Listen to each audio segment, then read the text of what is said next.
Modern Square Enix, a myopic testament to how idiocracy and good luck can keep a vehicle running for longer than anyone ever thought it could, even if it's screaming out in pain as it glides down the road like a wet shit. And so Final Fantasy 15 was screwed over before it was even born. It has those Square Enix genetics, but even then there's something charming about it. For its perennial struggle with its own origins, it builds character. Yeah, it does the best it can with the odds stacked against it. If that's not relatable, I don't know what is. It's one of the most emotionally resonant games in existence, and it's probably the most realistic and believable game to hold the title of fantasy in its name. I adore the game. What a fucking idiot I am, eh? FF15 is everything good about modern Final Fantasy, and the absolute worst. Basically, they tried to bake the big business, but they overcooked it, and we got this. Look, it's really simple. A game announced in 2006 for 8th generation consoles, developed on Crystal Tools engine, and directed by Tetsuya Nomura, releases 10 years later, in 2016, via the Luminous engine for 9th generation consoles, and is directed by Hajime Tabata, but even that was an unfinished mess, so after some episodic DLC, it re-released in 2018 as the Royal Edition. See? Simple. Maybe not so simple. So how does this happen? How do these things... Yeah. At the time of the change in director, we didn't have much to go on, to be honest with you. Sure, we had trailers for years, literally. Everyone was excited about Stella, whoever she is, and despite all the cryptic Tetsuya Nomura wankery, all we really had was a game that looked like a grown-up Kingdom Hearts. Theories everywhere, theories all the time on why Nomura was taken off the game, range from, well, he was needed elsewhere, and so he works on many games, all the way down to, well, he had literally fucking nothing to show for years of development. Both are plausible, neither are confirmed. And if it is the case that Nomura was asked to do too much at once, then that's on Square Enix for being perpetually terrible at managing everything. Hajime Tabata said the game was about 20 to 25% done when he stepped in, and that was approximately 6 years into development, which is, I mean, that's really bad. And to be honest, I'm glad he took over. People speak of Versus 13 like it was going to be incredible, and they base it on some trailers or something. Now, I'm going to be seemingly mean here, but I don't mean it, like, personally. I'm sure he's a stand-up guy, I'm just telling it like it is. Tetsuya Nomura is not a good writer. He's not. And I don't think Versus 13 would have been anything except an attempt at a more mature Kingdom Hearts. Look how little he had to show for it. Nomura should stick to his niche, which literally is just Kingdom Hearts, and fair play to him. He created his own niche, and it's very successful. And the hilarious thing is that I really like Kingdom Hearts. But that's because it's so warm and cozy, and I can forgive the terrible writing. And the fact that this character design artist who lucked his way into a position as a director just makes a lot of shit up as he goes along, while trying so desperately to appear deep that he complicates simple things and simplifies things that could use a lot more substance. There is, at present, a mountain of evidence suggesting he's actually responsible for the mess that is the Final Fantasy VII Remake, even if he tries to get out of it, which I also unironically love to a great degree as well, despite it also being a mess. About the only director I could get excited for directing a modern Final Fantasy game at this point is Yoko Taro, but he's off in mobile game land and adding little things to card games, or I don't even know. What is he even doing? So Nomura is no more. It's Tabata's show now, and he has to clean up this mess. Will he? Not really, but he makes a good go of it. But just so this doesn't seem like another Nomura hit piece, I'll mention that I like the cringy stuff I just mentioned in Kingdom Hearts, but only when it's Kingdom Hearts. That's the only place it flies. In that series, I actually enjoy how bad the writing is. It adds to the experience. In Final Fantasy though, my expectations raise a little, naturally, you know.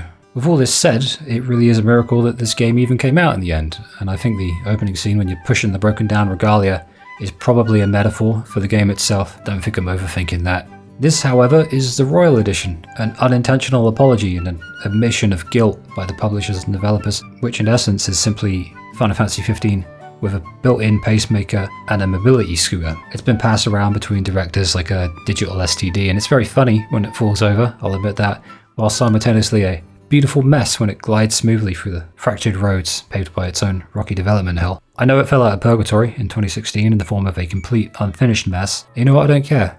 I really don't. I still love it anyway. Not always, but when I do it's powerful enough to keep me playing. It's a paradox of game development, and anything outside of a complete mess was always going to be a win for it. Much like Final Fantasy 13, I love it more than anyone else hates it.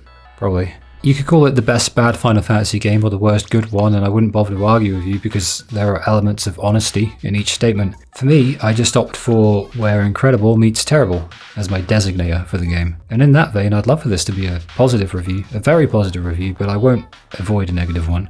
if that's where it takes me. But every time my mind wanders, it ends up deadlocked in the center, unable to truly love it or hate it without being pulled painfully in each direction. It's like it's at the core of the earth and gravity's pulling it every single way. Reason is, what you're getting with 15 is a bunch of haphazardly glued together abstractions from various different people in varying different moments in time, each of them harboring their own idiosyncratic variations on what this thing needs to be and the direction it needs to travel in order to get there.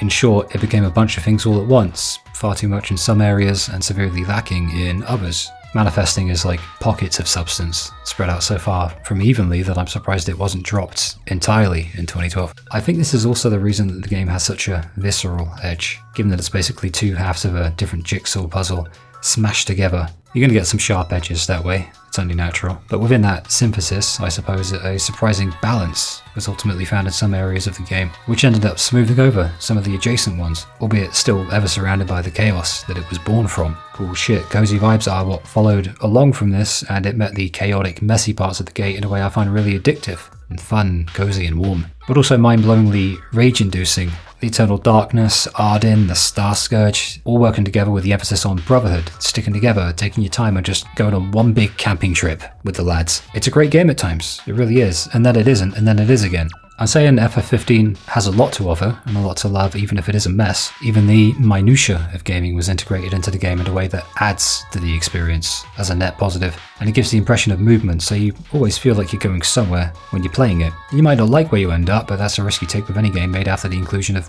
predatory microtransactions, of stupid, unnecessary fucking DLC episodes. 3 of them in this game, upon re-release. Yes, it was a re-release. Not too far-fetched for a game that got picked apart at the molecular level to see what could be possibly made of this manifestation of modern Square Enix's arrogance and very selective incompetence. But still a disappointment, as ever, to see things deliberately withheld when they could have been made into the base game very easily. It's just how games are made now, and it's been that way for probably about a decade, I'd say. Makes me depressed. Somewhere between the announcement of a second round of DLC and literally right now when I'm talking, Tabata left the company, and rather than give the game to a third and hopefully final director, and have a hat trick who could have turned it into a sports simulator or something for all we knew, Square just shelved the whole thing for good. The alternate timeline DLC, Dawn of the Future, that released, but due to the cancellation it was via a book, whereas originally it was going to be playable DLC. So this is it.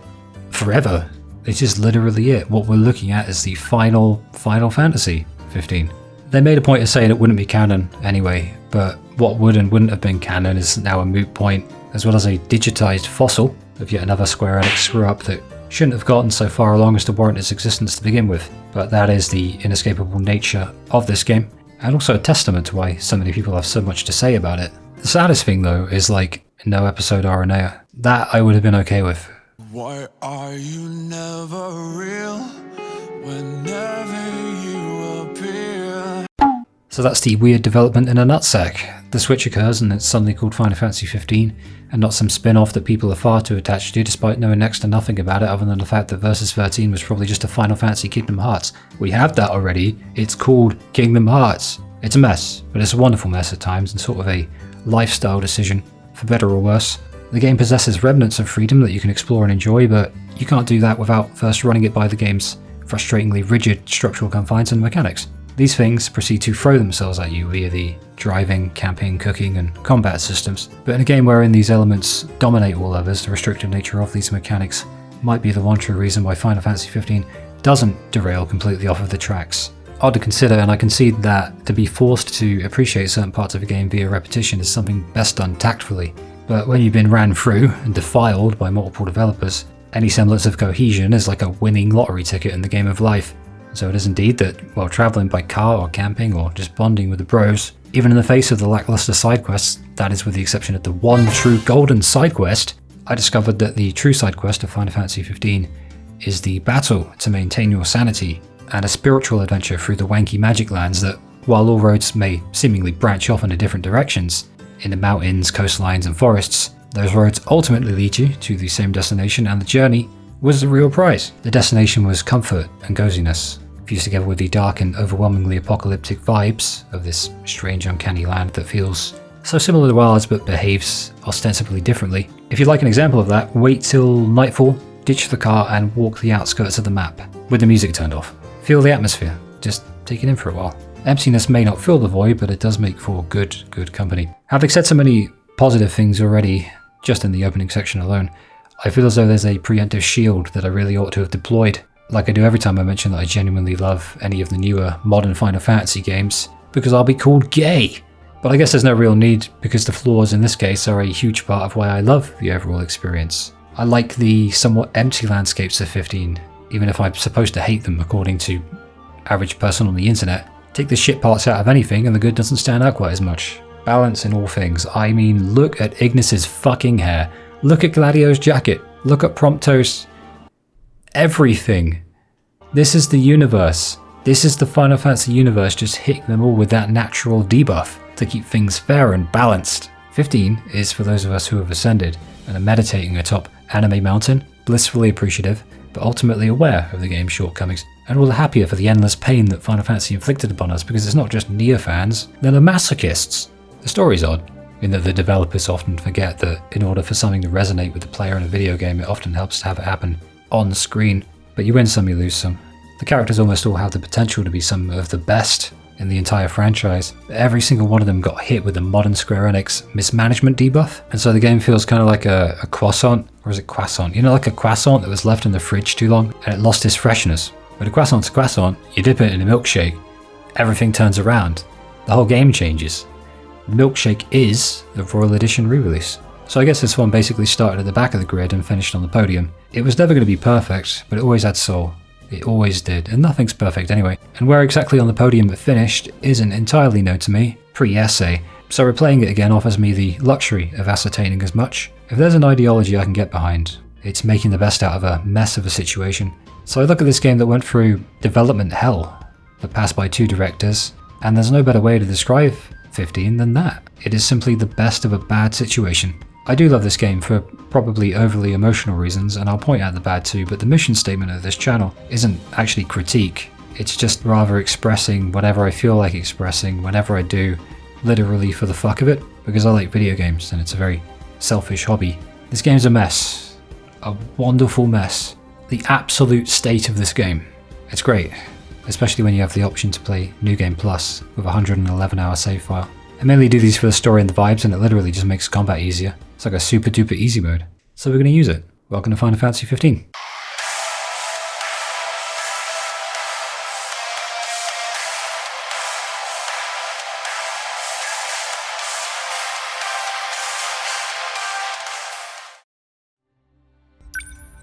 Cold opens are kind of cool, but I never really figured out if they actually serve a purpose. Maybe coolness is the purpose. At least that's the case in most games. With this one, I actually get to bookend in a meaningful way later, but later is a long time. This, meanwhile, I guess it's something to get you intrigued before the slow burn of any JRPG's opening few hours, wherein you often just bumble around trying to learn how to walk, run, and kill things. It's like their way of saying, yeah, we're going somewhere, don't worry. We see the boys fighting a big fire bastard till the game rescues us from him by pulling us out. After this, 15 opens properly with, as always, a CGI cutscene that puts most animated Hollywood movies to shame. Regis especially looks freakishly real. It's kind of creepy and scary in some ways. Noct and his 3 bum buddies are told by Regis to go forth and do royal stuff. And immediately we get a sense of the party's characteristics just in how they react to the king's orders, and how they're dressed. The wonder Insomnia Falls probably deserved it. Glad he won't put on an undershirt for the king. He's the bloody king and he won't put on a shirt. But I like their reactions. Glad he's like, sure. Iggy's all, yes, your grace. And Prompto doesn't know where the fuck he is.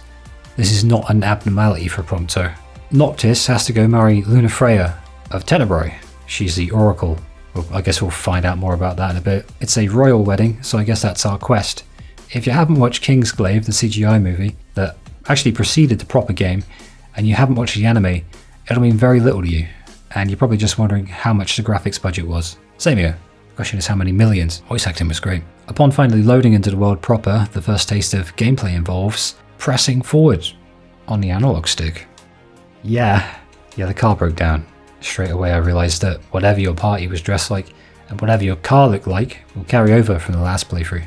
The banter's light-hearted and warm and it's a legitimately good tone setter. The pan to the logo as the vast desert ahead is made known to you. It feels inviting, you know? It evokes feelings of excitement at the sheer scale of it all, but also feels comfy, like come and die of thirst here, you'll love it. Eventually we pull up in Hammerhead, which is just a few minutes north, and we're introduced to Cindy. There's so catastrophically little to say about Cindy that I'm surprised I even put her on here via a dedicated character analysis, but the fact I'm endeavouring to run through it upon meeting her should tell you everything. Typically you want to do it during their last scene. So, she's very rarely around, except for Hammerhead, and only exists for fan service. And if I'm wrong, then she's just terribly underdeveloped. Doesn't do anything funny, cool, or cute, or badass. Maybe they had bigger plans for her, or maybe she just exists to be a fan service character. I don't have any inherent issue with that, but it also means there's nothing much to say, other than that she just needs to wash her face. Sid's here too, and he's grumpy. Sid has a backstory of Noctis' dad, and he'll help out with various little things, but he won't be turning up to save the party or anything. He mainly just calls Noctis various shades of insults, chills in his chair, and I'm jealous of him for that. Every game needs a Sid. This one's alright, but not one of the best. And that's Sid. There's a first person mode now, via the Royal Edition. It's not super realistic, but that's because you can actually see where you're going. I've had hair like Noctis years ago when I was like 18. Jet black covering my eyes. It's not like anime where you have like magical x-ray vision. So if we want realism, we're going to run out onto the road, get hit by a few cars. Outside of the field exploration, our mates and party members have a neat feature in rest stops, in that they'll just mosey off and do their own thing. Occasionally they'll call you out to show you something you can interact with, like unlocking a little dialogue perhaps. Little things, innit? Interactive items are all over the place, like these radios, for instance. Passion, power, Koenig's oil. Stop by your local. Beautiful. Outposts, camping sites, ingredients, item procurement points. They can all be unlocked by talking to the owner of one of the many rest stops you visit. And you can also accept hunts and buy food. It's really simple, but it'll help you assimilate into the overall idea of the world in no time at all, really, if you simply stick with it. Simple by design for a complicated, developed game. If you're wondering why we all look so hip and modern, you can change outfits. For instance, we can free Ignis, we can exonerate him from that fucking toaster electrocution haircut. We just want to make Noctis Mexican, or a noodle cup, or just this cool outfit, I guess. At this early stage, the game's pretty cut and dry. The starting area is like any other decent one in that it serves as a serviceable microcosm for the game's overall structure, while also small enough to prevent overwhelming you. Hence why they take your car away, give you some optional hunts, stick a bunch of things around you and just hand you the keys to the desert, but take the keys to your car away. The hunts and other encounters you choose to get into will introduce you to combat, and everything else will do the rest. Integration is something the game does very well. Even the main quest is easy enough with a really simple go here, kill these monsters type quest. Guess we figured about how we interface with the world and how that's a large part of how the player builds a connection with it. Multiple camping points and incentive to look around and get to know the place. We rescue a dude named Dave, and I remember that all NPCs are pretty much as low effort as you could imagine. Well, most of them. Maybe not all, but most. But that's fine. It's funny seeing how mid everyone else looks. At least compared to the fantasy anime people. The main characters like us, you know. The disparities made me laugh for years, and it's never not going to be funny to me. We just mog everybody. We pass by, we fucking mog them in looks. It gets so bland that I just call every NPC Dave now. JRPG NPCs are fucking psyops for eugenics. In fixing our vehicle, Sid and Cindy apparently felt the need to undo the paint job on it, so I immediately change it again. But this time I have a little more fun with it. The customization options on the car are actually pretty in-depth. Not just colours on the outside, but the inside too. A bunch of random skins as well as custom wheels as well. There's also a music player that you can buy various soundtracks at stores for, scattered all over the world. It has a selection of songs from FF13, so I think that's all I really need to sell it. It's time for our first taste of tactical driving action now. It's kind of meh, to be honest, in the sense that right now anyway we can't really go off-road or do anything outside of the very limited roads in the car, but there will exist some side quests later that will remedy that very issue. Probably a Royal Edition thing. Most good things are, I've found, in this game. Sitting and watching. There's something funny about it to me. I'm a restless person, usually, so it usually takes a lot to calm me down and make me sit still. So let's talk car journeys, I guess. It's profoundly odd to me that I'd resonate with such a thing in a game, considering that driving your car in this game is not only a primary mechanic but also a pseudo-mechanic all the same. What do I mean by pseudo-mechanic? Prior to the off-road vehicle and the flying car that I've never actually unlocked at this stage, even in 6 years with the game, driving around is generally confined to within a one-dimensional endeavour that consists of start, left, right, stop, fuel up, repeat. So this liminal space is where we've got to turn our attention to and apply some scrutiny, I suppose, because what exactly lies there is the downtime in between. Because the car keeps going when you take the foot off the accelerator, and Iggy Boy can drive for you. You have chocobos too for the off-road stuff eventually, and there's even a fast travel option as well when you unlock it later. But the game insists you enjoy the drive from time to time. usually in main story beats. Seems annoying, and for some I'm sure it is, but the early parts I just like to run around, walk about, ride my chocobo for a short while maybe, and generally just exist within this world. Any drive is a chance to soak up one of the main draws of every Final Fantasy game, the world and its presentation, graphics and art direction included. I'll be talking about various different areas as we progress, but something I enjoy a great deal about the experience is that no matter where you are on the map, you are always perpetually a simple whatever minute drive from anywhere else that you might need to be. I genuinely appreciate that too. The disc, the volcano, Lestalem, all these big signposts are everywhere, and they do so in a really good looking way. They're nice to look at.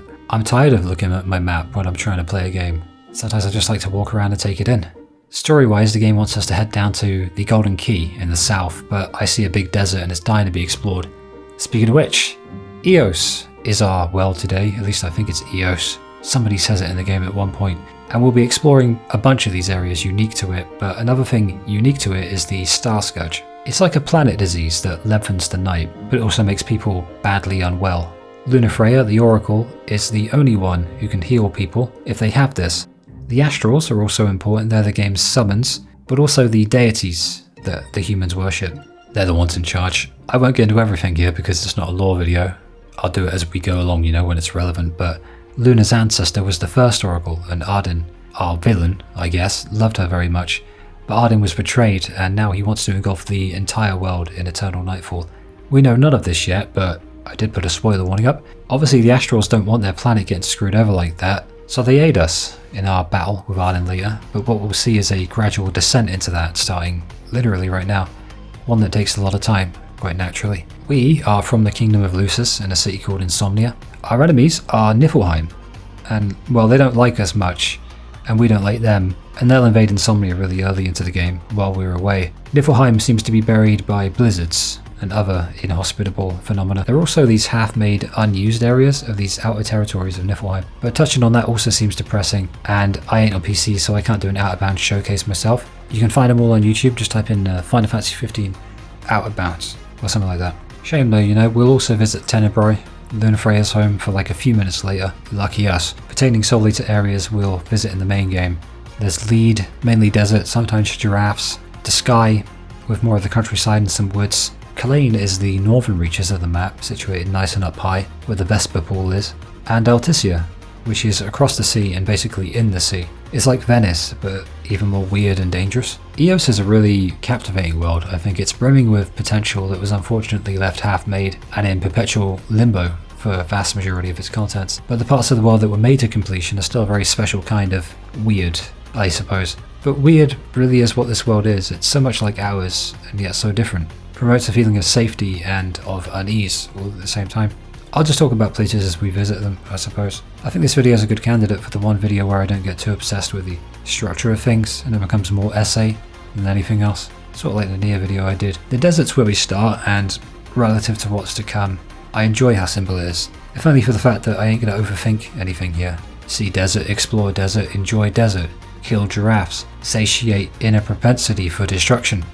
That kind of shit, The Lunamobile is up and running and we get our first side quest, and herein lies my conundrum. I love this game, I really do, but its biggest flaw for me is as someone who just doesn't like side quests. These side quests do not help me at all with that. In fact, they push me further into the belief, and my job is to try and find at least one fun side quest. But outside of some funny dialogue here and there, they're really just nothing burgers. Most side quests are compartmentalized into chains of quests, like the one where you take photos of things for Hurley from Lost. You really should have sued the developers for stealing his likeness, I'm not even kidding. Or you gotta find ingredients for Taka, or collect frogs for a lady who really likes frogs. So the first of all of them is actually remarkably honest in how boring and trivial it is. Give a dude a repair kit for his broken down car. That's it. That's all. Nothing else. You've achieved your mission. Enjoy your experience points, don't spend them all at once. FF7 Rebirth. Rebirth of all games. Showed me how fun minigames can be and how side quests can actually be this really creative thing. I'm talking really ridiculous fun. This is not that. My goal in this playthrough is to find just one side quest that makes me happy. That I ever even bothered to do it outside of the immediate compensation. I call it the one true golden side quest. And I will find it. So this is rather odd. This is the Belouved Mines. Or these are, who knows. It's just sitting here a couple minutes from the starting area. It's a level 50 dungeon and we're level 90 something, but typically you'd have to leave this for later and then just let it sit on the quest log for an eternity because you'd likely be level 5 or so by now. But we ain't, and I've probably never been in there before, don't really remember. And dungeons are very unique in this game, so we're going in. I do like how this quest straight up states, defeat the monster in the innermost sanctum. Never says why. Never. I mean, the monster ain't hurting anyone down there, is he? Except us, if we go down there. We are monster hunters, after all, on the side. Dungeons. Dungeons are handcrafted and present a lot of interesting little curveballs, especially via annoying little goblins throwing and pushing things at you. Set pieces are common, like the boss here knocking me down a level, and then you'll encounter the boss right at the end. That's sort of how this goes usually in a dungeon. The dialogue is unique to what's happening contextually though, so no dungeon feels predictable or stale and things stay somewhat fresh. And I really hate dungeons, like I hate them like I hate side quests, and even I'm like, oh, this one ain't so bad. I said somewhat fresh, and I think somewhat is accurate, and I say it with strategy in mind because I still do hate dungeons and always will. They just bring me down. Now once you've defeated the boss, the side quest will update you, telling you to acquire power from the tomb, but upon reaching the door with the power inside, it's locked. Now I'd rage about that, but the quest marker stays where it is. You know where to go now, it stays on the quest log, and it even lets you return to the dungeon entrance via the menu, so we can just leave straight away. So it's really not that bad. The locked royal tomb doors aren't something I'd even ventured into before, but as it happens, there are 4 dungeons like this that you need to explore and defeat the corresponding boss within. And the uppercase I internet says that I can only do it on New Game Plus anyway. Once you've done all that, you just got to talk to this lady called Ezra. She's at the Hunter HQ and she'll give you a key that unlocks 8 doors and side quests to go with them. So that's 8 dungeons now in full that we'll have to do, starting at level 55 and ending at level 99 with Costlemark Tower. Fuck that. I've heard of Costlemark quite a few times actually, and something called Pitios as well. Costlemark is the one with the jumpy platformy puzzle and the level 99 boss that you might have heard about. I'm not bothering. It's just bragging rights at this point, and this essay is looking set to be my biggest yet. I imagine that kind of content is for the most hardcore, die-hard lovers of the game. I do appreciate that they put it in the game, I can't justify it myself. This guy is Kenny Crow. He's, I don't know, he's like a mascot I guess. Usually mascots are meant to be cute, but I guess this one's gimmick because he's a fucking drunk.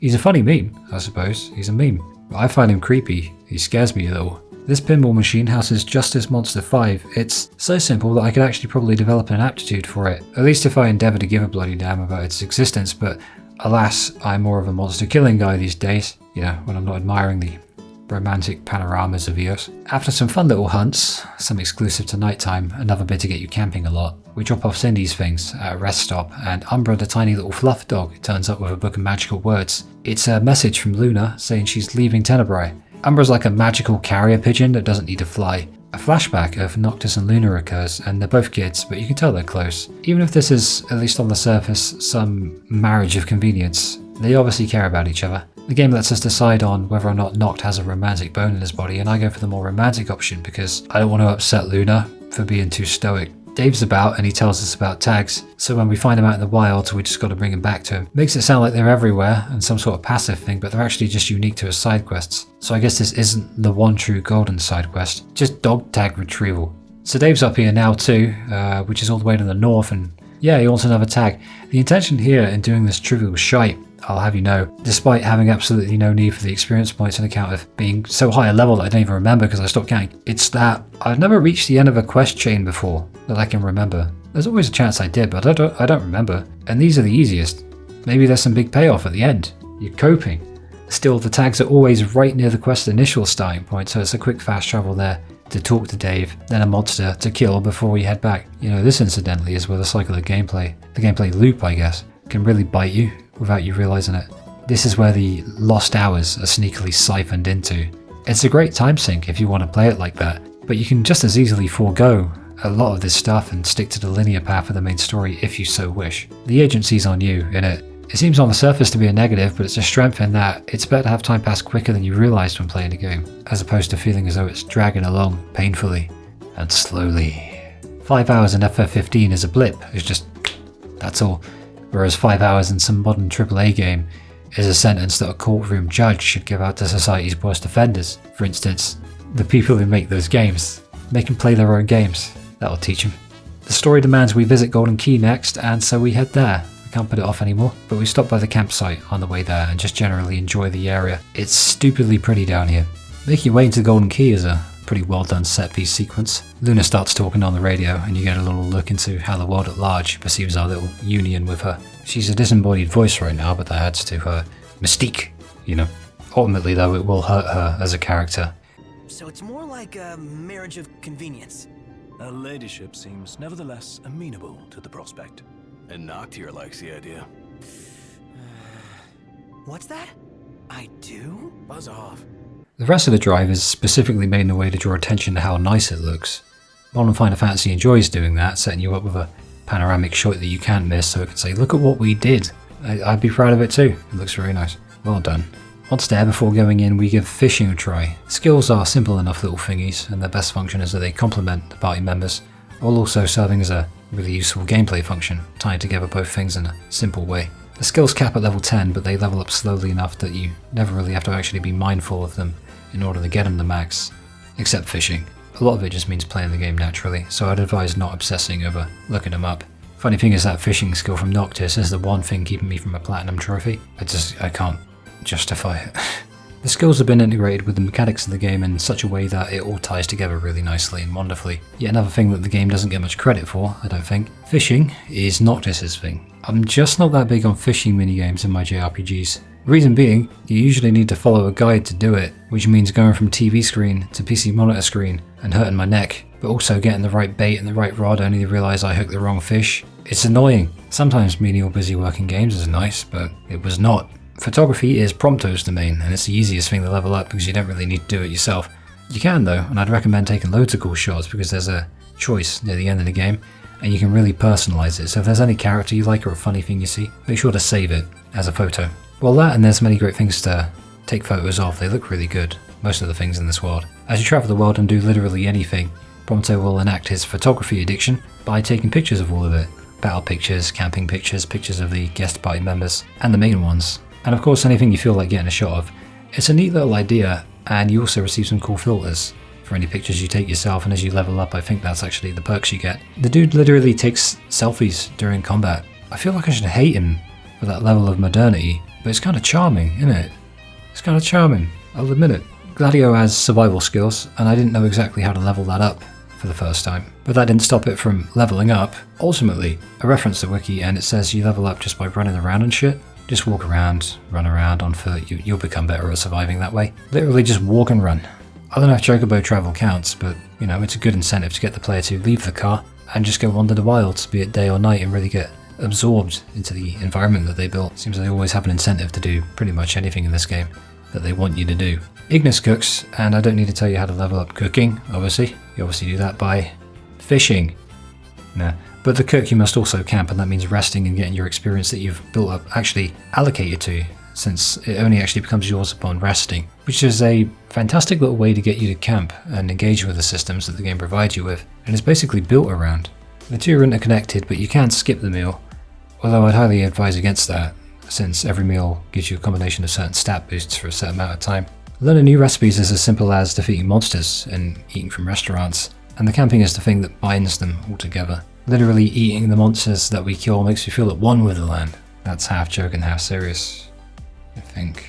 Overall, the skills and how they complement each party member, while also adding a few little extra dimensions of gameplay to the experience, are really neat additions that passively keep the gameplay cycle alive and moving all the time. Even when you're not actively trying to level them up and you're just doing your own thing, they're fairly frequent little reminders that you're always progressing in some way or another, and that even though things may feel as though they're moving quite slowly sometimes, and may indeed be, they're still moving nonetheless. It's an addictive cycle, and one that makes me okay with the long car drives in general. For each level you gain in each skill category, you'll receive a new perk, so the constant rewards for the player on account of the simple act of giving some credence to the game's many mechanics is a nice back and forth that makes me feel closer to the game overall. Builds that bond, you know? It's an optional party member quest, and Gladio wants us to race him on the beach like manly men do. Thing is, the game doesn't really seem remotely interested in making it difficult, because while Gladi is faster than us on foot at first, I don't know how difficult it actually is as you go along, because they don't prohibit the use of warping. Either this was a hilarious oversight or it's just meant to be that easy. The fact that Gladi doesn't so much as comment on it tells me oversight, but I ain't complaining. This is the kind of quest that can be as easy as it wants to be, and I won't really give a shit.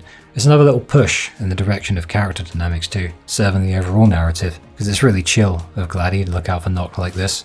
He congratulates us when we do well. Seems alright. That'll change as the game goes on. I still don't know what's up with this poster. Oh. Iggy hadn't said a word about it, it was newfound poster fame, so I imagine it was some event thingy from back in the day. Like the festival thing where some of the costumes came from. What I didn't need reminding of was Iggy's originally apocalyptically bad hairstyle. That cut is actual terrorism. The only good hairstyle for Ignis is this one. It's the only good one. The rest of them suck ass. They're shit. He has some good designs. Genuinely think he looks laughable with that OG cut. It's another Tetsuya Nomura botchling, is what it is. He has some good designs here and there. I think he designed Lightning, for goodness sake, in the 13 guys. I'll give him that. But some of this stuff this dude got away with is actual warfare. I prefer not to rag on their design because their personalities are so fleshed out, but it had to be said. Someone had to say it. I imagine everyone said it. They're lively enough to escape divine punishment for what Nomura did to them, is the brunt of what I'm saying. Even their idol animations are like super expressive. Just look at them. After this, it's the golden key for real. I swear I keep saying I'll go there. Well, we finally have. Have you ever seen such a cool looking dude? He just owns the scene immediately. He speaks about boring the lack of war is, he throws us a coin, says it's our allowance, and calls himself a man of no consequence. Maybe he identifies as a side quest. Funnily enough, had you watched Kingsglaive, which the developers most certainly would desperately love for you to do before playing, then you know he's actually a man of significantly more consequence than any other in the entire game. But he leaves, and that's it for now. Inside the Golden Key, you can accept hunts, eat extortionately expensive food, and stay in a room that doubles your experience, and you're also introduced to fishing here. But the real joy is just chilling here, I think. The hills and especially the beach are a great change of pace from the arid desert that we just ventured in from, and it's a hasty sense of geographical diversity, and I appreciate that a lot. Sort of tropical, reminds me of Final Fantasy X. God, I want to play Final Fantasy X. Well, there are 3 hunts around here that'll be a bit of a challenge if you're not 115 hours in, so that'll keep you busy, I suppose. Anyway, there's no ferry to Altissia, so the marriage is off, I guess. Nah, we just got to do a side quest. This dude is called Dino, or is it Dino? Vagino, who gives a shit? Dino, he's a reporter, and his hairstylist also is blind, like Iggy's. He wants us to find some gemstones, but he'll get the papers to run us out of town if we don't get his stupid stones, but if we do, then he'll make sure the ship comes in. I wish there was an option to light his hair on fire and throw him into the fucking sea, because I'm a peaceful man. But there isn't. Speaking of peaceful, golden at night is a pleasure. That island in the distance has some relevance, but for now it's just a big thingy. Either way, this is not the first time Dino will be asking us to go grab him some gemstones, and this is not the one true golden side quest, so I won't bother, because I don't want to. For the first time in the entire game so far, I actually hand the wheel to Iggy, mainly so I can write some notes down, and I stick on the Final Fantasy XIII soundtrack. And it gets me thinking about the soundtrack in general, or rather how it's implemented as well. The thing about the soundtrack in 15 is that, you remember the old FF games, right? And how they had distinct pieces of music for each area? Well, for better or worse, this game doesn't do things like that. At least not often. Certain pieces of music stick out to me, like late game Hammerhead and its distorted guitar variant of what was a previously upbeat theme, turning it dark and distant in a way that's really synchronous with the world at that point in the game. Crystalline Chill is another. When you pause the game, it's a mood setter, and I adore it because it helps to reset my mood and center me a little when the list of things I need to do overwhelms me, sort of brings me back, grounds me a little. But the issue I have with the game is that this stuff is very few and far between. Funnily enough, offsetting this is the opportunity to listen to certain other songs from certain other games in the Final Fantasy chronology from years ago. Every numbered Final Fantasy game has some songs on the soundtrack that you can pick from. It's mainly battle music and not the prettiest songs, but battle themes are the most popular, so I get it. Even some other random Square Enix titles have some tracks in there, including Tomb Raider, and even Nier, my favourite series of all time. At least right now, being slightly above Final Fantasy. Maybe one day Final Fantasy will go first place, but for now it's Nier. So I'm happy about that, you know?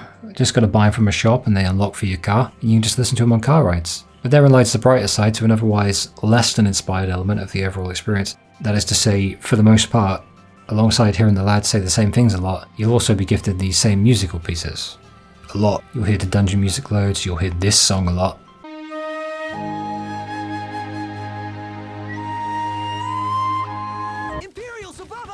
Two-sided coin in it, I suppose, but one would have sufficed. You get less distinct musical variety this way that was written specifically for certain areas and scenarios, but inversely, you gain a ridiculously large library of music to choose from while you ride about in your car, or your chocobo, or later on actually there's one you can just use while walking around. I think that has to be bought separately, I'm not sure, it was 2018. If I'm just cruising and doing time sync stuff like hunting missions and exploring the map, and I'm at the point where I know what music's probably playing, I'll probably have a podcast on or some other music anyway, and that would render this whole thing redundant, but with this game I do find myself doing that less on account of the atmosphere especially at night, away from the car. Yeah, so Insomnia Falls. That was sudden, wasn't it? Yeah, our homeland falls to the Imperials of Niflheim, and we discover as much in a cutscene. Yeah, the lads read it in the paper, and we, the player, get a cool CGI cutscene that appears to be a snippet of the Kingsglaive movie. I talked about how including important things outside of the main game, or the game as a whole, is stupid, and fragmented storytelling is just another manifestation of that. So I'll be brief with Kingsglaive, because I've only seen clips and read up on it. It looks outstanding, and had I watched this prior to playing the game, the sheer atmosphere and complexity of the world, and its lore and its characters would have had me so excited that I wouldn't have been able to contain myself. Kingsglaive seems charming, it seems exciting, and it has an edge to it that it's as much a result of the eerily realistic CGI faces as it is the dark nature of the world of Eos and the story in that movie. Luna features with a slightly different face and voice, and Aaron Paul from Breaking Bad voices the protagonist Nyx. He's actually really interesting and cool. Truth be told, I am somewhat relieved that I don't have to opt into this movie beforehand, because I had no expectations going into the game, and had I watched this first, those expectations would have been heightened dramatically, only to be absolutely imploded from within. There's a vibe and an edge to this CGI movie that the game just cannot capture. It's beautifully poetic, it's phenomenological, but it's hard to quantify. It's also sad because Luna has more chemistry with Nyx than she ever has with Noctis, just as Noctis has more chemistry with Cindy, Aranea, Eris, than he does Luna. But I'm probably like the 1000th person to say as much, so it's not particularly profound, is it? Nier, Final Fantasy, many others, they all do it too, this outside of the game content stuff, whether pre-launch or post-release, as it pertains to the base game. So I won't moan to the extent that I have before, but I have to address it, otherwise I'll be glossing over it, and I shouldn't be glossed over. It could completely ruin a game, and it sucks. It really messed with this one too. It's whatever in it, but it's a little less whatever in it than usual. It's a little more in it than whatever. And the cutscene, while brief, is very compelling, but it's so short that we don't even know who stabbed Regis, and all of the lore regarding the crystal and the wall and the political tensions that led to this chaos. They're completely unknown to any player who didn't watch Kingsglaive and or the anime, and haven't yet discovered the data log that they shoved into the pause menu. It's disastrous. I'd say the only saving grace here is what Final Fantasy XIII had, that very data log. But once again, while the data log is a useful tool to have at your disposal, showing your world and its unique properties could be far more exciting than simply telling the player about it. That's why they say show don't tell. It's just a dropped opportunity given instead to a movie that Square Enix had a lot of balls to make, I'll give them that, but certainly considering the Advent Children debacle years and years ago with Final Fantasy VII's compilation, it just strikes me as a particularly stupid idea. But yeah, King Regis, Noctis' dad, has died, and our city of Insomnia has been invaded and captured by Niflheim. It's not like I said Niflheim. Every time they say Nifl, I think of nipple and it makes me want to laugh. There was a peace treaty signing that turned violent and they just bombed the shit out of the place and took it. It's remarkably difficult to care about the place though, I'll say that much. At least right now in the story, since all we've seen of it is a few minutes at the beginning. But I will say that seeing how it affects the boys manages to wrestle back that emotional connection that otherwise would have been lost completely. I guess the wedding's off for real this time. About Noctis' dad, Regis, since he dies off camera it feels really off, personally. He's really cool, he's a noble dude and he dies for the kingdom of Lucis, but here we are, finding out in a cutscene via a newspaper and a quick, silent CGI cutscene that could have been better integrated into the base game. I don't say much more because I don't think there's enough footage of the man to use as background footage unless I want to dip into Kingsglaive and I'll probably get a copyright strike, but video essays, isn't it? We travel up to the top of the south end of the desert, just wrecking Imperial soldiers on the way, and it's a cool end to the chapter as we learn that there were indeed peace talks, and the Empire did indeed betray us. It's a JRPG, the Empire are the bad guys, it's the way of all things, isn't it? The news says Noctis and Luna are dead too, while Insomnia is up in smoke and Noct gets a call from a dude named Core, who confirms everything, except for Noct and Luna being dead. We better go see the man.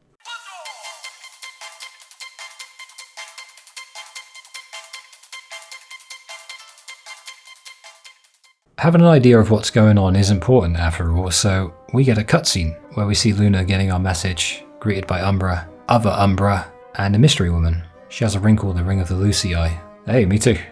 You can really tell Noctis is in pain, but it turns out Sid is too. Looks like he was good friends with Regis back in the day. There's a picture showing a young Regis, a young Sid, and two others, mirroring our own group in a way that's quite poetic. The chef is Wescombe, who's now in Alticia. Is it Alticia or Alticia? It really doesn't matter. I know for a fact that I'm going to alternate between the two at least 100 times. A younger Core is the tall dude in the picture, we'll be meeting him soon. Before the main quest, we talk to Sid and unlock every side quest that ever existed. Put simply, he will upgrade weapons for you. Thing is, I already have the Ultimate Blade, so otherwise this is how you would acquire it. The neat touch here though is that Sid is obviously a lot nicer to us now, quite immediately. He's still a grump, but he's a nicer grump because Noct just lost his dad, didn't he? In a bid to cheer up Noctis myself, I do my part and I changed the Regalia into a vanilla mobile. We've got to cheer our boy up and all that. After this, another of the many side quest chains opened up, and it's a dude who needs food and falling stuff. Starts simple as hell with a Lucil and tomato, and eventually evolves into things that will take a lot of effort and energy to acquire. Like a giant, I don't even know. I think it's called a Catablipus. I don't know. All I know is it takes shits as big as Hammerhead Garage, and just remember that when you turn in quests here, that it's the quest marker to the right of the chef, and not the talk option. Happy to help. Chapter 2 is when the side quests open up a bit more, and I guess you'll always have something to do. But as I lamented about earlier on, it's really uninspired in how they implemented them. The same few people repeatedly give you the same types of quests to either find a thing, kill a thing, find a thing and kill a thing, or kill a thing and find a thing. Then you return and get told what the next one is, and this game shines in many areas, man, but this is not one of them. Magitech engines are finally introduced, and they can be avoided if you're on foot, for instance, but they're really good for item drops and leveling up. Their spawn rate can be very annoying, but it's not insanely bad, maybe somewhere on the border of the two. The Magitech infantry are robotic soldiers created by the big baddies at Niflheim. We'll learn more about who made them in episode Prompto later on, and they'd be really imposing if they weren't absolute fodder to be thrown at the player every few minutes in the field, but they still look kind of creepy with their green faces or whatever. Dude, even resting in the trailer is something that the game takes advantage of. You could tell everyone's roles in the group just from how they act in any given situation. They're so expressive. At the Golden Key we bear witness to Noctis the Cat Whisperer. Even this side quest is a recurring one. It's a chain. We must feed the cat by fishing. But we at least start with one of the simpler ones first. It's doubtful that I'll ever satisfy this fussy cat and bring it the greatest fish of all time, but we can't even pet the cat. So it's like, why even bother? Newer games need to include an option to pet cats and dogs when they put them in the game. By putting a cute animal into the game and not allowing us to pet the thing, you're committing actual war crimes against all gamers worldwide. And it's time we stood up. I took a stand. Final Fantasy VII Rebirth rectified this. It was a step in the right direction by letting us pet those tiny little fluffball chocobos near the bus stops. And that's a start, but this was 8 years ago at the time of writing, and I'm still not over it. The Sleepless Nights, man. I give it its fish, and then I decide I'll literally only be doing one side quest chain, because I'm already sick of it. I've chosen the food retrieval quests for Target.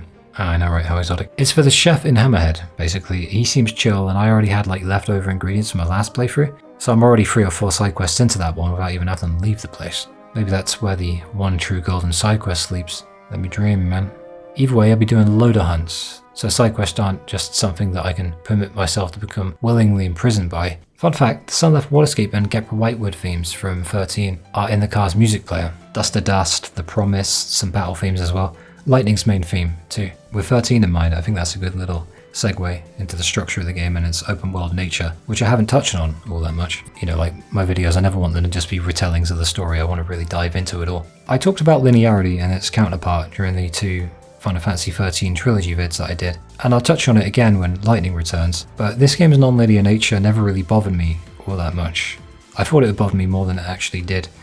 The reason for this is open world games used to be my favourite thing. Fallout is a great example of how to do it in a rewarding way. 3 and New Vegas are my favourites, but FF15 never really takes full advantage of it, while also never feeling really as though it's truly enslaved by it. I remember MGS5, The Phantom Pain, going in this open world direction around this point in time, maybe a year or so apart, and it was the in thing for a while. I remember a lot of games would be like, we're open world now, and it's like, alright, cool. But you can just as easily pretend it's almost entirely linear, and simply stay away from the things you're not particularly interested in. As for why I forgot to address it at first, it might be that, due to the very restrictive nature of the road you travel, it feels less open. But later we get an off-road version of the Regalia that fixes that, and some chocobos too. So that's cool. All we needed was a tractor. I would love to mow down the wildlife with a tractor in Anyway, the camping spots are really well spaced out, I've noticed, never too far apart, that you'd be forced into a long ass journey in order to find one, and not so close together that the open world feels cramped. It's not modern Assassin's Creed Ubi slop, is what I'm getting at. There will always be a camp relatively close by to any important area where side quests are more common, or the main story needs you to be, and any hunts you pick up from any area will be placed near to that area, as to minimise unnecessary travel. It was definitely given thought. The main story does this nicely as well. Speaking of the main story, we head back to it with Core, who shows us the first of the Royal Arms. They're the special weapons that the one true king gets from the old kings. Core tries to tell Noctis of his new responsibility as heir to the throne, but Noct is still torn up about it. Eventually accepts the power, but I find it interesting that he gains the power of these celestial weapons by literally being impaled by them. Using them in battle means sacrificing your HP as well, so I think it's a nod to the concept of sacrifice, which will be very important later. If that is what that means, then that's really good storytelling. I'm really impressed by that. Outside there's a cubic fuckton of Magitech infantry just waiting to be murked, so we take Core and the lads out for a little fun. And I remember instantly that you can actually commandeer their heavy guns and let loose on them in that way. It's not the most effective weapon in the game, and you might expect it to absolutely tear through them all, but the novelty alone is enough to satisfy me. After wrecking the rest, the story has us do some dungeon diving in order to acquire the second Royal Arm very quickly in succession. The dungeon's much shorter than the Belouvre Mines, so it's a nice little trip into the place, and it's sort of a puzzle but not overly annoying. You just have to figure out where to go and when, and what to trip, like switches and stuff. Upon getting out, Core tells us of the Imperial checkpoint base that's a little west of us that we need to take out in order to gain access to the western region of the map in Duscae. Fuck, whatever. And the cool thing is that we're able to easily mow down all of these Magitech bunders, and even this Loki dude, who appears to be a high up in the Imperial army, I can't take him seriously at all. Even with his big bipedal war machine, we just whomp him anyway. He arrived, he said a thing, he got his head kicked in, and then he exploded. What an absolute nothing character. Maybe he was in some material for the game. I should check if he was in Kingsglaive or the anime, but like, yeah, that's why I'm not in any way bothered by the fact that I forgot to record that part. I forgot to hit record, but who cares? It's just Loki and a base. Chapter 2 is simple and clean, and it's easy. It's pretty much just a bridge between chapters 1 and 3. Chapter 3 is where things really come alive. We open with a look into the Imperial nation of Niflheim, the dudes who took Insomnia, and our greatest enemies. So is this Iedolus or Ledolus? It could be Ledolus with like a lowercase l, but it makes no sense, so we'll call him Iedolus, or I don't care. He's the leader, who's clearly lost the plot at this point and is completely senile, going on about my crystal. We also got Ravus, who's obviously very important, and despite being an enemy of ours, seems to have a lot of conviction, just in the way he carries himself, I guess. Caligo appears to be the group cuck, and doesn't have much to say about anything. I'm alright with that. Vestile, Paciphia Vestile, seems like your average, typical evil scientist guy. And finally, Aranea.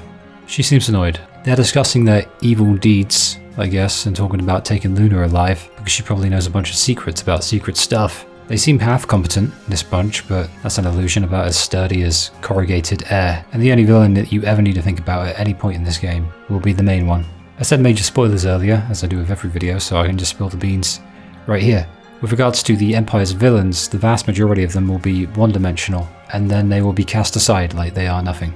It makes the actual real villain far more terrifying in a really cool way, but it also means that any time spent investing in these other idiots, Ravus and Aranea are not included because they're not strictly bad guys, so I omit them from this scrutiny. But yeah, it's time wasted on the others. For now they're all searching for us and Luna. We're on the run, but we're hunting them as much as they're hunting us, they just don't know it yet. As of right now, the most we know of what we're doing is to basically just assess the situation at large with a little more power in our hands.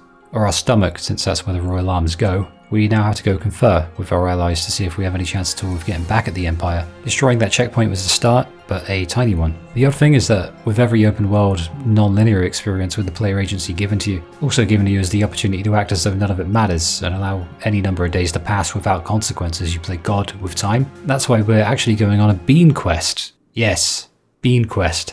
See, chapter 3 is the beginning of a lot of things in this game, and all of them achieve the effect of opening up the game almost fully for the first time. Very few inaccessible areas remain now, an insane amount of hunts will be available, and you can conceivably accumulate hundreds of thousands of experience, and a load of gil and AP as well. If you do endeavour to do these side activities, you run the risk of becoming immensely overleveled for the story beats, especially if you hold on to that experience and only cash it in with a multiplier, which I did the first time round. But it's fine, we're already in the low 90s anyway. For me it's an opportunity to explore the world and gather all the footage I need while just sinking into the world itself. I like to do that when I do the essays. Gives me a better perspective. The world is essentially split into two, the opening area with the desert of Lead, and then everything else. In chapter 3 though, the limiters are off. We begin with Duscae. Duscae! Shit! It's home to the Disc of Corphus, and it's mainly a grassy region, but there are some stony areas such as the Disc, and it's one of the prettiest areas in the game, while also feeling the most open and grand, I think. The game has the lads discuss a few of the world's landmarks and the more prominent features of that world, and it's basically telling us the world is ours now. We survived the desert, so now we've earned the rest of the map. The training wheels are well and truly off. The open world is now open! Except the Vesper Pool. That's for later. And Altisha, that's for later. Oh, you can speak to Sonia, or Sanya, I don't know how you pronounce it. You can initiate the wildlife quest with her. You basically just hunt down frogs. And that's seriously actually it. I'm not kidding, it's so boring. Frogology ain't my thing. Dave's here and he completely kills me with his charisma, man. That guy with his jokes popping off with the bands, mate. Man, these NPCs sure aren't shit. We get a call and it's Iris, a good NPC, Gladys' sister. And the main story says to meet her in Lestalem, one of the main towns of the game. In fact, it's the main town, if I remember rightly. But never mind that, Prompto wants to go see the chocobos at the ranch. Iris can wait. The giant chickens call. They call to me. Well, eventually, I actually decide to pick up as many hunts as I can and then head straight to the side quest about the beloved beans. I hate beans in real life. I just want to know if there's anything fun about a completed side quest chain, or if it all just fizzles out like a candle. I'm curious, you know? It'll be the one and only time I've ever peripheralized so many things and hyper-focused on just one solemn thing in an open world game, while not allowing me distractions to exonerate me from my already fractured sleep schedule. So I'm breaking new ground. It's a new dawn. Forget the kingdom of Lucis, it's time for the kingdom of beans. It's the bean quest. Well, I also beat Kujata, a level 59 mini-boss, I guess a mini super boss, because I can now. And then I basically drove around most of the map and unlocked every outpost so I can pick up hunts later with all less hassle. And then I did sort of like loads of hunts periodically, and then I accidentally stumbled upon a time quest with a bandit snatch. Time quests are fun, which I guess means I should tell you about time quests. I don't think I'm avoiding these distractions very well.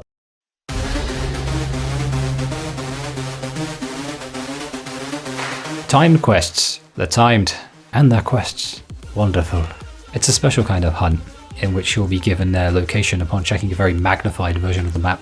They don't want to tell you exactly where it is because that would be too easy. Honestly, I think it's a stupid thing to withhold from the player. It's just, why keep it from us? Artificial difficulty. Especially when you consider that it's easy enough to check online and almost as easy to just find by looking for the name of the place. Voice crack. But I never really bothered with these. This one takes a while because not only are there 3 giant monsters, but a bunch of Spiracorn as well. I don't know if that's a reference to FF10 or if that was actually something that was used before, but if you're wondering what that symbol on the left is, that's the easy mode doesn't mean a damn thing here icon. Essentially, I picked easy mode so I can cruise through most of the game, since I paid my dues on the first and second playthrough, and I think a third too. I think this is actually the 4th, I've lost track. And with easy mode, there's some sort of revival summon. The little thingy from the demo and the tutorials. This is a little wanky creature, I don't know what animal it is, probably not a specific animal at all. It can be used a bunch of times, at least that's what it says, but I wouldn't know, because you'd have to try. You'd have to try to die on purpose on easy mode in New Game Plus. As for this music, it's not a random track I found that I spliced in like I sometimes do. This is actually the official soundtrack for Time Quest. Why? Because it's all here, obviously. Don't you see? Upon defeating the 3 Bandersnatch. Upon defeating them all, I realised why the time limit is an hour and a half. There are 6 more.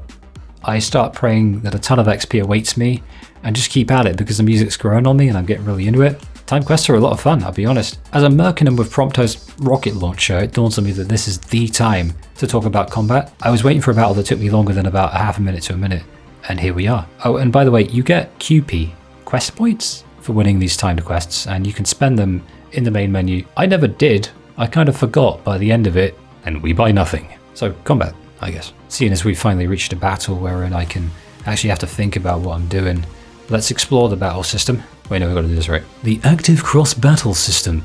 Yeah, sure, why not? It's more similar to Kingdom Hearts than anything I've ever known from the Final Fantasy franchise, but I gotta admit, it does it for me.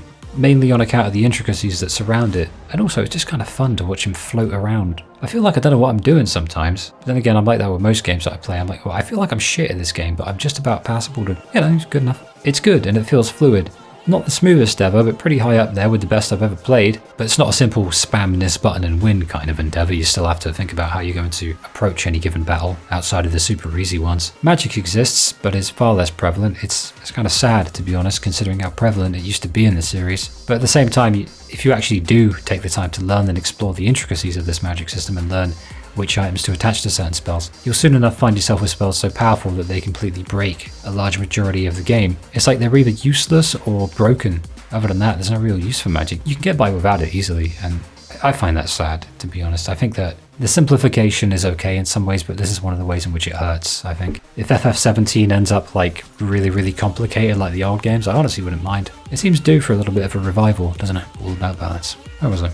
The items that make spells really good are much rarer, but the normal combat is fun enough without it. But as ever, I forever appreciate the option to cheese a game, should I find myself in need of a laugh or just wanting to expedite a certain section that would do my head in otherwise. I think that the hilarious implementation of magic seems as haphazard as it does thought out, and I have no stake in the truth of the matter, but the end result is a fun one, nonetheless, so it's all good with me. Enemies have weaknesses and affinities, but the degree to which I had to pay attention to such things in any playthrough of my 4 probably was so minuscule that it might as well have not been a factor most of the time. If magic was taken out of the game, it wouldn't feel much different, and I think that's what makes me sad about it, because magic is one of the fun things about JRPGs and fantasy games, you know?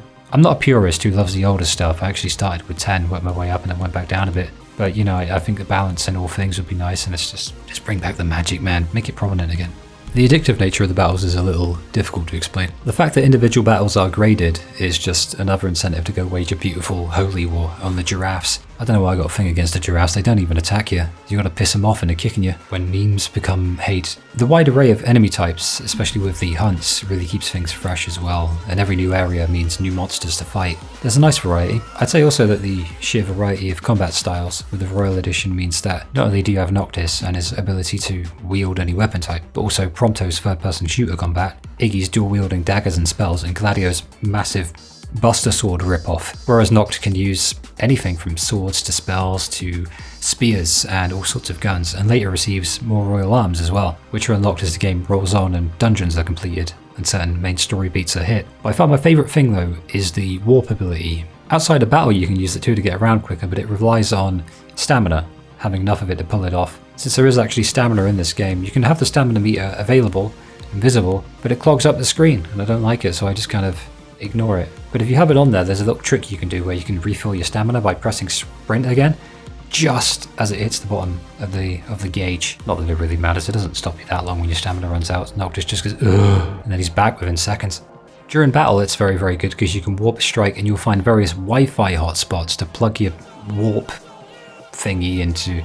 So you hit those spots, replenish your MP, and you've got a warp strike ready to use on an enemy from afar. The further away you are, the more damage it will do, by the way. There's a multiplier with it. I enjoy the idea of using the large, expansive nature of the battle arenas to your advantage and to implement new ideas, and I think it gives the battles a grand sense of scale, which really adds to the adventure, especially when you fight something really big. There's some player choice involved with the style of combat too, because there's actually 2 settings, being wait and active. Wait mode just makes it so that you can stop time as you decide your moves. Not really necessary if you're good at the game, but I imagine it makes for a good accessibility feature for like the visually impaired, so it's a really nice touch, actually. The emphasis in combat seems to be on teamwork and using your party members' unique abilities and skills to your advantage in battle. Multiple times per battle, Noct will randomly enter into a cool animation that only temporarily takes the reins from the player to execute, only then hand it back to you. One way to do that is a backstrike. Make no mistake, this game actively rewards you for sticking your sword up a monster's ass. Techniques are where they really help you out though, the party members, and there are quite a few for each lad along with the ranks for each one to improve its effect. You can keep track of this in the pause menu. I tend to favour Gladio's impulse move, naturally. It hits a wide area and it breaks stuff really well, and it's just fun to watch the shockwave go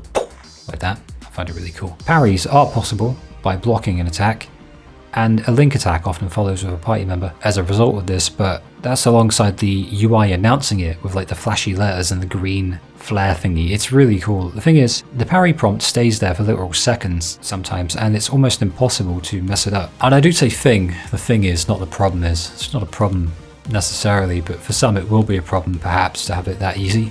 For me, I couldn't care, but yeah, it's super easy. I don't know why they could have been a bit more strict with it. You can gain new abilities in battle for all of the party members via the Ascension system. Let's talk about Ascension. The Ascension board is also used for getting AP for doing things in general, you know, that you're going to do anyway, which is really rewarding.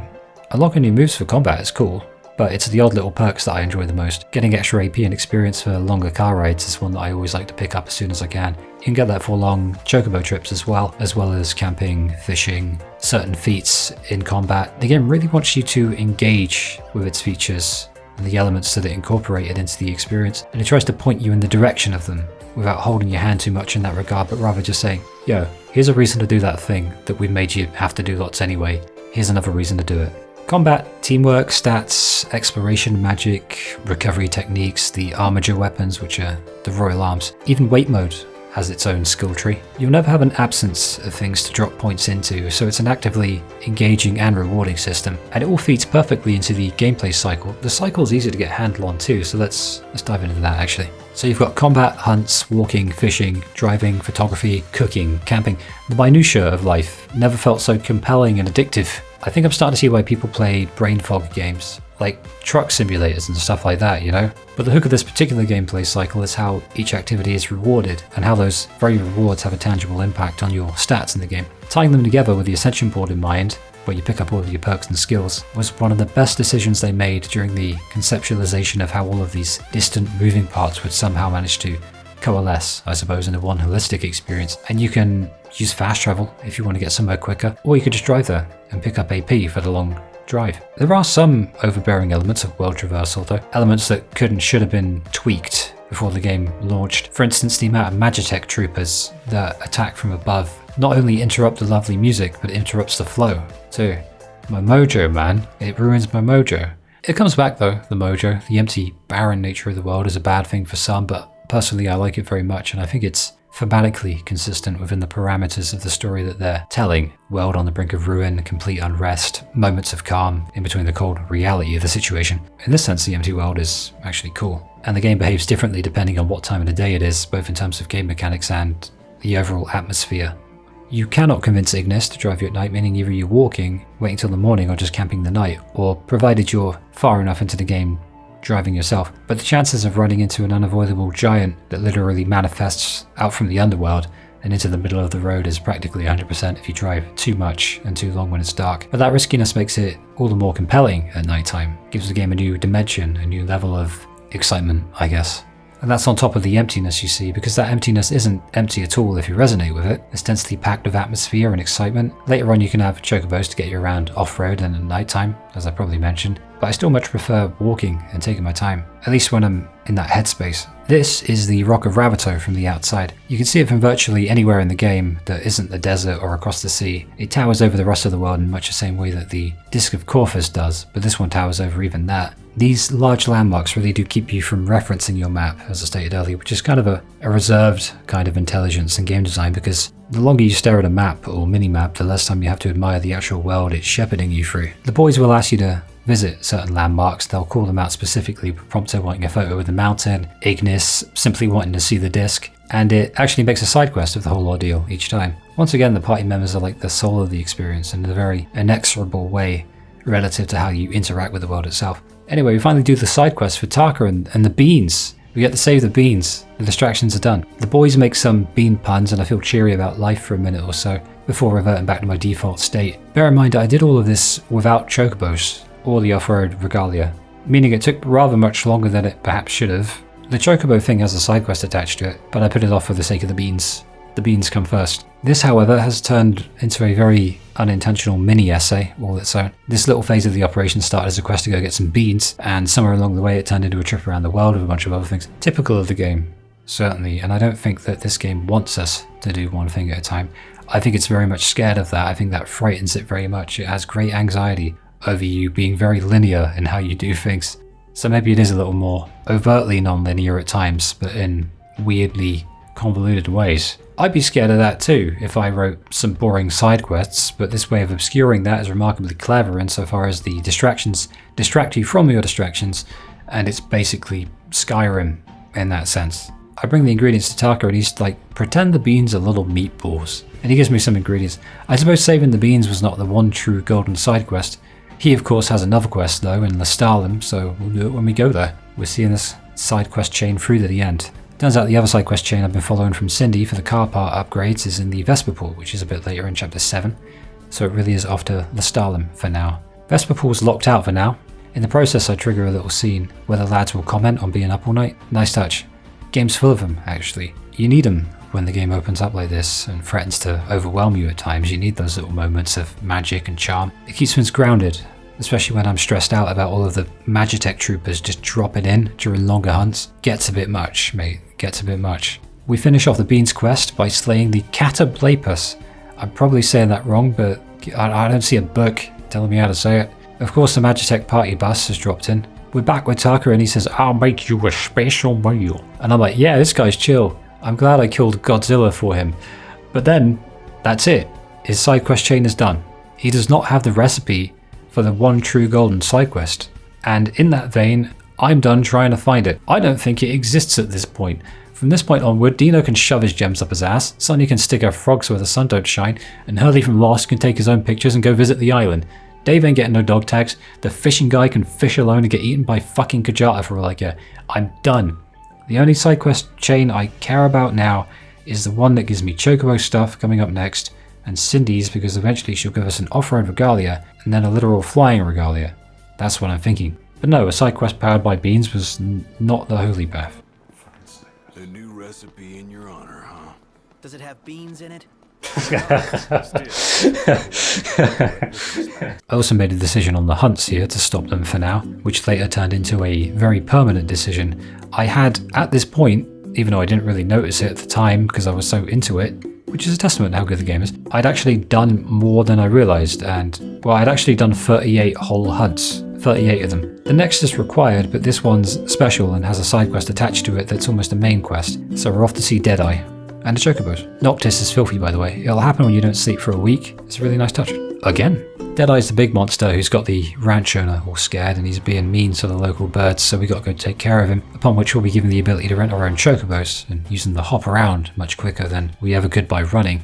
I do still like that. We'll still run now and again, but it's nice to have the option. The Deadeye side quest gets a lot of cinematic treatment, and it's as fleshed out as a main story set piece. A genuine departure from the rest of the side quest. And the reason for this is that this was the side quest that the devs showed off in the demo years back. Because of this, it has a cinematic tracking section, some stealth, a few fail states, and the eventual battle, which is really cool because it comes with a contextual element in the explosive barrels during that fight. The game's going to reward us for doing it this way, so we whip up a quick dual cast fire spell. But then I remember Prompto has an actual rocket launcher, and we can just go to town on him with that. I'm aware I haven't discussed the lads and their combat styles individually yet, but that's a DLC thing, so I'll address it there. For now, we know that Prompto has a rocket launcher that you can use 3 times. Not per battle, I think it's 3 times per rest. So why not have some fun? Okay, so this is Chocobo eugenics. You can give them little medals, you can buy them greens, and most importantly, change their colour. I go over pinkish magenta, because I've been listening to the Final Fantasy XIII 2 soundtrack a lot lately, and I'm already nostalgic for a video essay that I did about 2 months ago. I once got nostalgic for breakfast during lunch. We can now rent this specific Chocobo for 50 gil a day. Super cheap to the point they might as well just let us keep them permanently. You can level your Chocobo up by just using them. It goes all the way up to level 10. It's a nice little incentive to keep the player using their giant chicken. Very good for expediting the endless traversal through the off-road sections where the monsters lurk, and when you really need to get to a campsite nearby and prepare for a hunt or whatever it is you need to do. And with that, we are finally, properly done with the side stuff. It's time to give the main quest some love. I wasn't kidding when I said that Chapter 3 is where the game just takes the limiters off. I think that one's perspective of open world games is born of whether or not they have efficiency reducing obsessive compulsive disorder. I think that is a big factor. Personally, I'm on the fence these days, kind of oscillate between loving it and hating it, usually in equal measure. Now the story is about to force you to the Lestalem lodging, so if you've accumulated a load of XP, don't go there just yet. Head to the Golden Key so you can get a bigger multiplier for it, ×2. I believe there's a place in Alticia that gives you ×3, but we haven't unlocked it yet, and you can unlock it in Chapter 3, so since there's double the experience in here, it is pricey, but it's definitely worth it. If you've done a load of hunts, it's basically paid for itself with thousands in interest. You'll be fine. Turns out we were up for 8 days. Only takes a minute or two, depending on the platform you're playing on. I'm playing the PS4 version on the PS5, and it's much faster than on PS4. That'll be the SSD. I imagine a good PC will beat even that, as is often the case. Noctis gets a my head hurts moment like every protagonist who ever lived in a JRPG. And we finally meet Iris, Gladys' sister, who's infatuated with Noct. Not to the point that it's annoying though. We confer with our allies, Talcott and Jared, or as I like to call them, Who and Whom. This little side quest is one of the most laid back in the game. I like this one. It involves dealing with Iris. I do mean dealing with her because she has a crush on Noct. You get the option if you be a chill or a straight up dickhead, so we go with chill. I tend to have Noctis be nice. It's nice to feel normal every once in a while. Following this, they direct us to a tomb a little to the west, and that's where we can pick up our 3rd royal arm. Along the way we meet the Midgard Sommer, which I remember one of them in Final Fantasy VII. I think that's what Sephiroth destroyed actually. This one meets Prompto's rocket launcher, and I feel like the universe is pushing me back towards gun games at this point, but I may peaceful man now, and this is one of the nicest views in the game. It has pacified my urge to explode things. The dungeon is an icy one this time, so the variation keeps it from going stale. But the real reason for that is the super fun happy slide near the beginning. After another headache, Noctis realizes it's coming from the Disc of Corphus. We must follow this magic JRPG prophecy. Noct's headaches are giving me a headache at this point, so it's time to go do something about them, and look who's willing to travel with us. It's Ardyn, the world's most trustworthy man. He says the Archeon is calling to Noctis. Bloke's got a nice car, and I guess we're humouring the guy because he obviously knows something. He's shifty and he's shady for the world's most trustworthy man, I must say. That said, we're finally out of Chapter 3. Story-wise, it was about as brief as Chapter 2, but the influx of side content really made me forget where I left my brain a few times, so I was grateful in a weird way. Made me feel kind of drunk. I usually sound drunk, I'm not drunk, I'm just tired. We begin Chapter 4 with a lovely chill drive, hosted by Ardyn, of course, and there's a pit stop halfway there for no real reason, actually. Maybe they were just padding it out or something, I don't know. Weird looking back though, seeing us stay the night with Ardyn and a small little caravan. Just hanging and chilling. Dude's menacing even when he's chilling out. Well, if it isn't yours truly. If you'd rather not be in photos? Oh, I don't mind at all. Snap away for His Highness's collection. What? Good morning to you. Okay, I'm glad we stopped here. Ultimately, we set off again and make for the disc. You cannot ram Ardyn's car. I tried. When we arrive, he helps us in and then pisses swiftly off. The drive down there is intense and the atmosphere is tremendous. It turns out like it's technically a dungeon, but it's not overly huge, and the boss battle at the end is really cinematic. Although it's the Archeon, Titan himself, who fights us. We find a royal arm and Titan awakens, attacking us. He's obviously testing us. He's called us down here and we manage to avoid being crushed completely, but things do go pear-shaped with Titan's awakening though, and we've got to climb down the disc. Noctis, unfortunately, keeps moaning, just as it's getting too annoying though. Gladi steps in and grabs him by his jacket, telling him off basically. It wakes Noctis up. Sometimes you need that, but we learn a bit more about Gladiolus here, and that he's literally Noctis's sworn shield. It was already evident, but we can see his resolve here. It's actually manifested in a way that benefits the story, so it's nice to see that done. Really coming through. The amount of times he's fearlessly jumped into a situation to save Noct, when he otherwise would have been screwed, is actually getting hard to count. If he stayed like this throughout the game, I would have been a big fan of Gladio, but unfortunately he's set to become quite annoying the further along we go. I have a feeling that by the end of this, I'm just going to be just dissing him, and not much else. I can just see it going that way, you know. Titan's boss fight is quite contextual. Usually is with this big guy, you know, they always like to do big grand things for him. They'll do it again in 16, won't they? But it'd be annoyingly easy if a challenge was something I cared about. Thankfully I don't. You get at least 4 seconds to parry every attack, that's even longer than usual. Then a long time to counter. The cool thing is that you start out alone, but as the battle goes on, your friends turn up to help you. It really reinforces how inexpendable these guys are to Noct, and strengthens the bond between them, while also showcasing it to us. They're showing and not telling in this case, which is very good. Unlike earlier on with the Regis death. Noct gets an image of Luna visiting Titan earlier. Titan grants him this image with this golden fuck dust or whatever it is, and Noct realizes that this whole thing was to show him as much. Ardyn! What a coincidence! He reveals he's the Imperial Chancellor, one of our big enemies essentially. He offers us a way out, and it's either trust him or get squished by Titan, and the disc crumbles into the dirt as we escape with the world's most trustworthy man. And that is the hilariously short and surprisingly epic Chapter 4. Ardyn trolls us into Chapter 5 aboard the airship, and he just steals every scene that he's in. He's just that way, bro. Ravus is on the radio, and he's being all leaderly, saying, "Titan has disappeared, and it was all us. Nothing to do with any Lucian prince who has made just us. Literally just..." What a dick. Umbra has turned up, and he leads us to this secret mystery lady. Her name's Gentiana, and she has her own theme tune, so you know she's important. She speaks in like anime prophecy language because she's Luna's messenger. Literally phones exist, but hey, it's fine. We have a ghost Gentiana messenger and our magical Umbra book. I picked the nicest response to Luna again because that's our Noct. Young flashback Luna tells Noct about the crystal, why Lucis gets it and how the king has to protect it. That means Noctis' dad did, and Noctis now will too. Noctis is the chosen. Sounds cliche, and it is. He's the true king, anointed by the crystal. Because of this, only he can purge the star of its scourge. It's very chosen one. Luna's calling, as Oracle, is to aid the king. This would be really generic, but Noctis is all, yeah, I won't let you down. It's really funny. The weather in the sky has turned stormy with thunder, rain and lightning. and Gentiana the ghost voice shepherds us in the right direction because we must locate the 3 runestones of Ramuh. I don't know how to pronounce that summon. I just say Ramuh. Sounds like a Pokemon cow Pokemon. The thunder god of the series, Ramuh is. Each Final Fantasy game uses the, well, you could call them Espers, Eidolons, Astrals, Summons, Gods, or whatever. Every Final Fantasy game uses them in a unique way. But the common theme I found is, you can always summon them in battle. And they're in this game as the Astrals. Later on we'll summon them in battle, just as we do in the other games, but it's random. Maybe there are specific triggers I don't know about, but in storytelling terms, FF15 uses them as Noctis's Astral buddies on the surface. But we really are just doing the bidding of the Astrals, of the gods, and as I'll no doubt moan about later, I hate all of them except for Shiva, because the whole thing is like the 13 trilogy in that we're all entirely at the whim of a bunch of asshole gods who don't give a shit about us. The Imperial Empire, as it happens, while we were getting, nearly squished by Titan, stole our precious Vanilla Mobile. They're that petty. They're just mean. This sucks, but we're okay because we've got Gaping Anus.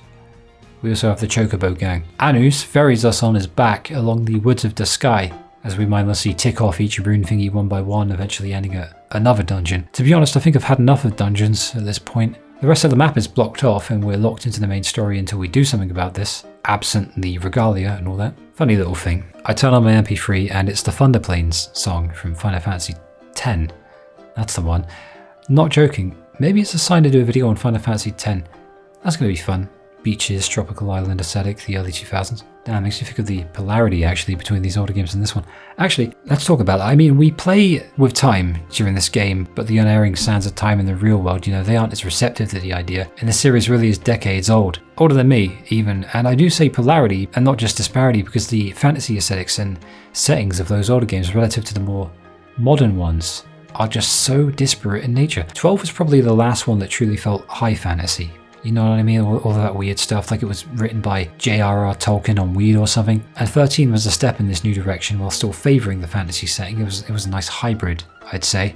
Slow down, Luke. But this one is the first to truly adopt this many of the elements of the real world into the game, to the point where the tagline was actually a fantasy based on reality. Nostalgia is going to be a big cone in the middle of any road of the train of thought here. But I do miss the older vibes, as much as I find myself drawn into these newer ideas. Whichever one I'm playing, I pine for the one that I'm not, I guess is what I'm saying. Which is why I don't think any is inherently good or bad. I think I just like a bit of balance. That said, I gotta say it, even though I do love this new concept of urban fantasy with the new age technology and the more relatable elements, and how they're mixed together with some staples of the older parts of the series, it has definitely lost something. It's lost some of the magic in ditching all of that weird late 90s and early 2000s shit, and even late 80s, but with this newfound hyper-realism, I suppose, the emotional moments seem a lot more impactful for me. I don't know if I'm alone in that. Sometimes it's difficult to truly feel the emotional moments of the past games. I still feel them, but yeah, I get over the cringe curve, so to speak. I mean, look at how Tidus is dressed in Final Fantasy X. I know it goes back further, but still. It was such a departure that even though I respect them for having the courage to go for it and make it this way, there is a void that never sleeps, and sleeping within it is that old Final Fantasy vibe, that axiological kind of vibe, the aesthetics, but the deeper thing too, like the substance of it. I know it's just pros and cons, weighed up and put against each other relative to the other. That eternal search for balance is, I guess, the ethos of what I'm trying to say here. And I think that another thing that brings that to the forefront of the mind is that we no longer have pieces of music bonded to certain places, at least for the most part. This song being on was a complete accident, just as it was when Gentiana tells Noctis that Luna is awakening the Six. That's the Six Gods, by the way, the Astrals.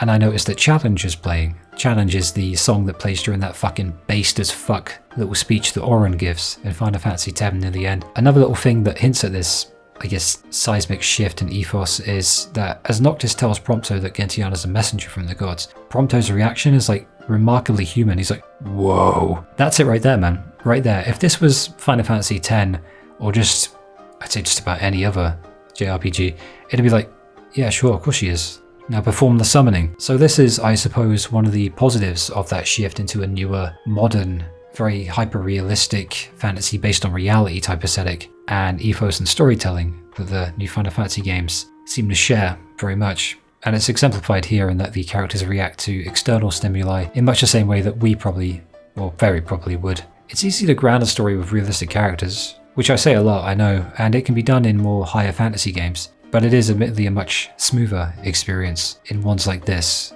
Still, I miss Final Fantasy X and everything it is, weirdness and all. One day I'll go back. In a sentence, it's still Final Fantasy, but much more final and much less fantasy.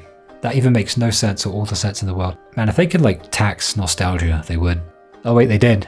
It's called the Final Fantasy VII Remake Trilogy. So, dungeon. Nothing special, so I just kind of shimmy through the fucker, and I make it to the... What is it? It's Ramuh's Power, isn't it? I have the Final Fantasy X soundtrack on all the way though, and it occurs to me just how little the soundtrack in 15 resonated with me. It's sad though, because soundtracks to me are a massive part of what bonds me to a game. But with the exception of a few standout tracks like a version of the Hammerhead theme later on, and a version of the main theme that plays in Insomnia, alongside a few others, there's very little firepower in the soundtrack for me. It's done by the same composer who did the sounds for Kingdom Hearts, Shioko Shimomura, so maybe that explains it. I love the sounds of Kingdom Hearts too, but I find them to be more laid back for the most part and best used as background music, essentially. They complement the places that they play in. With a Final Fantasy game though, the music has to be able to stand side by side with the game, not just in the background. It has to be at the forefront of the experience, and so it needs a certain punch to it with some genuinely strong emotional resonance. This is just me though, and subjective though it is, someone else probably loves it, and that's what's cool about music. Disagreeing about music is cool. That's how you discover new music. So the power's ours, and it's time to meet the sunlight again and head straight to the Imperial base. We're getting our car back, and taking down our first base of 3. It's funny this part, the gang keep talking about how Luna is awesome, you know, how awesome she is, because she's off doing the hard work before we even realise what we have to do, and it's really building her up as a good character, in theory at least, because even then, actually seeing it in real time would be best. At most, what was the last thing we got? We got Titan giving us a little flashback with no sound. Lovely. And we won't see her in person until we get to Alticia, which is a ways off. She could be hanging out here with us, and it hurts that she's not, even just as a temporary party member from time to time, having fun interactions with the lads, you know, with her being so posh and prim and proper and the lads being the opposite. Except Iggy, he's proper posh in it, but not like as much as Luna, and he's got a good balance. All of the interactions could have been incredible. I'll moan about this later, I know, with Aranea and Iris as well. And the gods are on our side. How cool is that? Very. Imperials above us! Thanks. Yeah, that's getting on my tits now. This game has some annoying features, and I do sometimes ponder as to the inner workings of my mind when I remember how much I still love it, and if perhaps I'm a little insane. I probably am, it's just, as I'm questioning why once again we make camp, and there's a little scene with Noctis leaning back on his chocobo, and it's like, ah, there it is, there's the charm, that's why I keep coming back. Gaping Anus is a loyal bird, I love him very much. So welcome to Metal Gear Fantasy.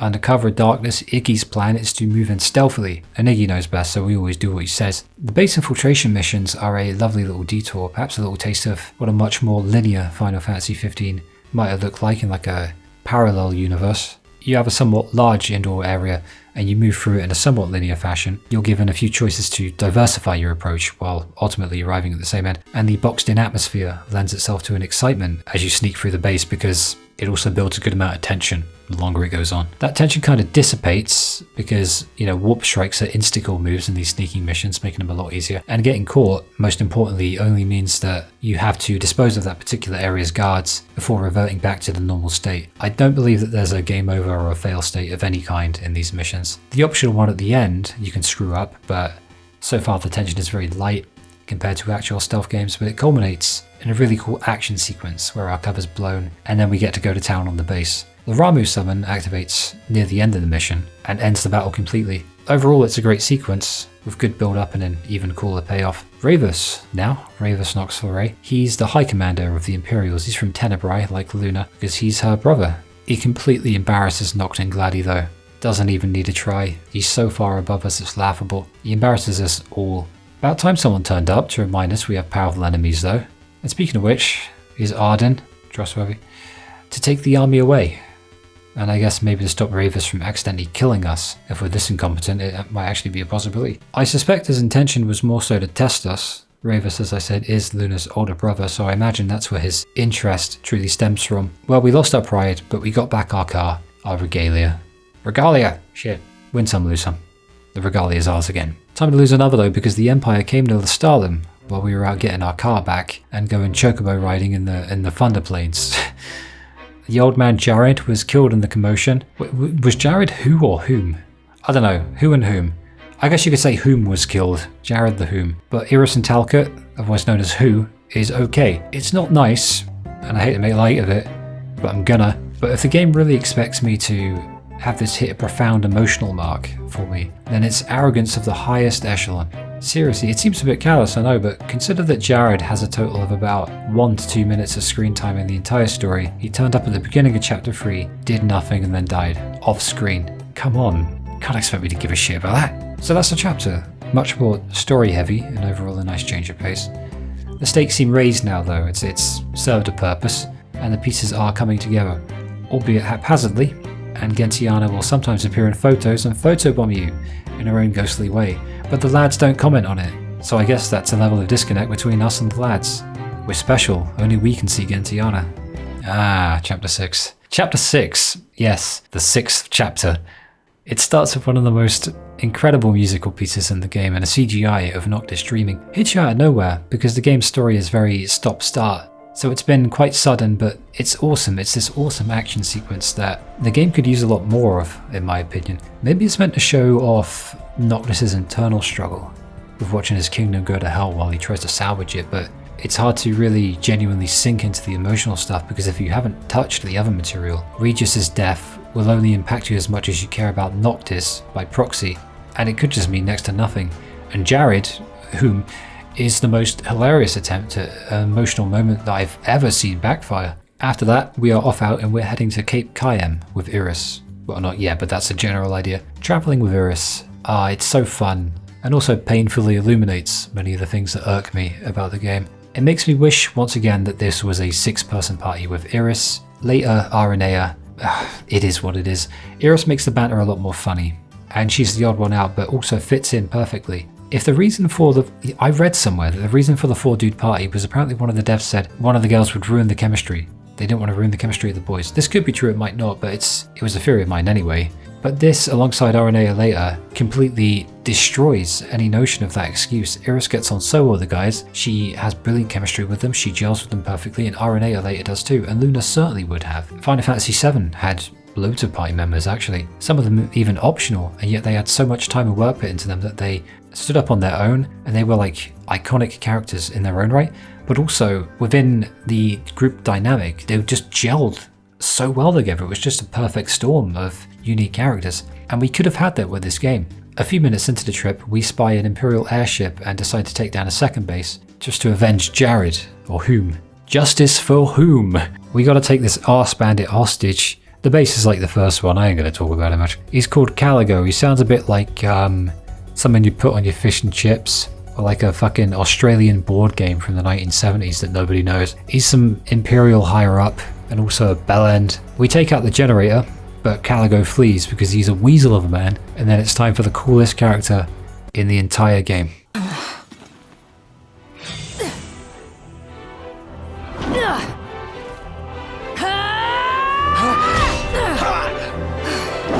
Hey, pretty boy. Let's see what you can do. This is Aranea. She's the fucking best. Trying to impale us is how she says hello. She says hello, and the battle is one where you can actually warp strike her while she's airborne, since she's a Dragoon, and so the battle can mainly take place in the sky, which is immense. We don't necessarily beat her, but after a while she does just call it a night, says she's not working past like quitting time. It's one of the more obvious cases in a game of, you know, this person isn't bad at all, but probably just testing us and will eventually become good kind of moments. But the way she descends from above is one of the cooler moments in the entire franchise. There's something about Dragoons, man. Her, Fang, and her and Fang again. Big impression is what I'm saying for a couple minutes of screen time. They could have given Jared like 10 hours and Aranea would have just come and said, fuck off, I'm cooler. Good thing Noct had the cup noodle hat though. It's long been said in archaic Akashic records that every Dragoon is weak to a man with a secret cup noodle hat. Anyways, back to Iris. We stop by the Maumalam thicket.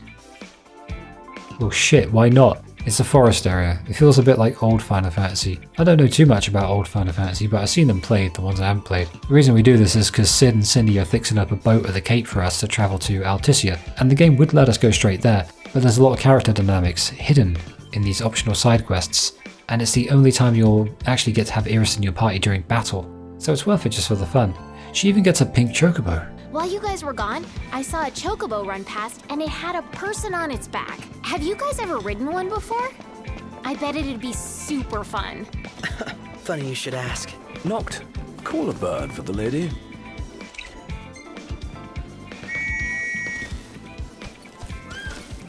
Okay, these birds are freaking adorable.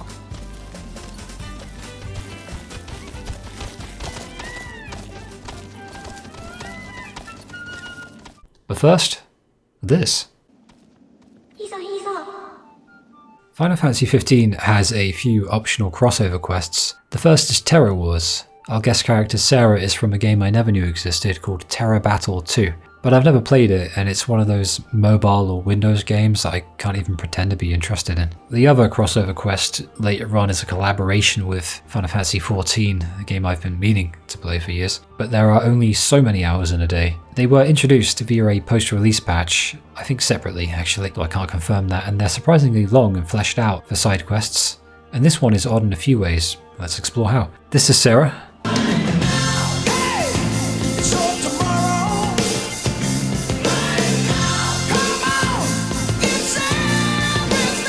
Not that Sarah. She was brought to this weird place against her will, just as we were. We have so much in common, let's get married. The lads didn't come with us, so we team up with her instead.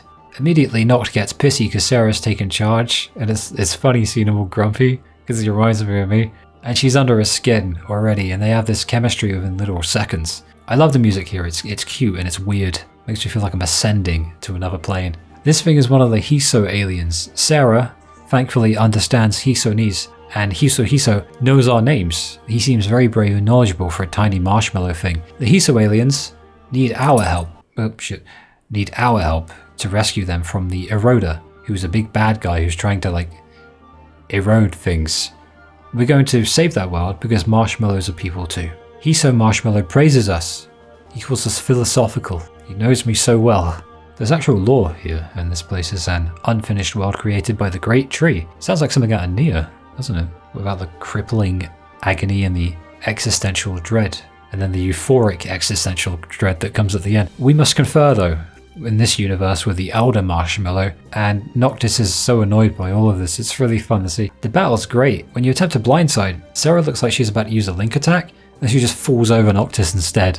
Then they argue about who's shittier. But we won, and Marshmallow approves of our valiant fighting spirit. We basically adopted the Marshmallow. I love him, and I'm going to protect him to the end of the earth now. These are his Marshmallow buddies. They attack Noctis, but unlike the monsters that have been trying to kill us, these things attack Noctis with love and friendship and trustworthy valiance. Except it was all a trick, a ruse, one might say, because all they wanted to do was steal his phone. Bastard Marshmallow. Anyway, we're Sarah now, and I have to admit that she has better chemistry with Noctis than Luna does, at least on the surface. Yeah, I said it. If Luna was on screen more, then maybe it'd be a fair shout, a fair fight, but realizing this was a very funny and also sobering thought and an unintended side effect of this crossover side quest. I'm not the first one to say it, everyone says it, I've seen the sentiment, but they're not wrong. They're absolutely right, the chemistry is it's brilliant. Sarah the Brave helps save a little Hiso from the tree branch of death. And I guess that's just a standard Tuesday for Sarah. That's what you get for stealing, Sarah falls in the process of trying to save the Marshmallow, but then Noct warps in and saves them both from falling off the waterfall. More chemistry here with the two. It hurts how well they work together, but it hurts less when you realise that they've known each other for only a few minutes and are acting like an old married couple. Sometimes it seems a bit forced, but it is still palpable, the chemistry they have. Swings and roundabouts, isn't it? The Hisos apologise for stealing. They have good moral character. They're going to come a long way. I could see them growing very much. They're good little buddies. They're just excitable. They get carried away. I really love this quest. Holy shit, a cut-in. So there's much love in this quest. And I realise it at this point. I only went and actually did it. I found it. I found the one true golden side quest.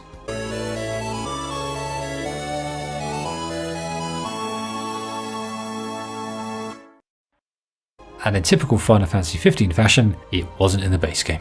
Elder Hiso welcomes us to his crib and we have to protect him. Luckily blindsides work now because we understand one another better, and we also get a cut in each time we hit the link attack. So with these enemies gone, it's time to fight the Eroder and save the Hiso. The Hiso alien is a bad Hiso, a bastard Hiso.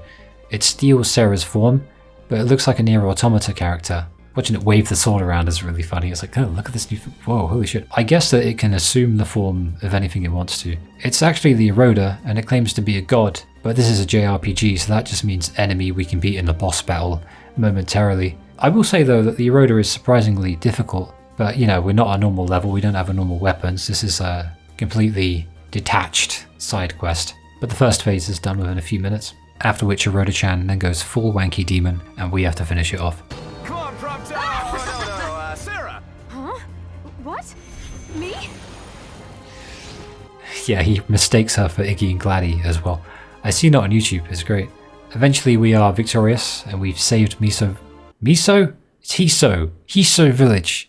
It's sad to part from Sarah and the Hisos. Sarah especially, because they made her really likable, and now she's gone and we'll never see her again. She's going back to that game that I'm never going to play. They built the foundation of something really incredible, and then just threw it away. And I can't really figure out why, but maybe that's just how post-release stuff works, and why video games coming out in an unfinished mess of a state will always be a bitch. It's the best and worst of crossover quests, all in one 20 to 30 minute package, and that'll do it. The one true golden side quest has finally been found, and we head back to the main menu and reload from before the quest. So in line with the canon of this save file, it literally never even happened. The rewards, just, I guess the memories are the rewards. The memories we made along the way. Hiso! In the thicket, it's a short little dungeon with some creepy bugs and a big ass Bandersnatch at the end. Gives us a chance to use Iris's technique though, which is really cool to see. After that, it's a straight shot to the cape. The game keeps asking me if I want to stop, but at that point I just had enough messing around. We get more dialogue with Iris, but you know, I just want to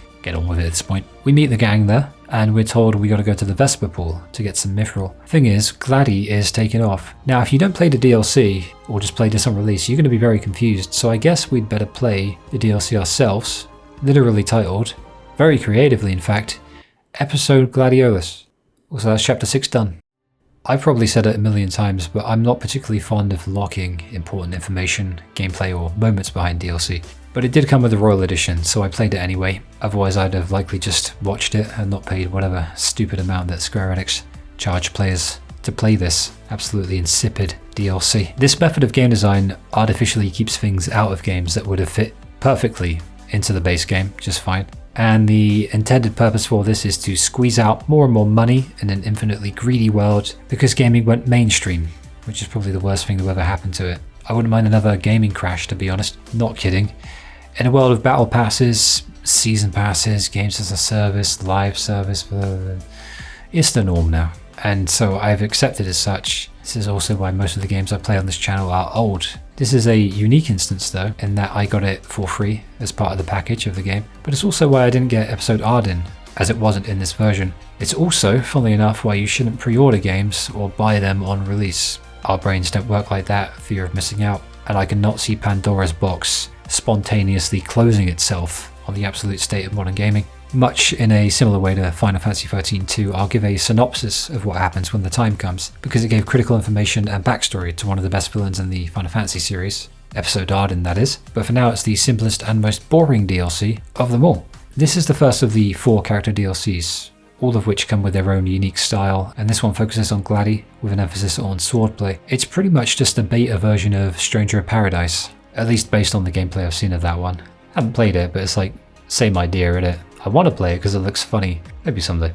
Gladi feels down because Ravus made him look like an absolute chump earlier on. But it's more than just a hurt pride for his ego. I think it hits him deep in his soul because his entire life's purpose is to be the shield for the prince, for Noctis, who will one day be king. Gladio starts his whole DLC by speaking with Core, who suggests that he visit the Tempering Ground to embark on a life-threatening trial for his journey of self-discovery. We're taking on the Blade Master, Gilgamesh, a running character in the series, sometimes comedy relief, sometimes serious, always difficult to fight. Combat similar to Noctis in some ways with Gladio, and it's also different in others. The emphasis is on blocking and striking, with a simple enough damage multiplier alongside special moves called glaive arts that fill up as you perform actions as well. It's one big dungeon, basically split into partition segments. There was never going to be a full stadium of things to say about this DLC, if you know what I mean. But I will make special mention of the soundtrack, which is very, very heavy, and it sounds like Mick Gordon's Doom soundtrack. Have you heard that one? Be surprised if you haven't. This Gilgamesh is the coolest of the whole franchise though, at least of the ones I've seen. The way he looks, the way he talks, everything about him is just really, really awesome. The first battle with him though is sort of just an introductory thing. You're supposed to lose it. You don't have the power to do it yet. You gain that as you go across the DLC and go along. Scattered evenly across the level is some rest points where you can rest and save your game. You're level 24 in this, and any items are going to be very important to pick up, so it's worth not skimping on that and actually engaging with the enemies you face as well to build up that experience and a familiarity with Gladi's combat system. Gladi and Core have a decent dynamic. Core tells Gladi he was just like him, just as impertinent basically when he was younger, and that he was punished for it. Core's an odd character in that he's revered as a living legend, but we never really bear witness to any of it. More telling than showing will do that. We've gone back.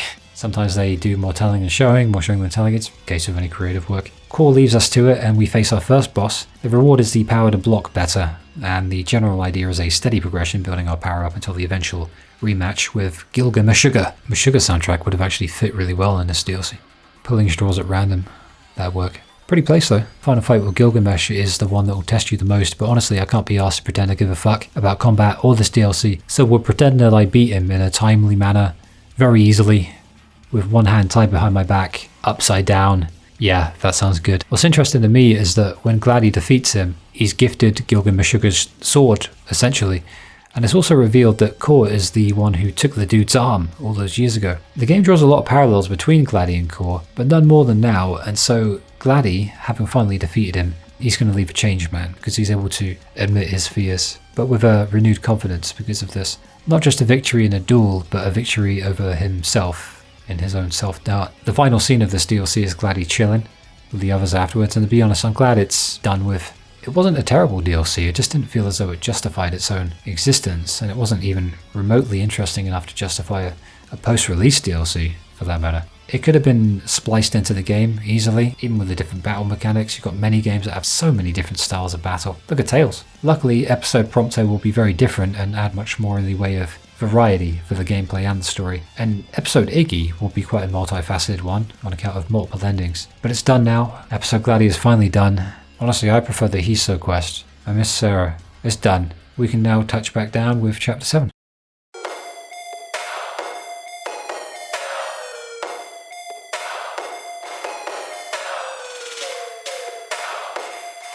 The Vesper Pool is one of my favourite places in the game because it's so far removed from everything else. It's part jungle, part lake, part dungeon. Oddly peaceful compared to the craziness everywhere else anyway. And we are here for the Mithril. We need it for the boat for some reason that wasn't really explained, but seriously, who cares? Ardyn awaits us in the archway near the entrance, and he's going to help us get in. You know, because he's our biggest fan and the world's most trustworthy man. Aranea's here too. She's going to escort us in there, because she's chill with us, I guess. Thing is, the dungeon doesn't actually open till nighttime, but Aranea has joined our party as a guest member, so this is the first and only time we can roam around with her in the party. And given that she's the coolest character in the game, that sucks.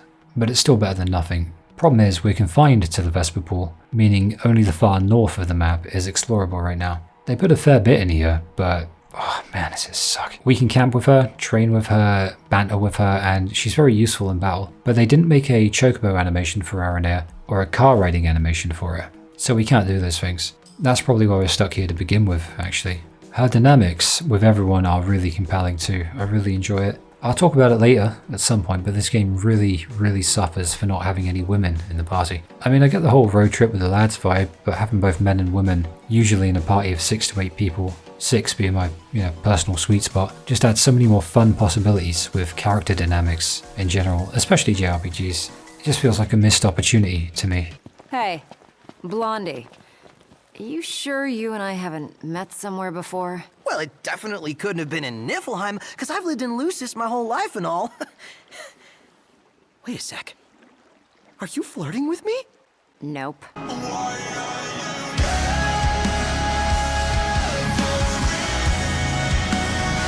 In battle, she's really cool. I just block the crocs and watch her go ham on all of them. She'll chase them down, right? She'll chase them down like they owe her money. Especially the crocodiles. I think she has something against them. She's really aggressive in battle, and it really fits her battle style. And I like how her battle style is actually really the opposite of how she is as a person, because she's really laid back. Her high wind technique is the coolest technique in the game.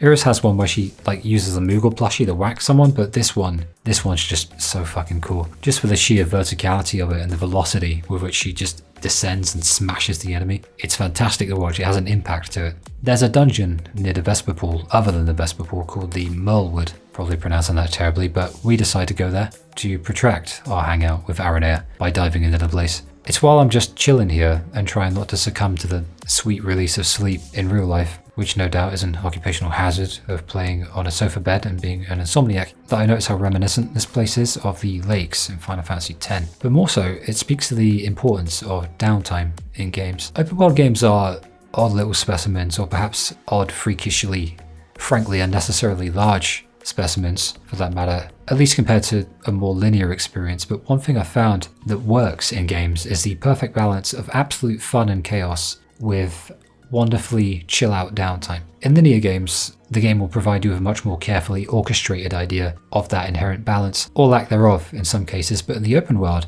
the onus really is on the player to make these moments happen for themselves. There's a great degree of agency placed upon the player for this very reason, at least for the most part. This, of course, is an example of how these moments can still fall out of the ether and into your lap, though, with an open world game. Perhaps it's the added freedom of the world, perhaps it's in spite of it, but I find it really, really cool. There's some easily missable interactions here, so I imagine they intended for you to do it with Aranea and the party. Are there any ingredients you'd rather I avoid using? Oh, well, aren't you considerate? I'm good with anything. Surprise me, Four Eyes. Demons. Till death do us part. Practicing your vows. The army swore their oaths a long time ago. Real slick, Prince Charming.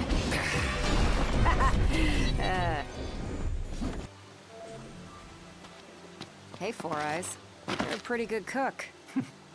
I take it you enjoyed your supper then? I did. What do you say to cooking for us? My men and I could use a personal chef. Get your own. This one's mine. I've got him on a royal retainer. And yet I haven't seen a gill. Now we really need to impress Aranea and show her that we mean the big business. So the cup noodle hat's gotta go.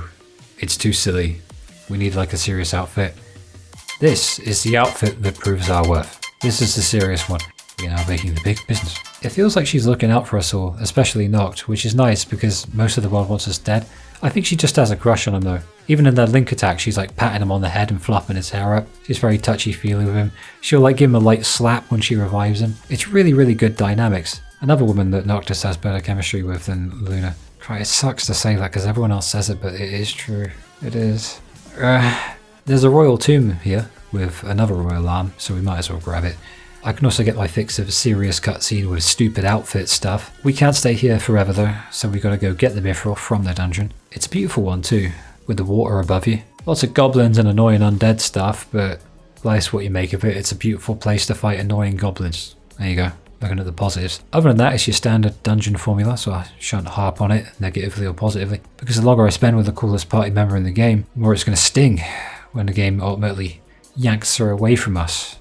I wish Gladiolus didn't beat Gilgamesh. Honestly, now is a good time to mention my misgivings, I suppose, with a 4-person party consisting only of dudes. I understand what they're going for, and I can see that they made a compelling story with it. Absolutely they did. But like most decisions in the game, while they did make something nice out of a mess of a situation, they once again missed the opportunity to do something great, or really, really great. I remember distinctly in my 13.2 video, and even as I'm in the process of currently writing about Lightning Returns prior to even tackling it for the channel. 15 gives me my third instance so far in 4 Final Fantasy games of me once again moaning about the mishandling and underutilization of characters. When it comes to characters, modern Square Enix are 2 things: incredible at designing them and terrible at using them. These 2 things together are a weird dichotomy because, once again, they did it with Fang and Saz in the 13 trilogy, and they've done it again with Aranea in 15, and they'll do it more in 16, but if I ever play that game again, it'll be far too soon. Maybe one day I'll come around and give it another chance, but, you know, important to keep an open mind. It's incompetence that's inherently selective in nature, and I think, odd though it sounds, I'd much rather they design terrible characters, so I could just make fun of how crap they are and have fun with that. There's fun in that.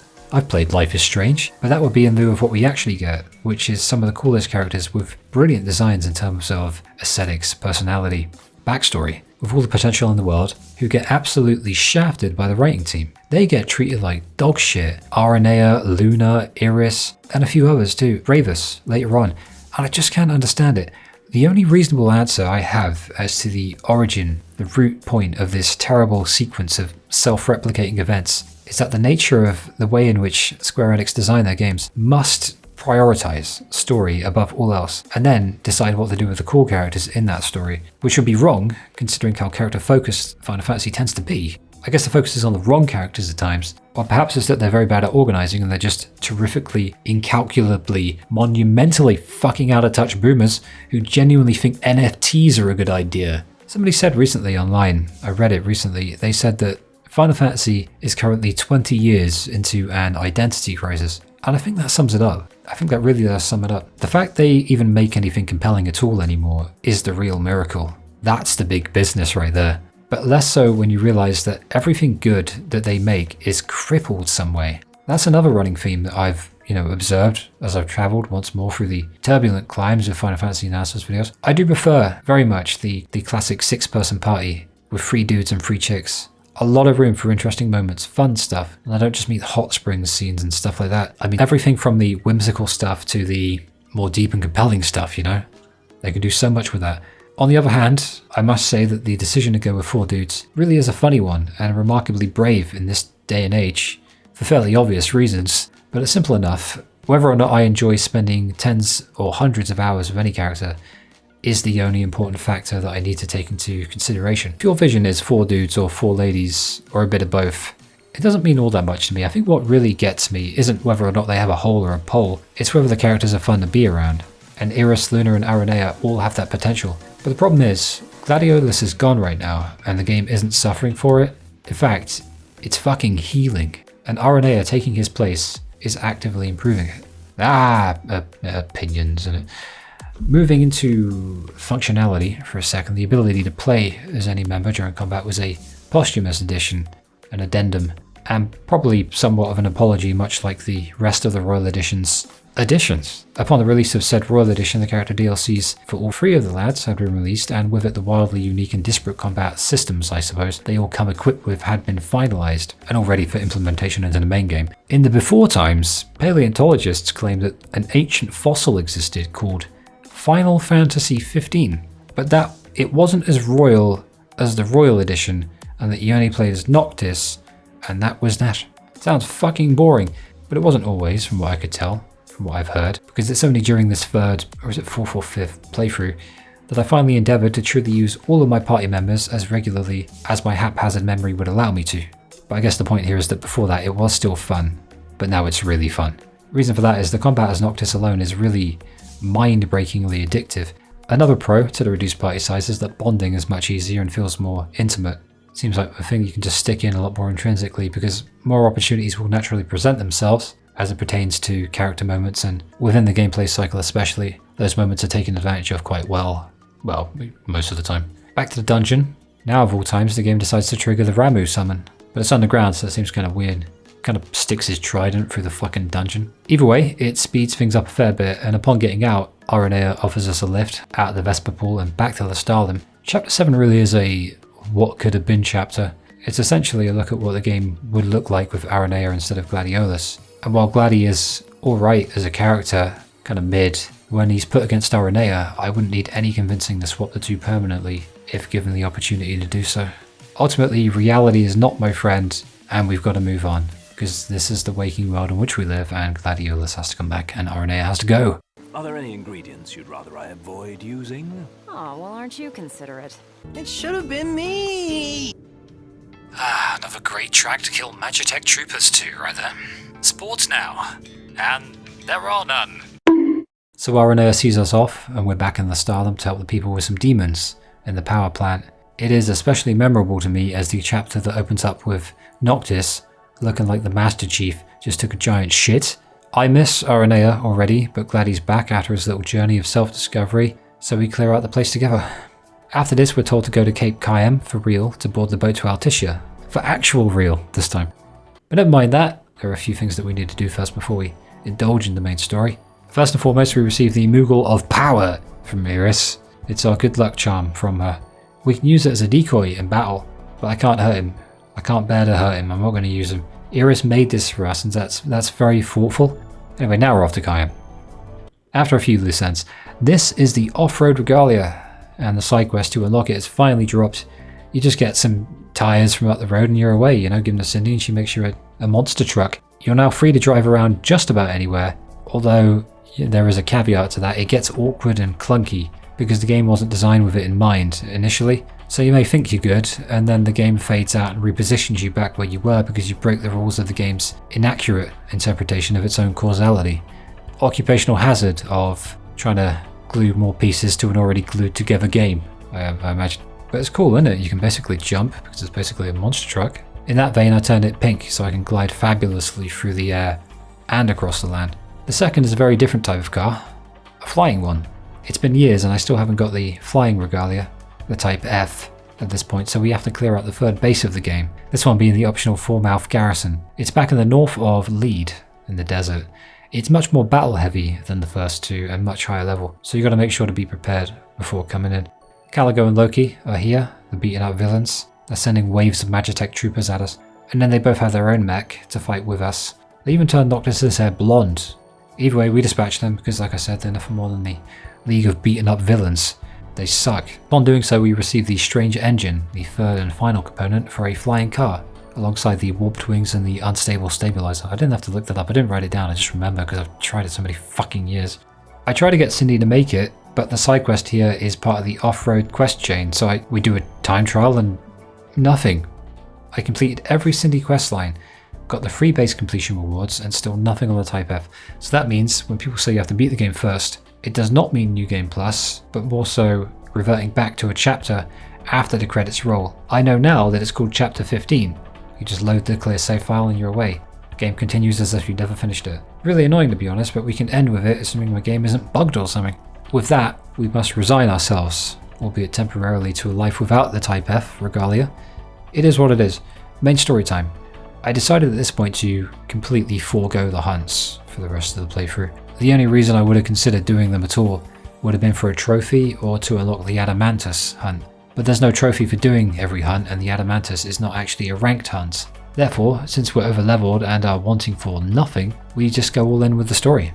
The only two remaining little things I want to do outside of the story now are the Adamantoise fight that I mentioned, and getting the flying car. We'll show them off, as and when they become available. Now it's time to see how Final Fantasy feels as a game when it's all story for a long duration, and those sidetracks, I suppose. Let's see if it holds up as things get really crazy.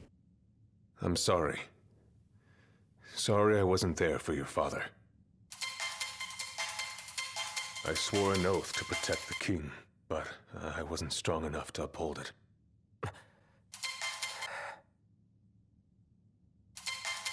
Ain't nothing nobody could have done to stop what happened.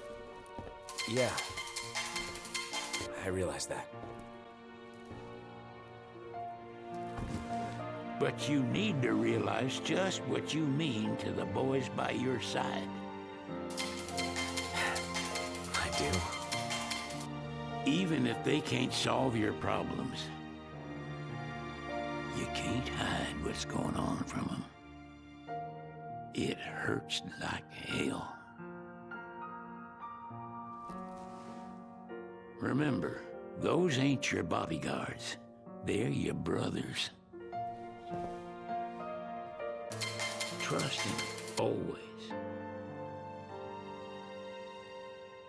Nice scene, but Ardyn ain't the only one with a hat now. It's the only way we can defeat him after all. The gang see us off, and we all get a nice picture together before departing for the final stretch of the game. It's a lovely moment, it's really cozy stuff. Still not particularly close with the other people, because they're barely around, but you do get a sense of Noctis's bonds with everyone, and mainly just a sense of the pride of the Lucian people. Get him, surround him, fuck! It is the open seas, and we're free to sail them to our heart's content. That's a lie, we can only sail some of them. For now, we're headed straight to Articia, and the game is doing the steering. Kind of a piss take, to be honest. Of all the places in the game, though, this is the most visually impressive and artistically unique. Articia is just staggeringly fucking cool. It makes no sense in terms of physics, but it's a JRPG, so it doesn't need to. That's not a prerequisite. It doesn't need to make sense. Magic exists, right? And it doesn't need to be, you know, logical to be pretty. Most things that are pretty are not particularly logical in this life, I have found. You can explore this place somewhat freely, but it's limited to little islands, so the gondolas will help you get about. Unfortunately, a lot of the map is inaccessible. It's a brief stop, but later we'll receive the option to travel to past Lucis and past Altitia, as though we never left, so you're never truly permanently locked out of anything in this game. It's like I said, even when you complete it, you unlock chapter 15 and it just, as you were. You do all the hunts and side quests and everything else that you wanted, and pretend that it didn't have a really emotional ending. There is a weird side quest where we, a group of 4 lads, want to go see the wedding dress. I don't want to be mean, but was this written by a chick? Did a woman write this? Mate, this ain't how lads talk. It ain't how we act. We don't go, you don't see you don't see a group of 4 lads going, hey friend, do you want to go see the wedding dress? Slay queen. Yes, oh my god, it's so beautiful, oh my god. That's not how we are. It's just, what?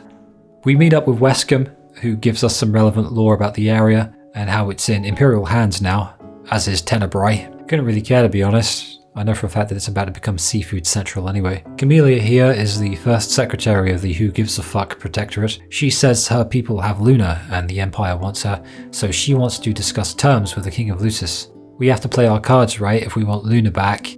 Once again, this whole thing seems so sudden. I've been out hunting monsters and just chilling with the bros, and now the game's like, your fiance's in custody. This entire story is a supraventricular tachycardia. Normal to crazy in just split second. I guess the story beats are the initial palpitations. Gentiana greets us, I suppose, in her ghostly way as we arrive at the posh person place for our politics meeting. But this is where the game grants us the ability to revisit past memories, as I've referred to them before. This is what the game calls them. At first, in 2018, I didn't really bother with this. I didn't really understand its function. I didn't really read it, to be honest with you. I was just in it for the story. I was very impatient back then. We all change, but this is otherwise a point of no return in the story without it, and its function is akin to a rewind. Here's how it works and how we can use it. To use it, you need to select a lodging that you'd usually rest at and select the Call Umbra button. Then, when you're done playing pause with him, which is, you know, mandatory, obviously, which really is the best thing actually after petting him, so well done for putting the option in the game, we then select Travel to Past Lucis. With this, we're free to sail the open seas in our royal vessel. So much for the main story. Now we're free to explore the ocean and can even fish out here, and Cindy calls us immediately upon getting back to tell us about what will be our final hunt of this essay, and the most memorable. Yes indeed, it is the Adamantoise hunt. So I suppose the real function of this Call Umbra thing, which can be used at almost any time after beginning chapter 9 apart from a few little intervening moments, is to rid the player of a point of no return, giving us the option to go and do any side quest or hunt and any loose end that may have bothered us. I'm fairly certain this wasn't an option in the original version, and it's not something I can verify, but rather just pattern recognition at this point, but I'd put money on it. I put money on most of the good things in this game being a Royal Edition addendum, to be honest with you. The key here is that you're not locked out of anything at all, which is awesome, and everything is as you left it. Your stats, your level, your items, everything that matters, essentially, are all preserved upon entering back and forth in time. Cindy directs us to Dave about some irregular seismic activity, and we go see him. Found himself a suspect spot. Y'all mind going to check?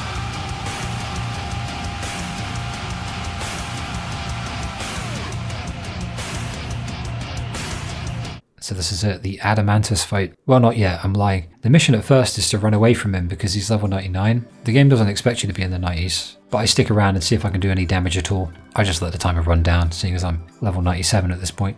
Is that a flex? I don't mean for it to be a flex.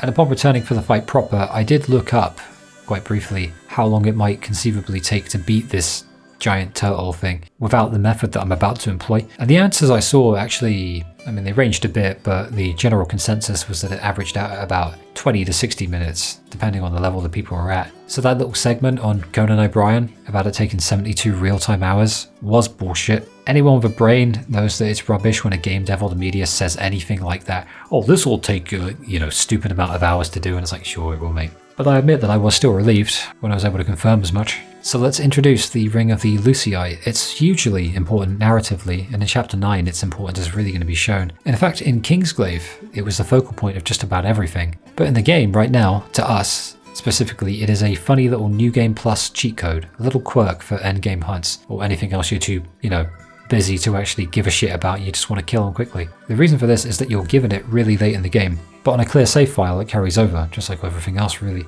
With full MP, you can press a button, triangle on PlayStation, to attempt an insta-kill move. And with warp points all over the place, you're going to replenish your MP every time you warp to one. So your biggest goal really when using the Ring of the Lucii to, cheese it with a death spell, is finding a warp point that isn't too high up, because Noct just tends to fall off of everything. It just falls off of things a lot every time that you attempt to move up there. He's not stationary. It'll do this animation. I haven't looked up the numbers, and I forgot the count too, but there's no need really, as it only took me what felt like about 10 to 20 attempts to trap him in that crazy vortex and send him back to the void. And with the giant turtle gone for your trouble, as well as Gil and hunting experience, you get given the Adamantoise bangle with, wow, 10,000 HP to any party member. I actually took off my Moogle charm with the extra XP, just for that. It also gives you some meat from the Adamantoise, which you can use to make a limit break spell later on, which we will do. That said, at level 97, experience isn't something you really need anymore. At this point, it's just avarice, isn't it? Just hoarding experience. Same could be said for the insta-kill ring, I guess, but the funny thing is I don't feel cheap at all for using it. It's a weird thing, but the way I see it is, I completed the game numerous times, not always on easy, so you're damn right I'm going to use it. It's funny. I paid my dues, man. So with that done, we move on to the second crossover quest, the Final Fantasy XIV crossover. This one is really unique actually. A poor girl is trapped under the world's smallest chocobo, and we can't get it to move. He's very picky, only eats the best of veggies, and so it's off to Wiz at the chocobo post to invest in some premium greens. That smells like regular! She needs premium, dude! Premium! Dude! If we don't do it soon, I guess the poor girl's internal organs might just collapse, so it's a hasty trip. We've got to be expedient about it. So I guess this girl's a cat girl from 14 or something? Final Fantasy 14? Yijime of the Y tribe. I haven't played FF14, but I've seen a lot of it. And the first thing I noticed is it has loads of animal people like this. Like it's got bunny rabbit boys and bunny girls, even cat boys and cat girls, all sorts. What if I'd make a cat boy if I played it? I feel like I'd be inviting a lot of trauma upon myself. All sorts though. One day I'll hop into that game, one day. So I hope they're all as friendly as our cat girl here. They're preparing to perform a divine summoning. They're going to summon a god. Right. As opposed to... I believe the name speaks for itself. And you're not freaking out? If that wicked primal shows up here, this world will be in big trouble, you know? You don't want that to happen, do you? You have to help me, please. Okay, jeez. Oh, great. Here, take this link pearl. We can use it to keep in touch with each other. Oh, slow down a sec. Let's be sure to meet up again a little later. All right, adventurers. See you soon. Hey, wait up!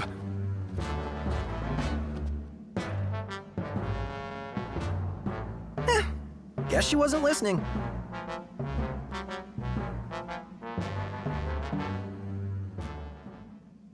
Dear God, they're baking the big business. We're helping this cat girl. Almost said e-girl. Fuck me, I'm tired. Well, she kind of looks like one. We're hunters, after all. Begs the question, though. How exactly does one get stuck under a giant, slow-ass chocobo? I think we all know the answer to this question. And it's important for us not to judge the cat girl for her preferences. Cat girls are wild, man. Holy shit. You know, after seeing this absolute unit of a chocobo, I came to appreciate the design of Final Fantasy 15 chocobos a lot more. They're cute and regal. Nice mix. And the colours are spectacular too. Worth mentioning that there is a chocobo racing minigame in this game, right next to the chocobo post actually. But this playthrough, I just didn't go there. I wasn't interested, honestly. It's not really fleshed out, and even if it was, I'd just ignore it. But it is one of the chocobo racing minigames where you actually get to control your chocobo, and I prefer those ones more. The other ones where you don't control it, it's like the difference between FIFA and Football Manager.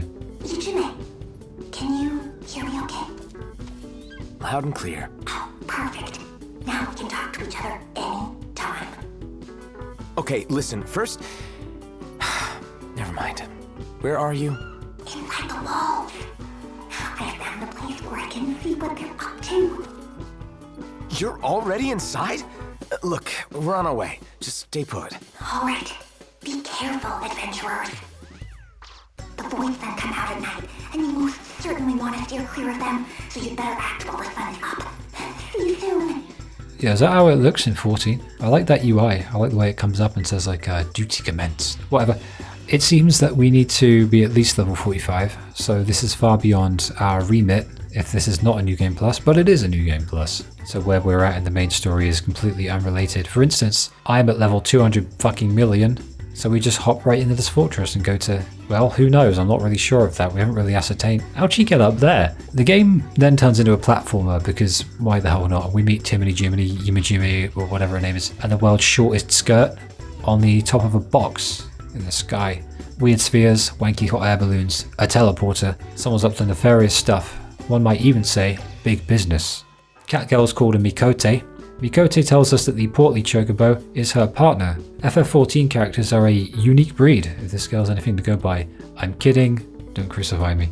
She has this cool entrance like it's WrestleMania or something, and the soundtrack's really, really good. It's really catchy, and that's good too because the battle drags on for a bit. The ending of it involves us summoning whatever this actually is. I guess it's Garuda's evil twin, or good twin in this case because it helps us out. And it's a really cool end to a cool little quest. We can now summon the Garuda thingy that helped us. Also, Yujime is our friend now and has opened up a shop. I don't use it. And that's the end of the crossover quests. I did prefer the one with Sarah in that Terror Wars thingy from the Terror Battle game. But this has achieved its intended effect of making me curious about Final Fantasy XIV. I know the director of that ended up making FF16. Maybe 16 is something I come to love in the end. Up until this point, I only really knew about the soundtrack of 14, which is great, and some character types, but if the writing is as whimsical as this, then I could definitely be convinced to dive into MMOs properly.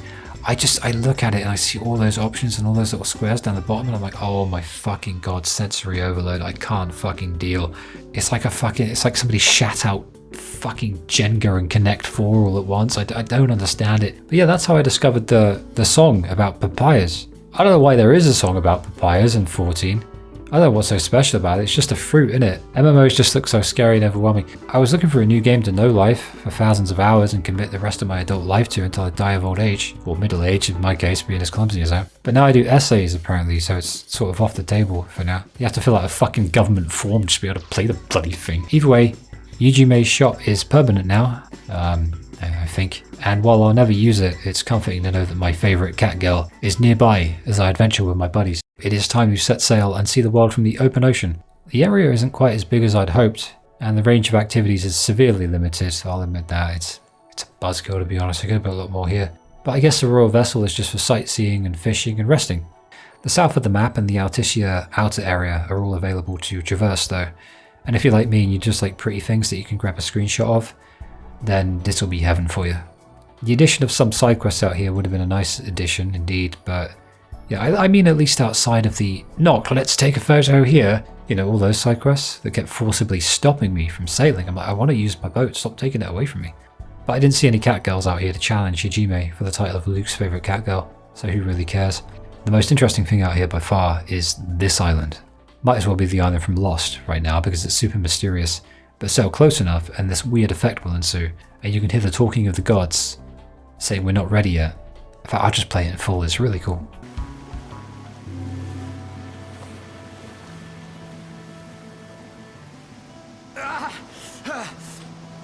Hold on. Get us out of here, Iggy. Right. Hang in there. Who are you?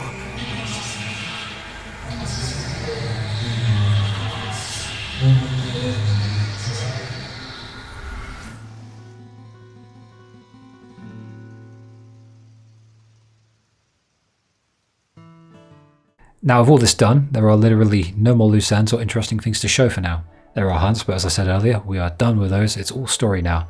All the time till the end of the video, I'm not messing with you, it genuinely is this time. Did you remember to put on sunscreen, Noct? Yes, Ignis. That's the thing about being silly so long, people don't know when to trust you. Either way, our presence is required back in Alticia in the current day. We have to negotiate terms with Camellia now. She doesn't mind us pissing off because technically we didn't, we just went back in time. And this political stuff is quite fun because the outcome is the same in terms of the overall story, and all you get really is like a few rewards for answering each prompt well. So this time, I decided to be a colossal prick instead, just to see how much I can annoy her She's bound to be furious already just from the outfit alone. I can make this work. So Luna has to perform the rite to summon Leviathan. It's like a summoning. Alticia's higher-ups don't want the place becoming a war zone, since it's guaranteed that Imperials will show up and try to take the thing out. And Leviathan, she's not got the best temper, you know? But this whole conversation just boils down to the gods want what the gods want. Wait, I just thought Luna has to perform the summoning. Damn the outback, Sam! Plastic grease monkeys! Luna and Camellia form some sort of sneaky agreement and Luna's taken into custody. It's all part of the plan and Camellia has been good to us, but she'll literally never appear again, so why would I give her a character analysis, you know?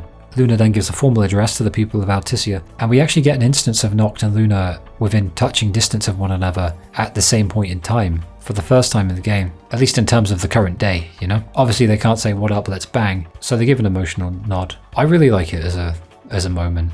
Less though considering what's coming up in a bit. Maybe the outfit was a bad idea, but it's too late. I've committed emotionally to musical Noctis.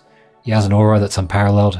He's the one true funny king, the silly king. The lead up to this chaotic sequence has been really good, though brief, and it shows how well the game can hit you with a cool moment when it actually has its pieces in order and all in working condition. In one of the most cinematic scenes in the history of the entire series, Luna goes full Disney princess and calls forth Leviathan.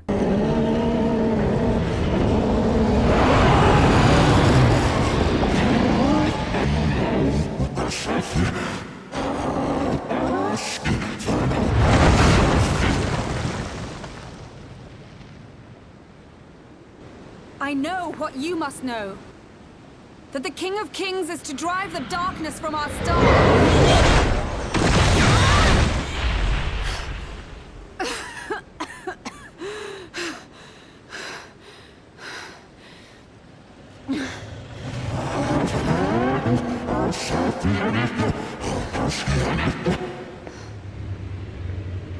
It is in receiving mercy that men offer praise, and in shedding grace that the gods solicit worship.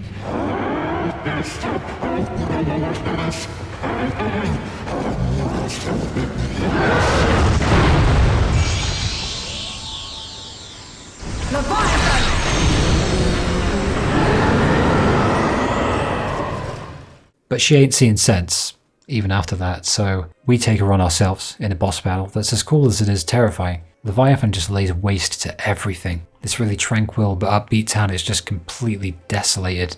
You've got buildings, bridges, she's just turning them all upside down and inside out. Eventually we end up in some sort of vortex with her just warp striking over and over again. In terms of set pieces, it's one of the most memorable boss battles I've played, also one of the easiest. The reason for this is after we beat the crap out of the big fish for a while, the game cuts to Luna in a right state in the middle of what used to be Alticia, but is now an apocalypse on water. And Ardyn comes up and he puts a damn knife in her. It sucks, but it hits like a truck. I honestly didn't expect them to just straight up kill her off. First time playing, at least. Reason being, it's as stupid as it is unexpected. I think the two are symbiotic in this case. With the last of her strength, Luna lifts Noctis to safety of her magic and Noct goes full ham on Leviathan with the power of love or something. With all of his powers, you know, it's an easy fight. Gameplay wise, it's just a victory lap of a boss fight, really. But it's still awesome.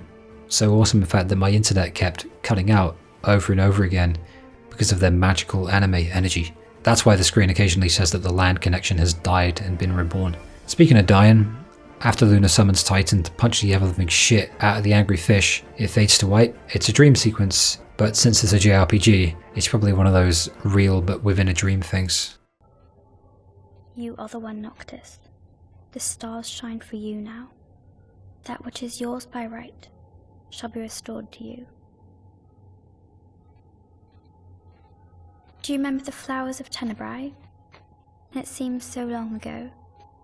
You'll find they await you still, blooming from hill to vale. Will you be there?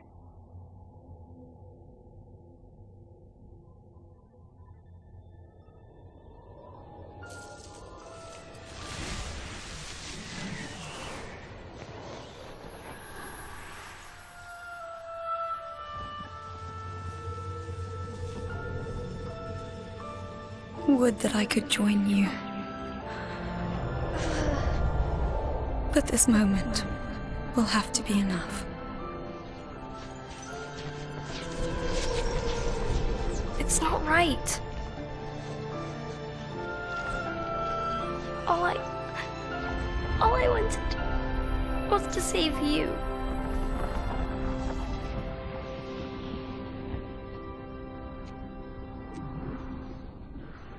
When the world falls down around you and hope is lost. When you find yourself alone amid a lightless place. Look to the distance. Know that I am there. And that I watch over you always.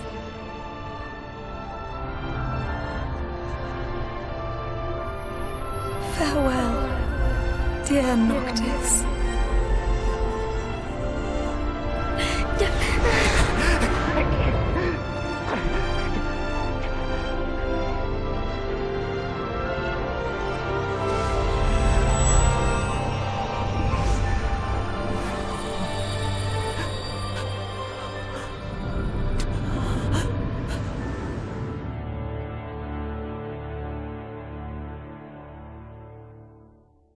Noctis wakes up in bed and Iggy tells us that Luna has died.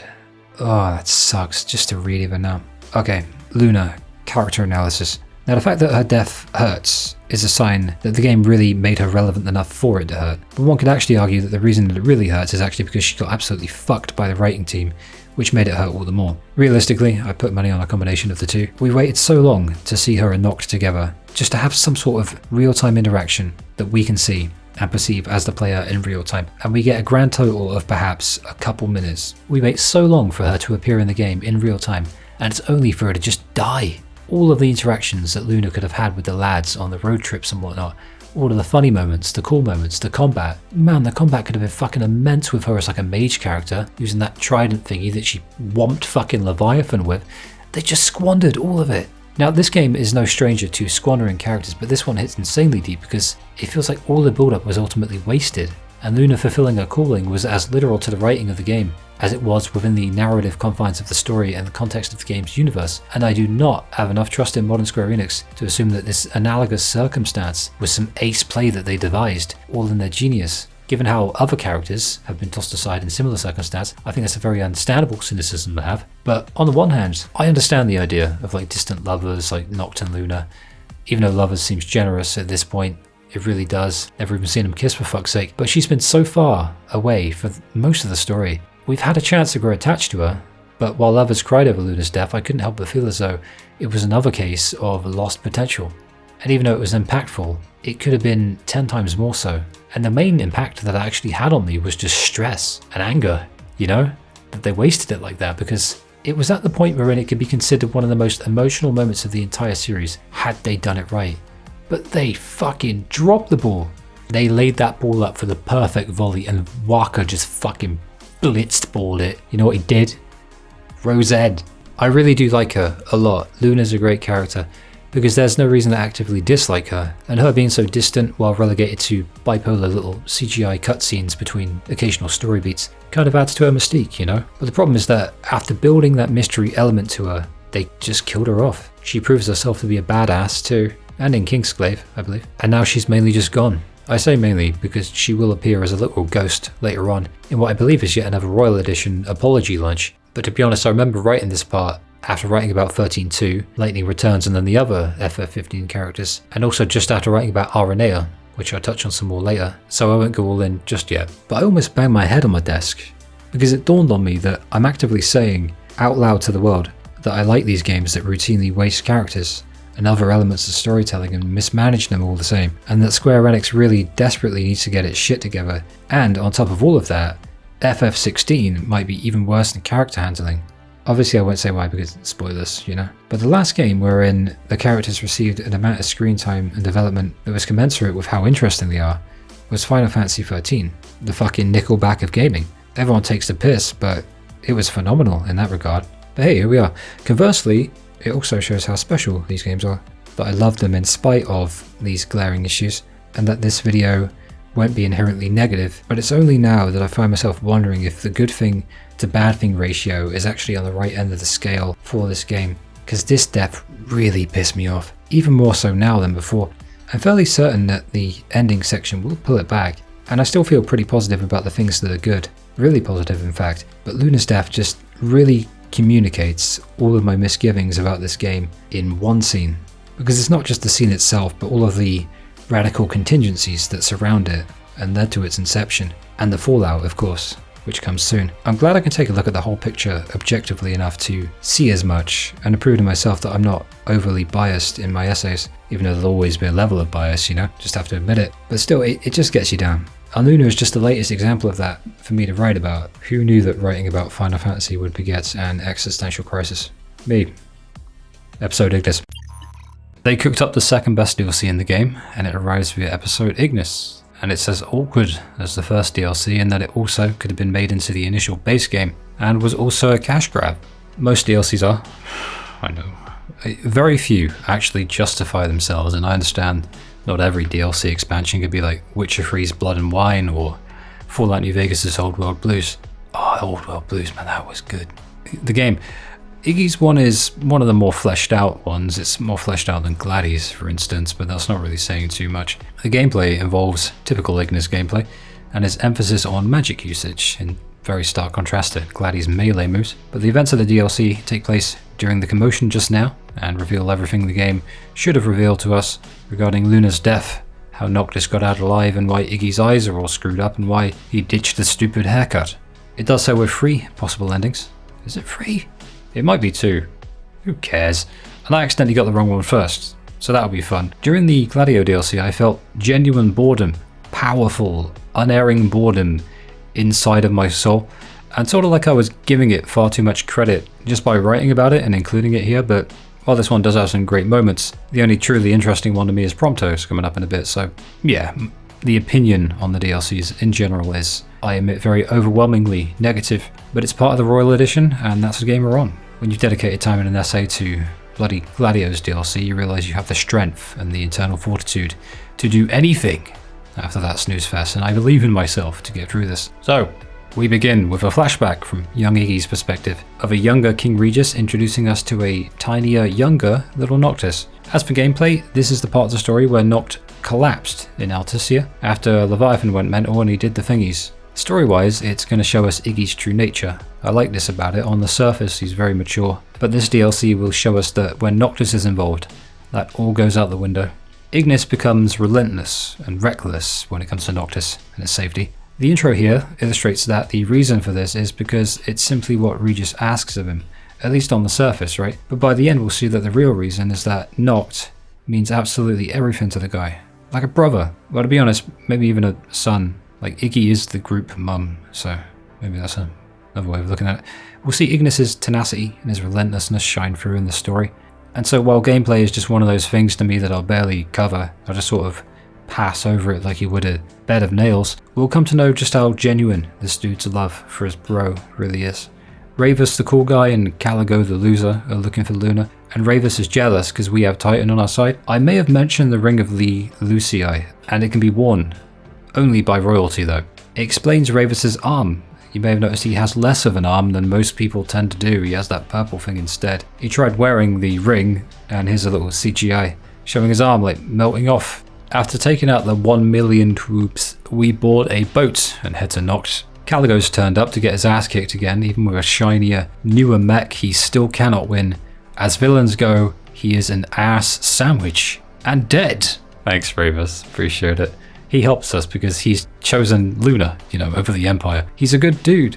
He dislikes Noctis, and maybe there's a deep reason for this, but anything other than he wants to bang my sister will be but a fleeting pretext in my eyes. I enjoy Ravus and Iggy's dynamic here. Ravus is pissed because Regis left Tenebrae behind to get murked by the Niflheim Empire, who are in charge of it now. All of this shouldn't have to be explained in the DLC.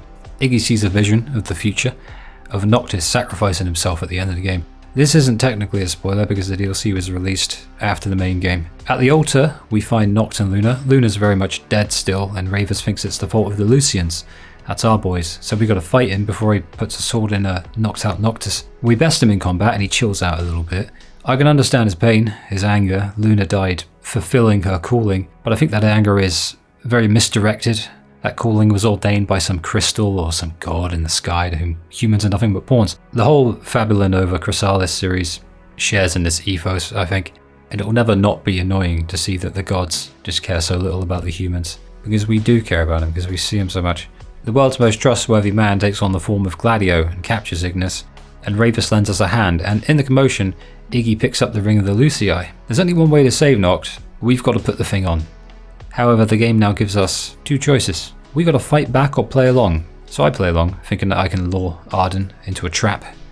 I also failed to notice that the picture on the other option has a scene from the canon version in it, very much indicating that that is how to get to the canon ending, because I'm an idiot.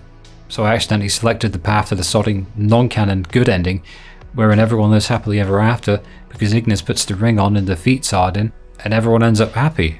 Except Luna. She's still dead. Aranea appeared in this ending though, so that was cool.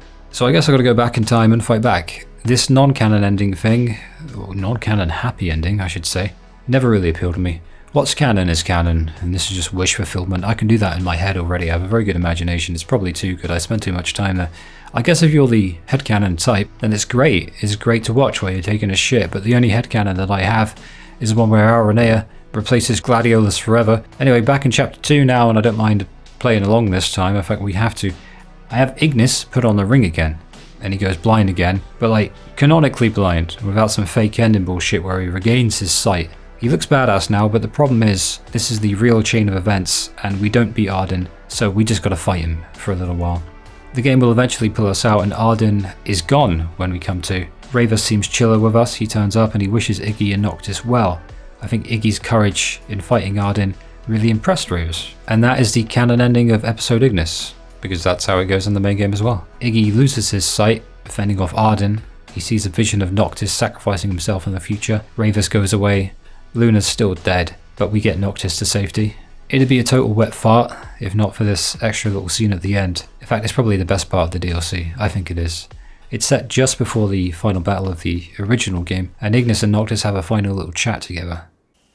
It wasn't all bad. I suppose we had some fun along the way. And our fair share of trouble, too. But I don't have any regrets.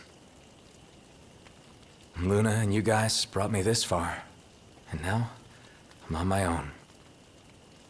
No, you won't be going alone. No, you're right. I mean, I wouldn't have made it all this way without you guys. Why stop now? In the end, I might not have you at my side, but I'll always have you in my heart. Thanks. Thanks for everything, Iggy.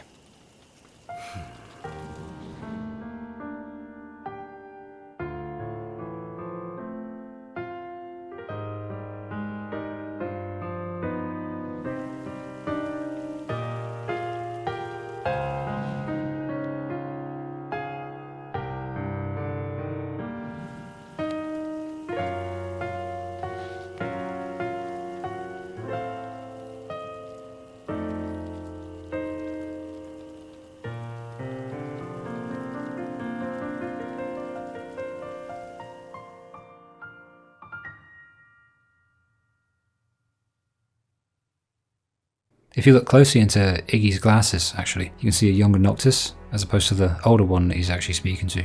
I guess that's what Ignis sees in Noctis, always has, probably always will. And that brings the DLC to a close. Really well written, really well done. Really should have been in the bloody base game, but that's just how it is, I guess. You don't see many characters like Iggy. I think he's spectacularly unique. I really like the dude. I used to be able to do a good impression, but I kind of fell off, you know? He's definitely my favourite of the lads. He's not a total stick in the mud like you'd expect with someone so, formal. He's got OCD for sure, and so I can relate to that. He's up for a laugh, he's got banter, and he's funny too. The way he looks after Noctis is really nice and funny, and he really steals the show at points, more so than any of the other lads I think that aren't named Noctis. He's miles above the others, and his moment in the DLC where he sacrifices his eyes for Noctis is 21st century Kino. The DLC that didn't need to exist was alright, it could have been worse. What a ringing fucking endorsement. That's it. What's what? I've come up with a new recipe. Timeline wise, it's been a few weeks now when we're headed into the Imperial capital through Tenebrae to go reclaim the crystal and mess up the Empire. Glady gives Noctis some stick, saying not to stop in Tenebrae.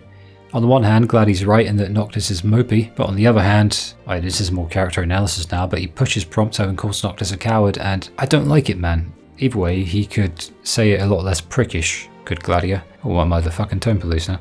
I suppose it reeks of a forced attempt to create some division in the group, on account of the writers feeling as though that was needed. But it falls flat for me, in light of a few things that I'll discuss during Gladio's character segment, which I imagine I'll place right after the lads make up in a few minutes. This map here is of Niflheim. It's nice to get a look at some new areas as we pass them by on the train. We've been very accustomed to having just this one map so far in the game, and then Artesia too, so it kind of feels like a new planet, almost. Even if they are half complete and very much barren, it feels like a new world, and after 9 full chapters in our country, seeing the Empire is admittedly very exciting. It'd be more exciting if you could do anything other than ride past it all in a train, knowing that it's very low poly 2D bullshit, but still, the game's a mess. We've been through it loads of times, it is what it is, whatever in it. Instead of seeing a city in Niflheim, the game sends us underground to a royal tomb. This is very disappointing, it's just a filler dungeon. In order to facilitate this newfound tension between the lads, the dungeon itself is less fun than normal dungeons, because Ignis now, on account of his eye blindness, has to walk slower, and it gets really annoying really quickly, or I guess really slowly.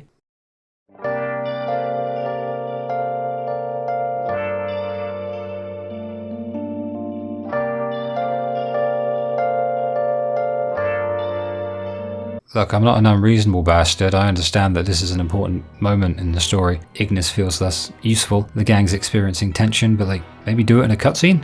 Just an idea. Not unlike a filler dungeon that's already annoying and boring. It's dark, it's overly complicated to navigate, it has generators that you have to turn on but only when you have the corresponding key. It's already crap, why add this to it? Padded dungeons that are overly complex, but not in particularly intelligent ways, are the hallmark of a mess of a game, and a lack of more intuitive and fun ideas. So I'm not surprised by this, I'm just disappointed. It all culminates in a boss battle with the Marlborough thingy that poisons you all the time, you know? And then Iggy, of all people, is the one to help us defeat it, proving he's very much still capable. But then there's a cutscene and Iggy speaks up about all this annoying bickering. They're like, is it okay, Iggy? And he's like, it just bloody well not! He accepts that his sight probably ain't coming back, but he's sticking with us. Gladiolus objects, of all people, which is really rich, because he just gave Noctis shit earlier for not putting Iggy first. It's especially stupid, in fact, of Gladio to say this, considering Iggy literally just saved us a minute ago. Like a minute ago, he's the reason we won that battle, and now you're trying to kick him out of the team. What the fuck is wrong with you, Gladiolus, you fucking dumbass? Why are you so shit? Why are you shit? He was the one who saved us. He's obviously capable, he's adapting. This writing makes no sense. Gladiolus is so crap sometimes. Why aren't you Aranea instead? We could have had Aranea and we got to deal with this fucking idiot instead. I guess I'm starting to actively dislike Gladi now. This guy sucks more and more with everything he says and does, and he's dragging the game down with him. Worst chapter of the game so far. Perfect time to bring up the Gladio analysis then. So, Gladio. The biggest waste of a party member spot I've ever seen in a game with Iris, Lunafreya and Aranea. Even in his DLC, Kor and Gilgamesh are the interesting ones, not him. Gladi is not interesting. I think that's the issue with him. The most interesting thing he does is annoy me and be uninteresting. He's not even uninteresting enough for it to be particularly interesting either. It's like an assault on the soul. Now, I don't have a good deal of good to say about Gladi, but I do have some, I guess, so I've got to be unbiased. I can try anyway. He's loyal. Anything else? Probably not. He's loyal, like Iggy and Prompto, and he's usually a very good friend to Noct. In the optional side quest, actually, where he gets Noctis up early in the morning to do some training, he's very nice then. And also when he grabs our boy by the scruff of the neck near Titan, when Noctis needs it most. But I'm not a big fan of Barry Fraser's wait around. If he was really cool or funny or in any way interesting, I'd probably forgive him a lot easier for that. Not too dissimilar to the way that I forgive Prompto for being annoying, in light of him being very, very funny sometimes. But the way that Gladi pushes Prompto in the train still annoys me. And while I get that someone has to talk some sense into Noctis after Lunafreya dies, Gladi was written to be way too heavy-handed about it, emotionally, I mean. And I guess it's inconsistent. To a degree I can get why he's acting this way, but this was handled so poorly that it left a bad taste that never really washed out. His jabs about leaving Ignis behind after he was literally just blinded, it just sealed the deal for me. He just did a total 180 at that point. It's like mask off shit, you know? The dude seems disciplined at times, which makes it even more funny, but in a way that's annoying. But at others he has no sense of discipline at all. It's an interposition relative to the other lads who are very consistent in how they act and progress. Either that's intended or it's an oversight in his character writing. Either way, it makes me glad that Ravus embarrassed him earlier in the story, and it makes me sad that someone genuinely interesting like Aranea didn't get that coveted 4th party member spot.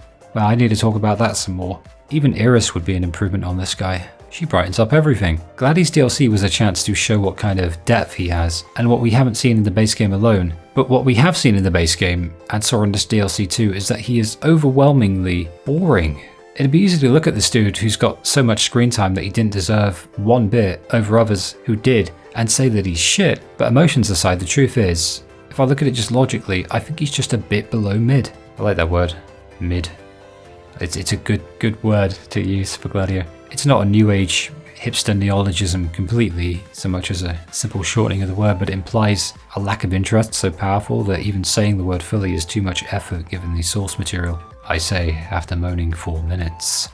So, yes, Gladdy's just about passable as a party member and one of the boys, and someone has to be the less interesting one, and he does it very, very well. Better than anyone else, in fact. Sometimes I'll admit he's got good banter and chemistry with the lads, but he's never once made me laugh, or even come close to gripping me or doing something that was really, really cool or likable. I just can't think of a transcendental moment wherein he really steals the show, at any point. I wasn't lying when I said even in his DLC, Kor and Gilgamesh are the more interesting people. He's not the most boring guy who ever lived, but whoever that person actually is, he'd probably get along with him really well. So yeah, he's kind of mid, kind of boring, very Gladio. What a waste. The nights are growing longer, Ignis says, and things seem to be going to hell. And in a way analogous to the story. Speaking of which, Ardyn's here to troll us again, because that's what he does. But this Ardyn is acting a little strange. We'll figure out why in a bit. But for now, Magitech's here. This sequence actually is really fun. It involves point warping to the airships, and it's a cool bit of combat. But to sum up the weird Ardyn stuff, well, Ardyn from before was Prompto, then I believe Prompto was Ardyn, and then we pushed Prompto off the train, thinking it was Ardyn. And in short, the world's most trustworthy man has been shapeshifting and deceiving us and disguising himself as others, living up to his name, obviously. And that's it. That's the hilariously short chapter 11. I've noticed that chapters 10 and 11 are literally just a short train ride followed up by a thing, and the pacing has suddenly become really frantic. In a way, it's quite fitting, seeing as how the story has ramped up significantly with the stakes being raised. But now, we got to segue into a different story, because this chronologically is the point in time where episode Prompto begins. Finally!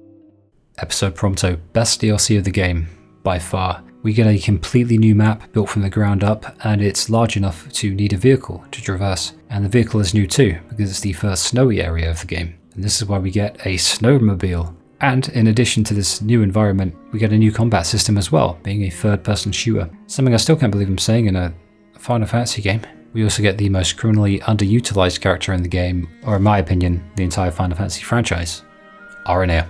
She'll be with us for most of it. We get new banter, new camping scenes, new dimensions of combat, and a pretty good story about Prompto's origins to glue it all together so it holds. This is where my appreciation of Prompto started to develop a lot more back in the day. I was already getting more tolerant of him, but this is the point wherein it was pushed over the precipice, and I decided that I liked him now. To be honest, him occasionally being a cringe lord is kind of funny, and it makes him and Aranea kind of bounce off of one another a lot more because he's cringe, she's anti-cringe. The episode occurs after Prompto falls off the train and we lose sight of him. He really thinks Noct wanted him dead and pushed him off knowingly. Doesn't realise Ardyn the Trustworthy was behind it, and so that's our starting point. Where exactly we are in the world seems to be some kind of snowy outskirts of Regalia, the Imperial capital.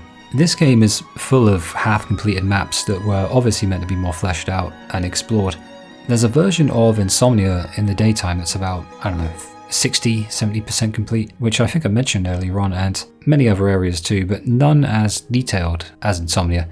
So part of me wonders if this was yet another remnant of that development hell, wherein it seemed like about 50 developers all working on their own little game, only to then be told to shove them all together at various stages of completion, like doing a jigsaw puzzle while blind. But this is the final DLC I'll be doing, and it's my favourite, so naturally we can dive deeper into this one. And even his theme tune is innocent and hopeful. Hints of sadness in it too, but with the former taking precedence in the mix. Even the music of this DLC mogs the other two. Now there's this thing that Square Enix like to do, saw it most recently in the 7 remix, making you move the character, but only allowing you to do so at an agonizingly slow pace. This is annoying and needs to die. I get that you want the player to feel Prompto's pain, his loneliness, his isolation and his sadness, but it's the beginning of the DLC, and this is how you see us in. What are you doing? This kind of stuff works for Metal Gear Solid 4 type scenarios where Snake is literally crawling through a giant microwave, but the emotional capital of that scene justified it to begin with. It was the payoff to tens of hours of build-up, 4 games in fact. Here, not so much. Prompto's caught by Magitech. He's lived his whole life in fear of people finding out who he really is, which will be revealed really soon. The first little hint of this is the mark on his wrist. Wait, no, the first hint was at the Vesper Pool, when Aranea thought she recognised him. But that was added in via the Royal Edition, I believe. Still a hint. Research logs are this DLC's collectibles. Verstyle, I think that's how you say it. Verstyle is the one in the tapes. I'll just call him Basifia, his surname. Or is it his first? No one cares. He's the evil, wacky scientist responsible for many of the Imperial Empire's evil machinations, and he's our villain today. He's very one-dimensional, but Prompto's relationship with him very much is not. Scanning production code. Unit 0595532234 confirmed. What a unit. Hi Ardyn, the world's most trustworthy man is back to troll again. Says this is Prompto's home. He's obviously trying to push Prompto into something. The button layout was a bit of a curveball. It's very different here. It really throws me off at first, every single time, but it's simple enough to get used to. R2, for instance, isn't to dash anymore, but to access items. R1 is to shoot, and just about everything else is weird too. Even the map button. A few hours with this DLC probably won't dampen any firm hold that you've had on the main control scheme, but it may take a few minutes to an hour to fully acclimate back to it once you're done. It'll be easier the more time you spent with the base game and the less time you spend with the DLC. Bit of an odd one, but it's only a few hours long anyway, even if you want to do everything. Immediately a version of Orbital Instability plays. But the thing is, I've also seen it called Orbital Insanity. The official one says Instability, but why am I hung up on this? I'm stupid for getting hung up on it. It's playing right now and you can hear it, so it doesn't really matter. It's one of the best songs in the entire game though, let alone this DLC. It genuinely captures the cold, scary place, scary vibes, especially with the more electronic tones, you know? I especially like it in contrast to the classical content of the rest of the soundtrack that never really truly gripped me. Sounds too much like Kingdom Hearts. No doubt because it's made by the same person, but this is the first instance of the soundtrack taking any sort of risk at all. It seemed a little by the book up until now. With the exception, of course, of a few standout songs, which is the case with most soundtracks. And after looking it up, I talked a lot about soundtracks in the 13 trilogy, and well, here we are again because I immediately saw why. It was Naoshi Mizuta, one of the excellent composers who worked alongside Masashi Hamauzu, whose name I've probably gotten wrong like 5 times now. It was in the 13 trilogy with 13-2 and later Lightning Returns. He's very present on this soundtrack. I'd love if they gave him Final Fantasy 17, Naoshi. Masashi himself started as a sort of complementary composer to Uematsu in Final Fantasy X, and he immediately wrote Wandering Flame, and then he went on to do all of 13. He also did Dirge of Cerberus, which is why it sounds so pretty. Naoshi really puts his personality into the 13 trilogy alongside Masashi, but it'd be really poetic if Naoshi could become a main composer for a mainline single-player Final Fantasy game too. He did the main work for Final Fantasy XI after looking it up, but I've never played that. I'll try the soundtrack at some point though. After some very rudimentary research, it seems that he looks at music for a game in terms of what fits the game, with little to no consideration for how it sounds in isolation. Ironically, I think that's probably why it sounds so good in isolation. This place appears to be a Magitech production facility, where loads of those robotic infantrymen are created. Basifia is infusing them with demonic energy, and that's why the Empire harvests monsters, whereas we just kill them so our journey can continue unimpeded when they pop up out of the ground in the middle of the road. Stealth kills are funny. Prompto just out here snapping necks. With the first, we get a new gun. Weapons, that is. The pistol is our first weapon and it has unlimited ammunition. It's there for when you run out of bullets for every other gun. Eventually we also gain access to a submachine gun, a rocket launcher, a sniper rifle, a blade, and grenades. It's a nice degree of variety that doesn't give too much or too little. I think it's a very nice balance. For instance, the sniper and the SMG take up the same slot, so it's one or the other, and the sniper only has 5 rounds, whereas the SMG has about 100. So it's a part-time thing intended to add a little variety very periodically, I think. The place here reminds me of a Metal Gear Solid game. Probably not alone in that. The stealth sections, they feel a little wonky, I'll be honest, but all stealth games feel a little off, at least to a degree. There's a suspension of disbelief with all of them, I think. It's also what makes them so lovable and unique, to me. I couldn't tell you if headshots cause more damage, by the way. Doesn't say. Maybe they do, maybe they don't. Easy, either way. Basifia is cloning children with his own genes. Jesus. So that he can experiment on them and make a 1,000,000-man army due to menace. These things are Prompto's brothers, kinda like their genome soldiers in MGS. So the Metal Gear Solid comparisons are healthy still. To be honest, I'll be shocked if these guys weren't heavily inspired by MGS in some way. Now this part's dark. Ardyn trolls Pacifica about how a Lucian rescued Prompto from this facility years ago. Is he aware that we just picked up a bazooka? It's confirmed that Prompto is the old man's clone. This is why Aranea recognized Prompto's face back at the Vesper pool when she wondered if she'd met him before. He's one of millions, and the old dude sees him as just some nameless soldier. He's completely lost it at this point. He appears later on in episode Ardyn as a younger guy, looking a lot more like Prompto. I think they probably just used his model, gave him a different haircut, but I can't prove that, and he at least seemed a little bit more with it, but now he just seems completely insane. Prompto is a Lucian in his own eyes. Not some experiment from some old dude, you know, but the old dude calls him a failure. His old man appears to be turning into a demon, but he already is one deep down, so there's no real change. Prompto shoots him point blank in the chest to avoid being killed, and now Ardyn trolls him about that too, laughing at him. Ah, Immortalis, the machine thingy. He comes too, or it does, and we're not sure what it is yet, but literally it doesn't matter because Aranea just turned up. She's here to rescue us, and she has a really cool jacket now too. It's better than Gladio's jacket. Aranea is better than Gladio, isn't she? Would have made a good fourth party member actually. I feel like I should talk more about that, I haven't mentioned it enough. Yeah. I wish they didn't patch that Aranea glitch, man. We could have brought her into the party full time. Only for defensive purposes, of course. After another action-heavy bit of gameplay, which is really addictive with all of Prompto's guns and enemy types and all the sounds that they make in it, it sounds really impactful. I think that's something that doesn't get given nearly enough credit in video games actually, the feeling of impactfulness when it comes to the combat. Sounds and vision, basically, you know, the sight sound synthesis, that will contribute to that, and this DLC gets it spot on with how they handled all of the visual and audio elements of Prompto's combat. Aranea sees us off after that, and then she says she'll catch up with us. For us, it's snowmobile time. It's like a race course, and the reason for this is that it is literally a race course, and later on there's a mini game for it where you can do time trials going down the big hill.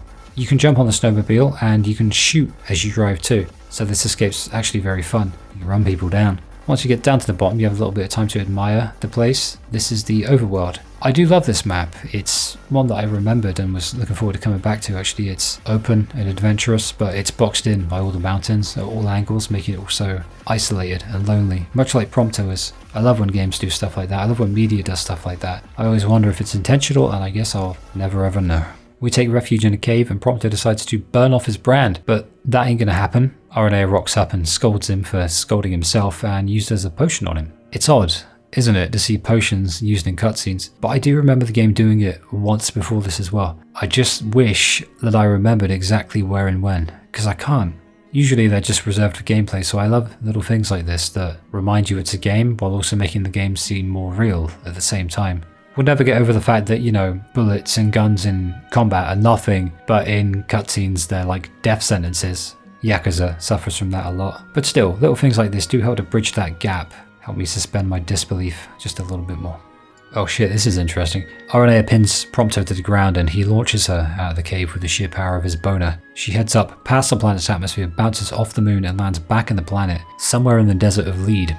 But what actually happens is somehow he hasn't gotten a boner, instead takes heed of Aranea's wise words. She tells him that Noctis and the others are worried about him. She encourages him to think about what he wants for himself and stop putting others first, because that's something Prompto always does. I mean, she's got a point, but look where it got him.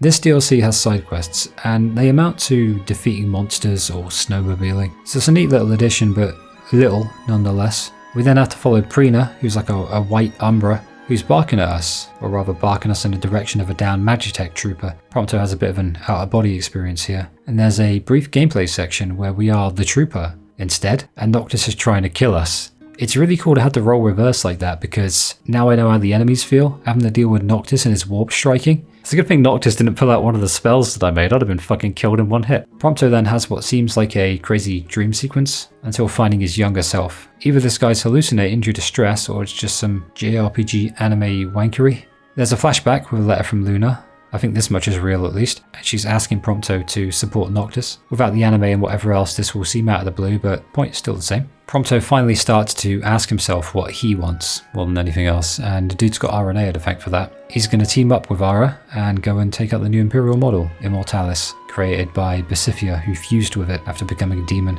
So that means we now have Aranea to hang out with. So we're going to put that off so we can hang out with her longer. We can train with her, we can chill with her, maybe just explore, maybe camp for a bit. We can do it all with her in the party. It's just the 2 people in the party now still, but you can make that fun if you give them good enough chemistry. These 2, they definitely have that. She makes combat a lot more fun and easy, not that it's particularly difficult to begin with. After we're done with side activities, we advance the story into its final third, and then we storm Basifia's base. The dude is completely fused with his new weapon now. He wants something that can kill gods. That's something the Imperial Empire likes to do a lot. He managed to create decent enough stuff to kill the Glacian, as they call her, which we'll later find out is Shiva. But then again, death doesn't really mean much in JRPGs. Certainly not for gods. It's just how things are. We catch up with Shithead and the Immortalis fight ensues. Simple, but memorable. It's a third-person on-rail shooter. No huge amount of satisfaction here because the bad guy's barely been present all game, and so we haven't had enough time to grow to hate him. And he fused with a faceless entity anyway, so it's got spectacle and it's pure mindless fun, and I guess that's the best we can take from it. But we did it. You did good, kid. Couldn't have done it without you, girl. Seriously, though. Well, I better catch up with Noct and the guys. He's got a lot on his plate, and I figure he could probably use a hand, taking back the crystal and all that. And who knows, maybe I'll take it back before he does. Don't get ahead of yourself. Honestly, I don't know for sure if they're going to accept me for who I really am. But I'll never know if I don't speak up. So I'm gonna tell them. After all, it's my life to live. The boy has become a man. Anyway, Regalia is straight ahead.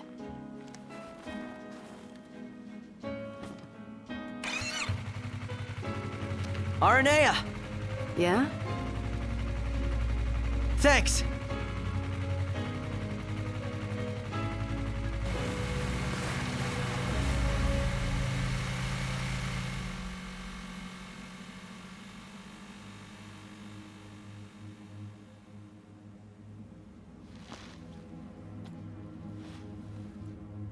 Ba-ba-ba-bum, bum, bum, bum, ba-bum.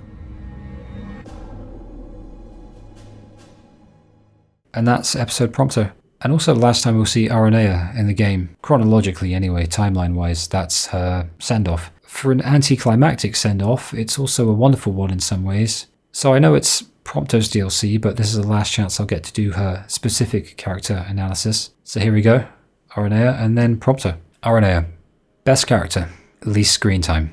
It's criminal. Thing is, after the 13.2 video, I'm really tired of moaning about Square Enix wasting the potential of characters. I'm really tired of it. So I'll bookend that particular grievance here by simply saying this. The reason it annoys me so much is because the characters are so incredibly compelling. Aranea is a great example of this because she's badass and she's funny and she has a lot of depth. Add to that the chemistry she has with the lads. It's a no-brainer on the surface, but the truth is that Square's weird design philosophy of leave it to the DLC, it really backfired with Aranea in particular because Hajime Tabata, as I mentioned, he was the second director who took over from Nomura. He just left Square Enix and everything got cancelled. I'm talking the alternate reality book and many other things, but one of them was the Aranea DLC, and it is about the only one that I would have caved for and actually bought. You know, stubbornly, but I would have gotten it anyway. The thing is that to have to moan about negatives in a section specifically dedicated to the coolest character in the game is a buzzkill, so I'll leave that here now and talk about the good. Her dynamic with literally all the lads is brilliant. The way that she interacts with Prompto in his DLC is really cool as well. Much like Iggy steals the show in general, Aranea steals any scene she's in ever. There's a brief moment in the main story where she becomes a guest member of the party that we went through, and there used to be a glitch, as I mentioned, where you could have her semi-permanently, I believe, but some sort of demon infiltrated Square Enix headquarters and took that out of the game because of course we can't have anything that cool. During the dungeon in the Vesper pool, she notes her dissatisfaction with the Niflheim regime and just straight up says she's thinking of leaving, so immediately you feel at ease with her. But not just because she's accomplished in combat, or because she's basically one of the guys, but because she's so honest and completely zero bullshit as a person. I mentioned how her dynamic with the lads makes me wish We could have had a 6-person party with any number of people really. Just take out Glady, bring in her, Luna and Iris really. And I find myself as excited by those possibilities of a paradigm of that kind of party as I do depressed, because I did this in 13.2 as well. I started pontificating about things that will never happen. But the overall vibe of Aranea was like, coolest Final Fantasy character ever, who only got like 10 minutes of screen time or something. She's confident, she's funny, cool, has a great unique design and gels well with everyone. So of course they threw her away. Having only 4 main party members sucks in some ways and it is great in other ways. One of the ways it's positive is that it potentially gives each character more time to shine. But the trade-off is this, it's that it could have also included these other people and just didn't. But in terms of gameplay and story, I do get sad when I think of that missed opportunity. But another pro to the 4 dude paradigm is that in being consistently exposed to these guys and how they interact with each other and the world around them, the player is given a chance to form a bond with them, individually as well as a unit. I just think Aranea would have made a better party member than Glady. But this is Prompto's DLC, so let's talk Prompto. I'm not kidding when I say I used to hate him. And the reason for this is that I'm a reasonable person. Now, it's his big mouth, but now that's also my favourite thing about him. You learn to tolerate it if enough time goes by. You just build up a tolerance. Well, I mean, you have to. There's no audio parameter for Prompto's voice alone to make him mute and nobody else. He is an odd one though. He's both likeable and annoying, very realistic in that sense. His optional quest involves him simping over Cindy and calling her a bloody goddess. Ah, Jesus, man. The only thing it was missing was an option to take Cindy's wrench and just remove Prompto's bollocks, so he can't pass on his simping genetics. He's funny though. He has so many lines and the voice acting delivery is just so good. That's Prompto in a nutshell, I guess. I want to hate him, but I can't anymore. He's just insecure as hell, so the reasonable thing then is to forgive him for it, I think. He grew on me eventually, and there are certain mannerisms of his that do my head in, and he's very loud and sings a lot. But he's fiercely loyal, to a fault. We find that out in the DLC, certainly. Puts other people first, and I know he's acting the way he does in order to hide his insecurities, which will amplify when he finds out the truth of his origin, for real. But now he has a level of closure for all that. Pacifi is gone, and Prompto seems to have accepted himself in a way that he couldn't before. Overall, Prompto is a mixed bag for me, as is the DLC by extension. But by the end, I can look at him critically and say I certainly like him more than I dislike him now, and the game would be missing something without the guy. It doesn't excuse the annoying singing, and all the cringy lines that are probably added in by hip and trendy localizers, whose humour comes from whatever the fuck they're putting in that Californian water. But the fact that Prompto still leaves a good impression, in spite of that, cements him as a net positive for me in the game. Prompto won me over, then annoyed me, then he won me back over. Again, ad infinitum, the cycle never ends. Oh, what I wouldn't give for a hot bowl of soup. Soup. It's another short chapter as we return to the main story, but with much more in the way of interesting story moments. We roll up into Tenebrae, Luna's country, and demons are actually assaulting us on the train. Leviathan, of all things, helps us out. I guess she's over it, the fact that we beat the ever-living hell out of her in Chapter 9. It's been a few weeks. We move on, don't we? We move on. Aranea turns up to help us out. This is before episode Prompto, like just before. She's left the Imperial Army now, officially. Her and her men are now in the search and rescue business. She will look after things for us here. Her soldier dudes are called Biggs and Wedge because it's Final Fantasy. Biggs and Wedge, Sid, Gilgamesh. How many others are there? There's quite a few recurring characters. We get our Lunafreya flashback now and her body's failing her. Could be on account of the ring of the Lucii, but it's not explicitly stated. Makes me realise the sad reality that Luna and later Noctis die so young. I do the silly thing and launch an inquiry as to whether or not they at least got to bang in the afterlife, since they get an afterlife wedding, but I'm too sad to truly commit to the joke. So I'm going to leave it there. Truly, this is the end of days. War is hell. Another flashback shows Gentiana and Luna, and it dawns on me. Luna's body was failing her. Noctis was always going to have to sacrifice himself, and basically, even if Ardyn didn't stab her in Alticia, and everything went fine, it was all set to go tits up anyway. It's pretty dark when you think about it. Time to embrace that darkness and shove off with Biggs and Wedge then, driving on a train. It begins to snow, and we travel a little south on the train, and already we run into more trouble. It's demons, again, to be exact. That big face? Shiva. She dead. Not really though, because Ardyn shows up yet again. Hey, did you know? Gentiana is Shiva. Ain't that cool? Oh, brother, this guy stinks! I swear I read somewhere that Gentiana is just one of a great many holdovers. Perhaps leftovers is more appropriate, from the original Nomura project that Tabata didn't know exactly what to do with when Square told him that it wasn't Versus 13 anymore, and he had to adopt it. So let's make her Shiva. and close with Luna, literally. She's very nice, and that's all I have to say about her. Her relevance to the story is all relative. Worth noting though that the sheer size of a frozen corpse near the train is staggering. Produces this visceral feeling in you. Terrifyingly cool. The astral deities are massive, and it's really interesting to see them portrayed in this physical way and given a physical form like this, seeing them tower over us like they do. Back to the story, Shiva gives us some lore about the 6 astrals, mainly her. Ifrit liked the humans, and then the stupid human mortals became hubristic and ruined it all. The 6 have to defend the star, but end up in a war with each other. Meanwhile, I like to imagine Ardyn just chilling and laughing while all this goes down in the past. Now the gods aren't so great anymore. Shiva was killed, Ifrit was subjugated by Ardyn, as revealed in his DLC, and Shiva just wants to help free Ifrit and save the world and all that.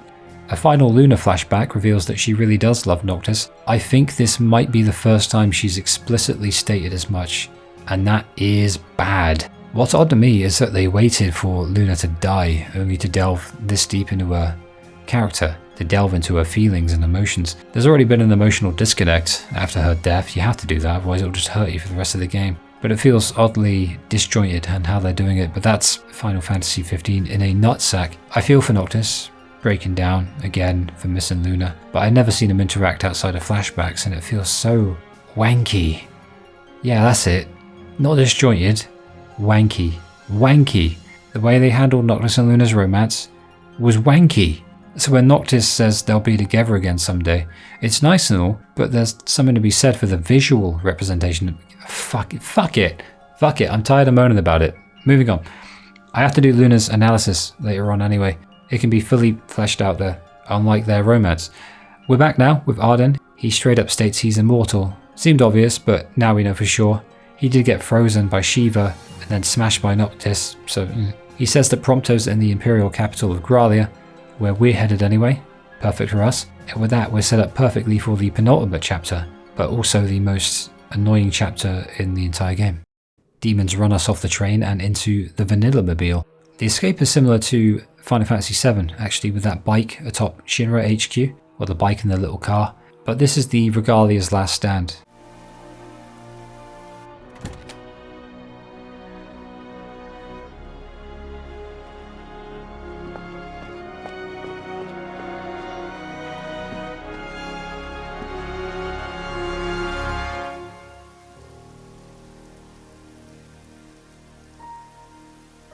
Dad.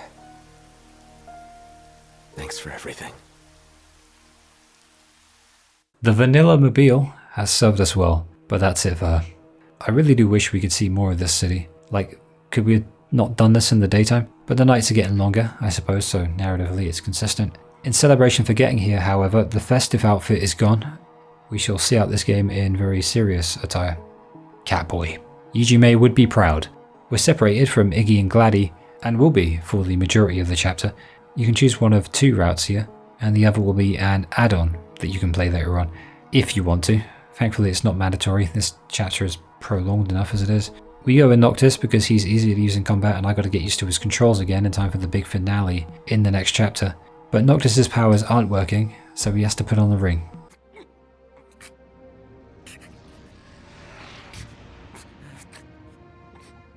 He makes that noise like 100 times in the game. Not kidding. But hey, we have the ring now. It's the one we've had all game due to New Game Plus, and the one that we swallowed the giant turtle with. And it's our sole weapon right now. We make it to a building, I realise I'm level 99 and that you need over 1 million experience points to get to 100, and that's pretty cool. But it's also why I never get to 100. But then I realise I'm in Zegnauda's Keep, one of the worst dungeons ever created in a game. I doze off to sleep about 5 to 10 times during this dungeon dive. Not kidding. This chapter, from this point on, right now, it should feel like one last big battle. But that comes in Insomnia later in chapter 14. To be honest, the length of this chapter is something that confounds me to no end, even now, because there are only a few worthwhile cutscenes in this entire chapter, and then the big ending is the next chapter. So the only real justification for the length of this massive dungeon is to provide closure by allowing us to take out the Imperials that have been our enemies all along. But even then, with how little we've seen of them, taking out Gladiolus or whatever his name is wouldn't feel particularly climactic either, because who even is he to us anyway? For that reason, the smart, sensible thing to do would be to essentially have this chapter be a short one too, similar to the last 3 or 4, which I think it actually was in the original. They really expanded this chapter. I guess this apology went very wrong, because instead what Square do, and I still don't understand this, is they subject us to a massive dungeon. They fill it to the brim with monsters, but also artificially insert a mind-numbing amount of puzzle mechanics into it. Flicking switches, grabbing keycards, searching for the right doors, and then a door puzzle as well. All that insipid filler crap that I can't believe is even a thing in games in the modern day. And it's fairly modern for a game. I've always found that, with their added complexities, JRPGs have always been overindulgent as a byproduct of that. And I'm sitting here writing an essay that will be in the tens of thousands of words, so I know a thing or two about overindulgence, but no one's paying hard-earned money for my essays. People aren't that fucking crazy. They can't get buyer's remorse with them, and you know what you're getting into beforehand, but in a game, you know, I can see why some self-indulgence can be implemented in a way that makes such things optional endeavors, but making it mandatory to do this is infuriating. I hate this chapter, I hate this dungeon, and I'm sick of this kind of shit in games. It makes gaming miserable, especially in games that would otherwise be quite fun. You know that game you really love, but you have that one thing that you're like, oh, I'm gonna have to play that part. Like with Metal Gear Solid 2 in the underwater levels. Yeah, this is it for Final Fantasy 15. Chapter 13, Zegnauda's Keep. It didn't disappoint in disappointing me one last time, this dungeon. Outside of the annoyingly long dungeon diving, we find a dead Ravus. When I look back at it, it does seem as though they were building him up to have some sort of awesome moment or something, where he helps us out of a jam at some point, but maybe his death then would have felt less like yet another wasted character. But nah, he died off screen.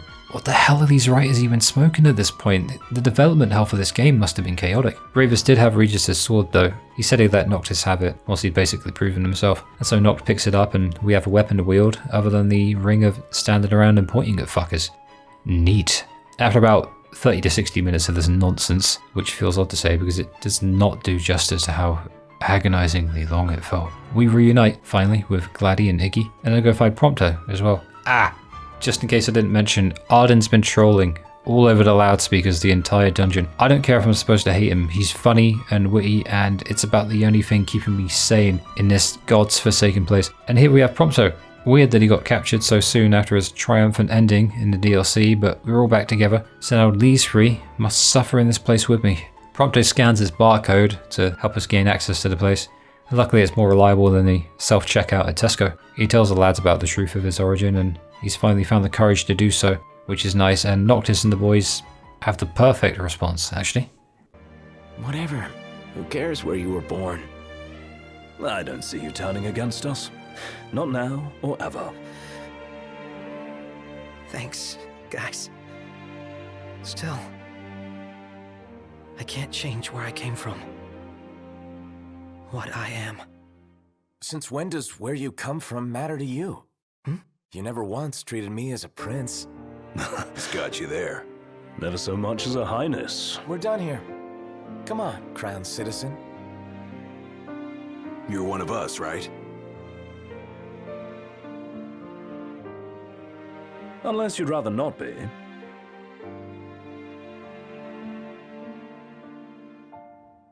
If only Aranea were here instead of Gladio. The Imperial Emperor isn't in his throne, either that or he's shrunk, and we get our power back. We can warp strike again. We can also use all of our gear from before, including these mega spells I forgot to make. And since it's the end of my millionth playthrough, it's time to dispel the annoying shittery of my item hoarding sensibilities. In doing so, I conjure up a spell. I didn't know it existed, and I conjure it up out of giant turtle meat, but it has a limit break enchantment on it. This is how Noctis gets a limit break. I think it's the only way as well. The lads have a limit break skill, but they cost like 999 AP each. So this is nicer, otherwise everything caps out at quad 9s. I guess every spell now is like a trio of quad 9s. Idolus was turned into this awful looking monster, and then we beat him, and that is literally the end of the Imperial head honcho. Yes, that's it. He is dead. It. He barely got screen time. He turned into a crazy weirdo, got obsessed over a ring, obsessed over a crystal as well, and then he got turned into a rejected bug Pokemon. He's dead now. Goodbye, Idol, whatever. I don't even feel bad for probably saying your name wrong. You know how Final Fantasy 15 is also part of the Fabula Nova Chrysalis whatever thingy? Well, it has Sif, and this is Ravus. Again, I thought he was dead, because he was, but now he's a Sif. Whether or not it's referred to as Sifhood is irrelevant. This is a Sif. He's been reanimated and turned into one. He is one. It's funny on multiple levels. Firstly, in how fucking miserable it makes me to see Ravus further reduced to a complete bloody joke, despite being as awesome as he was. Secondly, in that earlier on I was going to mention how he's similar to Cid Reigns in 13. I won't go into why that is in particular for spoiler reasons, but the parallels are most certainly there. And the third thing is that they just bring out a Seath out of nowhere, like they've ever been a thing until now in this game. It's not even the same universe.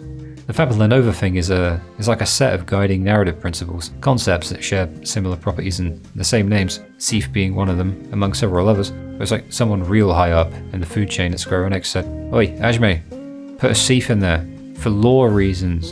And then Ravus got made an embarrassment of, so we have to finish him off. Someone in that writing room hated this man. I am convinced of this. I'm convinced of it. It's nice to see the lads getting along again, but I hate to do this for Ravus. Either way, that's him done, for good. An awful end for an awfully mismanaged character. It's really tragic, actually. I guess like brother like sister. We're all pinned down and the lads tell Noct to go on alone. In a way it sucks because we just got him back, but in another it showcases their bond being as strong as ever, and it's good storytelling, you know, because it's not even in question for anyone but Noct, who feels bad but takes less convincing now. I guess he trusts them too, more than he ever did before. Funny thing is they won't see him again for 10 years now, and with that we finally reach the end of the dungeon. Our reward? Cutscene. Unharmed by the light, the chosen king. Allow me to regale you with a tale. In an age long past, an incurable scourge ravaged mankind. A tiny menace that twisted men into monsters, the likes of which you've seen. In Lucil lived a savior who could cure the afflicted. His body would come to host myriad demons, that countless lives be spared. But a jealous king, one not chosen by the crystal, ostracized and demonized this healer of the people, making a true monster of him. I gave you my name earlier, but you should know that it was not the name given to me at birth. Ardyn Lucis Kylum is my proper name. The fate of this world falls to the King of Kings. His providence consecrated in the divine light of the crystal. A man cursed with life eternal, whose immortality stems from the self-same scourge that wrought the demons. One so impure of body and soul was deemed unworthy of the crystal's light and forbidden to ascend. His mind twisted by spite and bent on revenge, the usurper came to bring darkness down upon our world.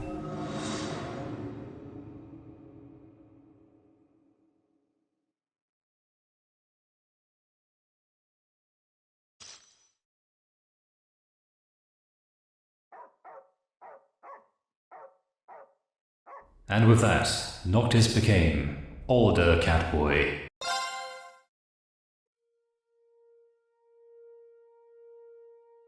It's the final chapter, and Noctis has been on the island of Angelgard just sleeping for 10 whole years. In those 10 years, the acceleration of the longer nights has progressed into eternal darkness. We sail back to Golden Key, and I think choosing this spot in particular is really beautiful, man. Golden Key was one of the most vibrant, lovely places in the game, and now it's a deserted, desolate misery shack. The demons are all over the place, it's dark as hell, and older Catboy Noctis has to make his way through all by himself. I will say though that this 10-year time skip was as sudden as it gets. So far as I can tell, there was absolutely no foreshadowing for this at all. Noctis was sucked into the crystal because he's the one true king, so magical king powers, and while he was hoping that said crystal would just kill the demons outright because they were the problem, it obviously had other ideas. Why exactly it imprisoned him for 10 years is just one of those things. I'm not that bothered, to be honest. Oh, fun fact, Ardyn is immortal, just in case I didn't mention it. I probably did, but there it is anyway. The reason for it, which I didn't mention, maybe I did, is because his soul was absorbed into the crystal. This is why Noctis is the only one who can kill him. Always comes back to crystals, doesn't it? I used to wonder what the rest of the map looked like in this endless darkness phase. I'd wonder if certain areas looked different, perhaps a little more beat up. But I actually saw an Out of Bounds Dark World video showcasing it, and it's mainly just unloaded, unrendered map. In fact, the sun comes up. eventually. You can see it in its unrendered glory. There's literally no reason for them to put work into something that you'll never see, since you're locked into the south of the map anyway. But I was just wondering, you know, because with this game, you never know when you'll find an unused map that got discarded during development. Not that they'd use it now. I mean, just look at the daytime pre-collapse Insomnia. That was so cool that they used it for episode Ardyn later. First thing I noticed isn't a hole in the wall, but Cocktura's clothes strewn along the countertop. She's the nice lady who worked here. She gave us hunts, and she helped us with the cat food, actually, for the quest that I abandoned after one go. I think the implication, sad though it is that she became a demon. Shit, that's dark. The clothing of others is here too, like in the chairs where people were sitting. But the worst thing of all is that the poster of Iggy is gone. That always made me want to laugh, and they got rid of it. The demons really are evil. After a little bit of running around, a van appears, and some random, unremarkable looking dude comes to help us. Turns out, it's Talcott. Yeah, first time I played this, I was like, who? But he was that kid in chapter 3 or whatever who then went on to appear a few more times, and then go away for ages. You remember him? Lol. Because of that, I don't really care too much. If it was Cindy, or Iris, or, you know, Aranea, man, she would have made a good party McDiskin. If it was one of them, then it would have made an impact for sure. Because even older versions of them would be recognizable, but different, and it'd be awesome to see. But instead, they go with the uninteresting Talcott. They bother to make a post-time skip older model for Talcott, but not Iris, or Cindy, or Aranea. Why does this game hate me, man? Why? What are you doing?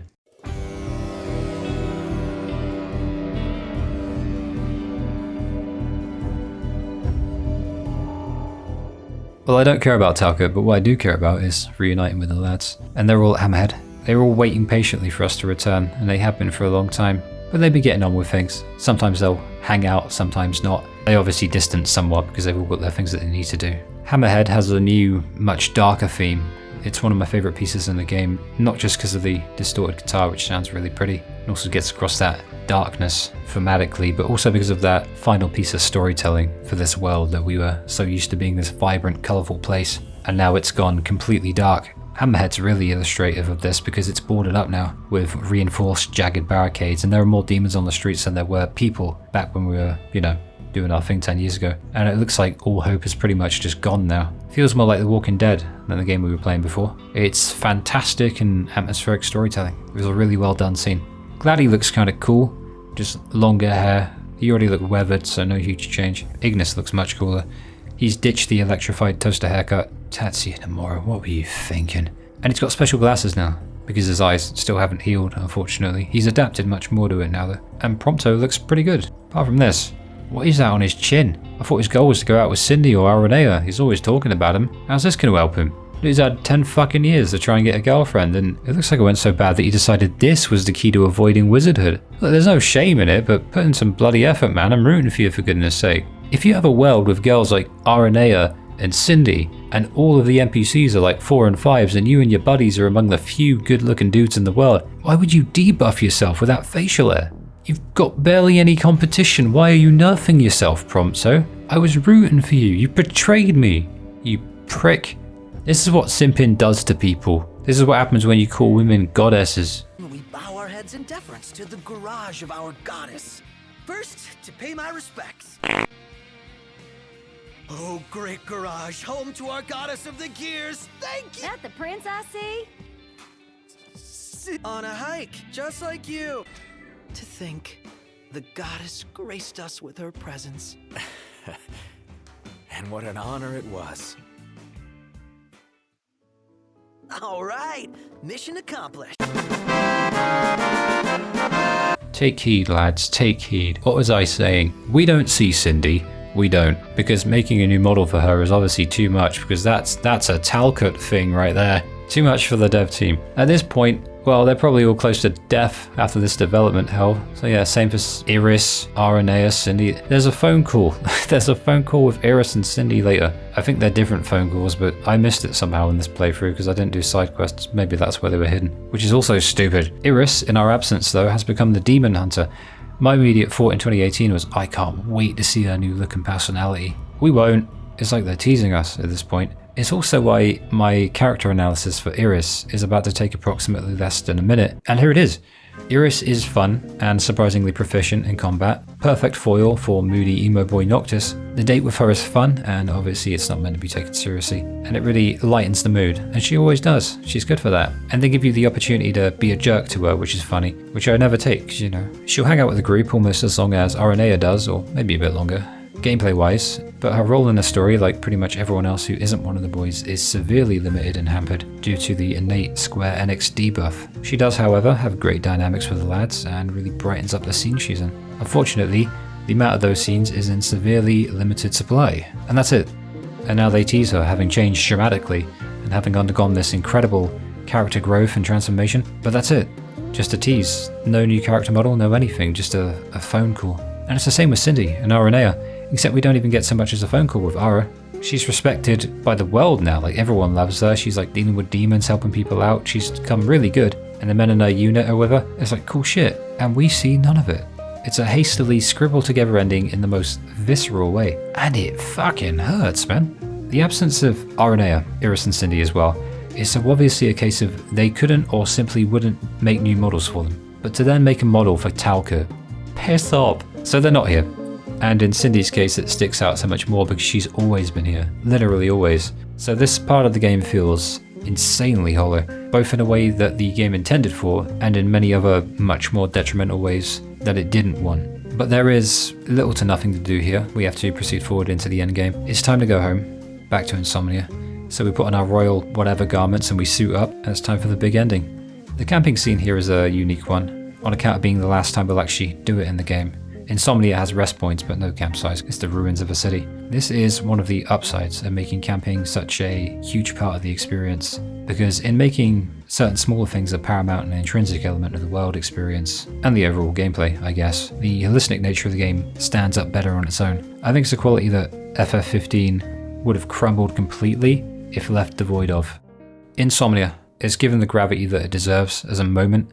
Somnus plays with vocals, and it's time for the final charge forward. It'll get crazy and loud, but for now it starts really somber. It builds up to it. In fact, this version of Somnus is so pensive, and it's perfect as you run through and traverse the ruins of your old home. It's really striking seeing all this wreck. It's 10 years since it fell and no one ever picked it back up, I guess. I imagine that, canonically speaking, the vast majority of the world looks like this now. I only wish we could have seen it. There is an absolute glut of battles to be fought in Insomnia. And the world space is deceptively large, actually.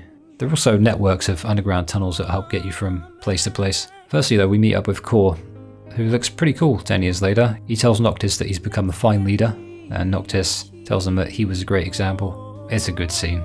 Our royal friends have a hideout down here. Good news, everyone! Your king has returned! Brothers and sisters, I ask you to stand by me and fight at my side for the light and for the future of our world! All hail the King of Light! All hail King of Light! The Glaives finally got its king. I was so happy to have him back. Yes, but none are happier than us.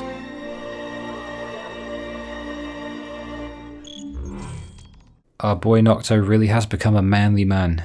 The Glaives down here have some side quests for you, if you're looking to postpone the inevitability of the game having to be someone you put down soon. The world's most trustworthy man, however, welcomes us home and gives us some happy festival fireworks. He also erects a big ass wall to troll us some more. He is so incredibly consistent in his trolling. He is unrelenting. You have to respect it at a certain point.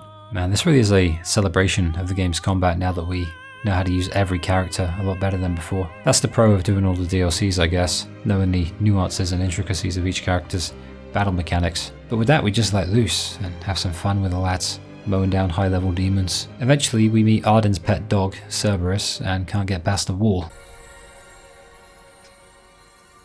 Luna! Gods above, hear my plea. Lend the chosen king your strength, that he may save our star from darkness blight. The lady's words have reached the heavens. By the will of the oracle and the grace of the gods, a path for the king is made.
Luna.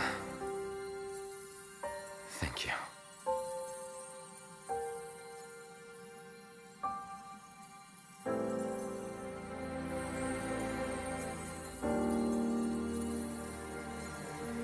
The fate of our star rests with you now, my king.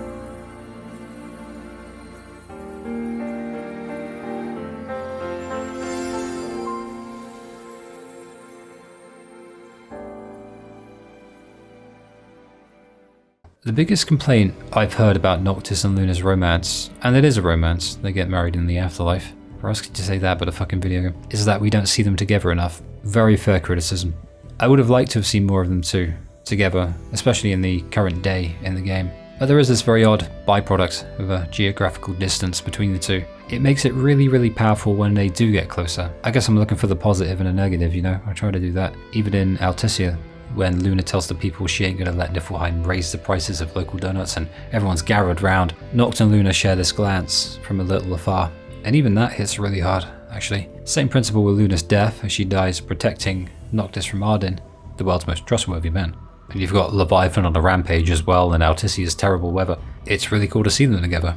What they could have done was very easily have her sneak away from her duties for a chapter or two to join the party as guest. But again, I'm fantasy booking for a Final Fantasy Mania that's never going to fucking happen. So I guess that I agree that having her around in the present day with the lads, specifically Nocto, would have been better, but I also recognise that a surprisingly decent alternative surfaced, but it's still not good enough.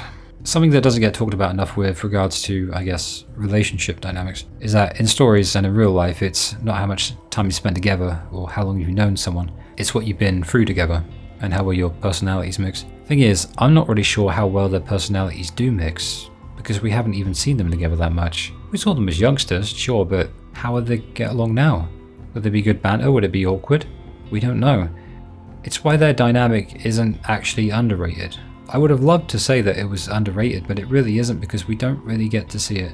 And it's absolutely true that the effects of doing it in this way have absolutely relegated this attempt at writing a romance to the bottom of every Final Fantasy romance tier list. To be honest, I'm bored of romance in Final Fantasy games, I'm bored of it in general. Tidus and Yuna were alright, Clive and Jill in 16 were and there are good ways of doing it, but it's just not a concept I think is needed. Like in 13, Lightning didn't need a love interest. She was perfectly fine without it. God man, imagine if they got that, she would have suffered for that. If you're gonna do it, go all in with it, at least. That said, Noctis and Luna could have been worse.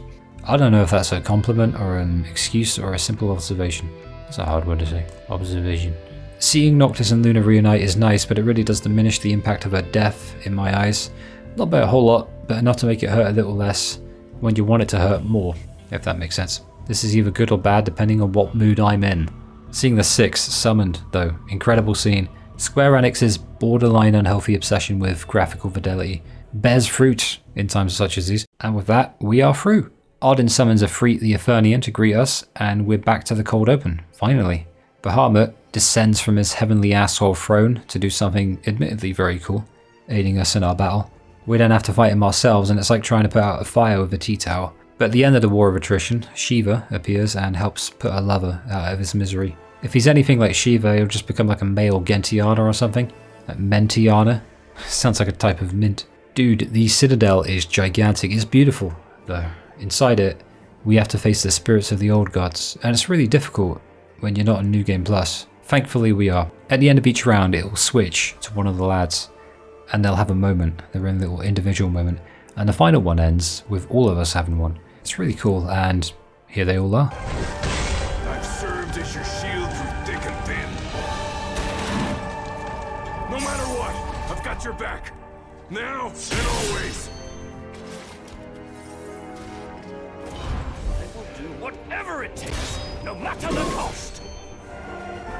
I owe Noct everything for standing by me always. And now, it's my turn to stand by him!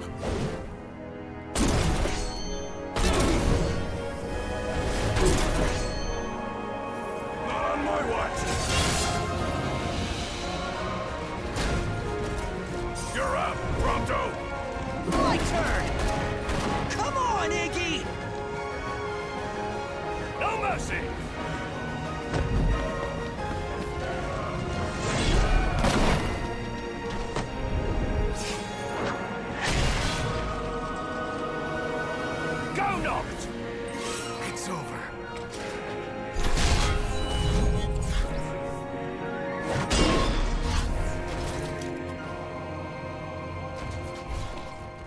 And check out this song from the soundtrack that plays while you do it.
Century Kino. This moment. Before the final battle, Noct asks Prompto for a photo to take with him. Just one. Only one. This is up to us, so I hope you saved some good ones. We'll see which one I picked come the ending. It's like the camping really, a component of the game that seems very trivial, given a great deal of gravity later on, in a way that it had to build up to. Ardyn awaits us and it's time to finally fight him to the death. No silly outfits, no cup noodle hat. This is Noctis' Ascension. Big business. And we're baking it. So it's the final fight, just Noctis and Ardy boy. No one else. Okay, Titan joins in, but then we fight in the sky, we clip through the ground. It's quite fun. Considering most final bosses are just glorified set pieces to get boring, it stands up pretty well. It's a pretty fun one. At least they went completely ham with it, you know, and let us have some fun with it. But we do defeat Ardyn, but, you know, not completely. He fades away, but he'll await us in the beyond. The crystal, basically. He is immortal, after all, at least until we finish him off inside that crystal, and that's what we need to go do.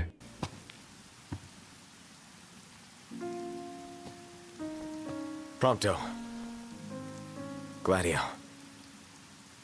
Ignis. I leave it to you. Walk tall, my friends.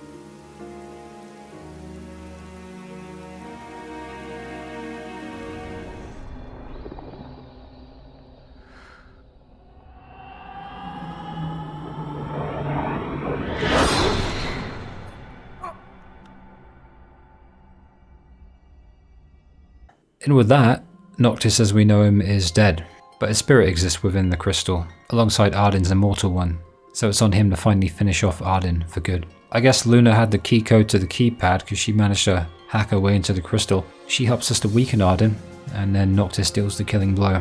To be honest, it feels nice to see Ardyn finally get his rest, and also that he can't kill innocent people anymore. And man is it just visceral as well to watch him and Noctis just burst into crystal light and just fade away as they die.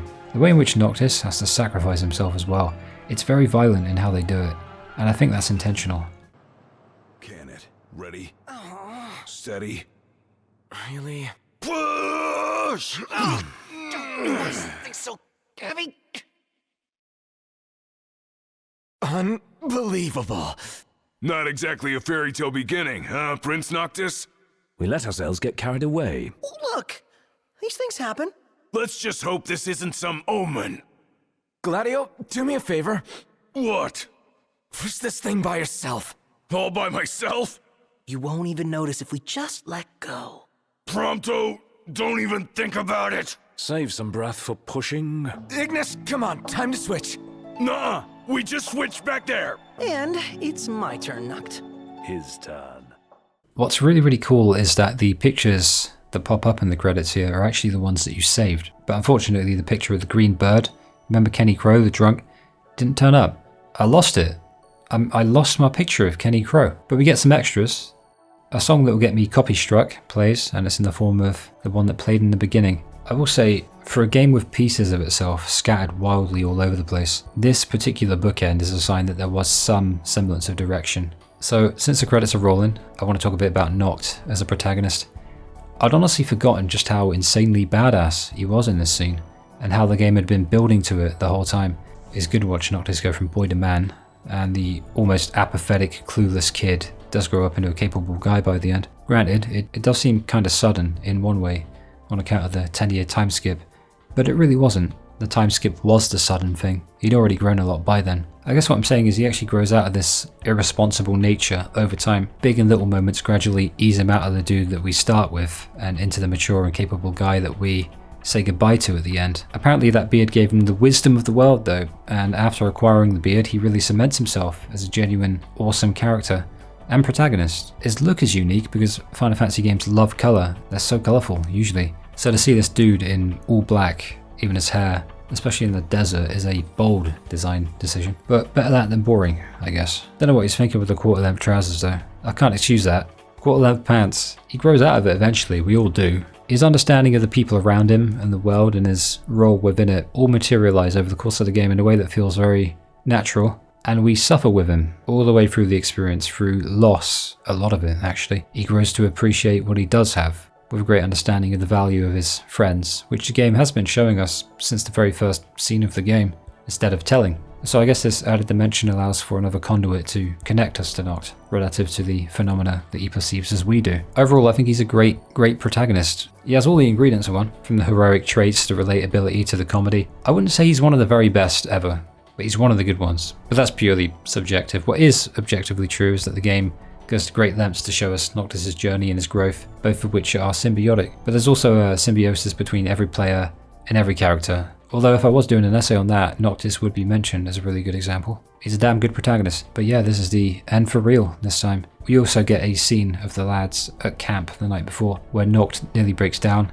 Honestly, I like that we've got a story where 4 dudes can have an emotional moment and not get the piss taken out of them for it. Final Fantasy 15 does that a lot. It isn't afraid to go there, and I dig that. Got a lot of respect for it actually. What can I say? You guys are the best. Fucking hell, this game's beautiful, man. Well, sometimes. But as one last little treat, we get one final CGI cutscene, and it includes the picture you decided to take with you into the afterlife, literally, where you finally got married to your fiancé. May you too know happiness.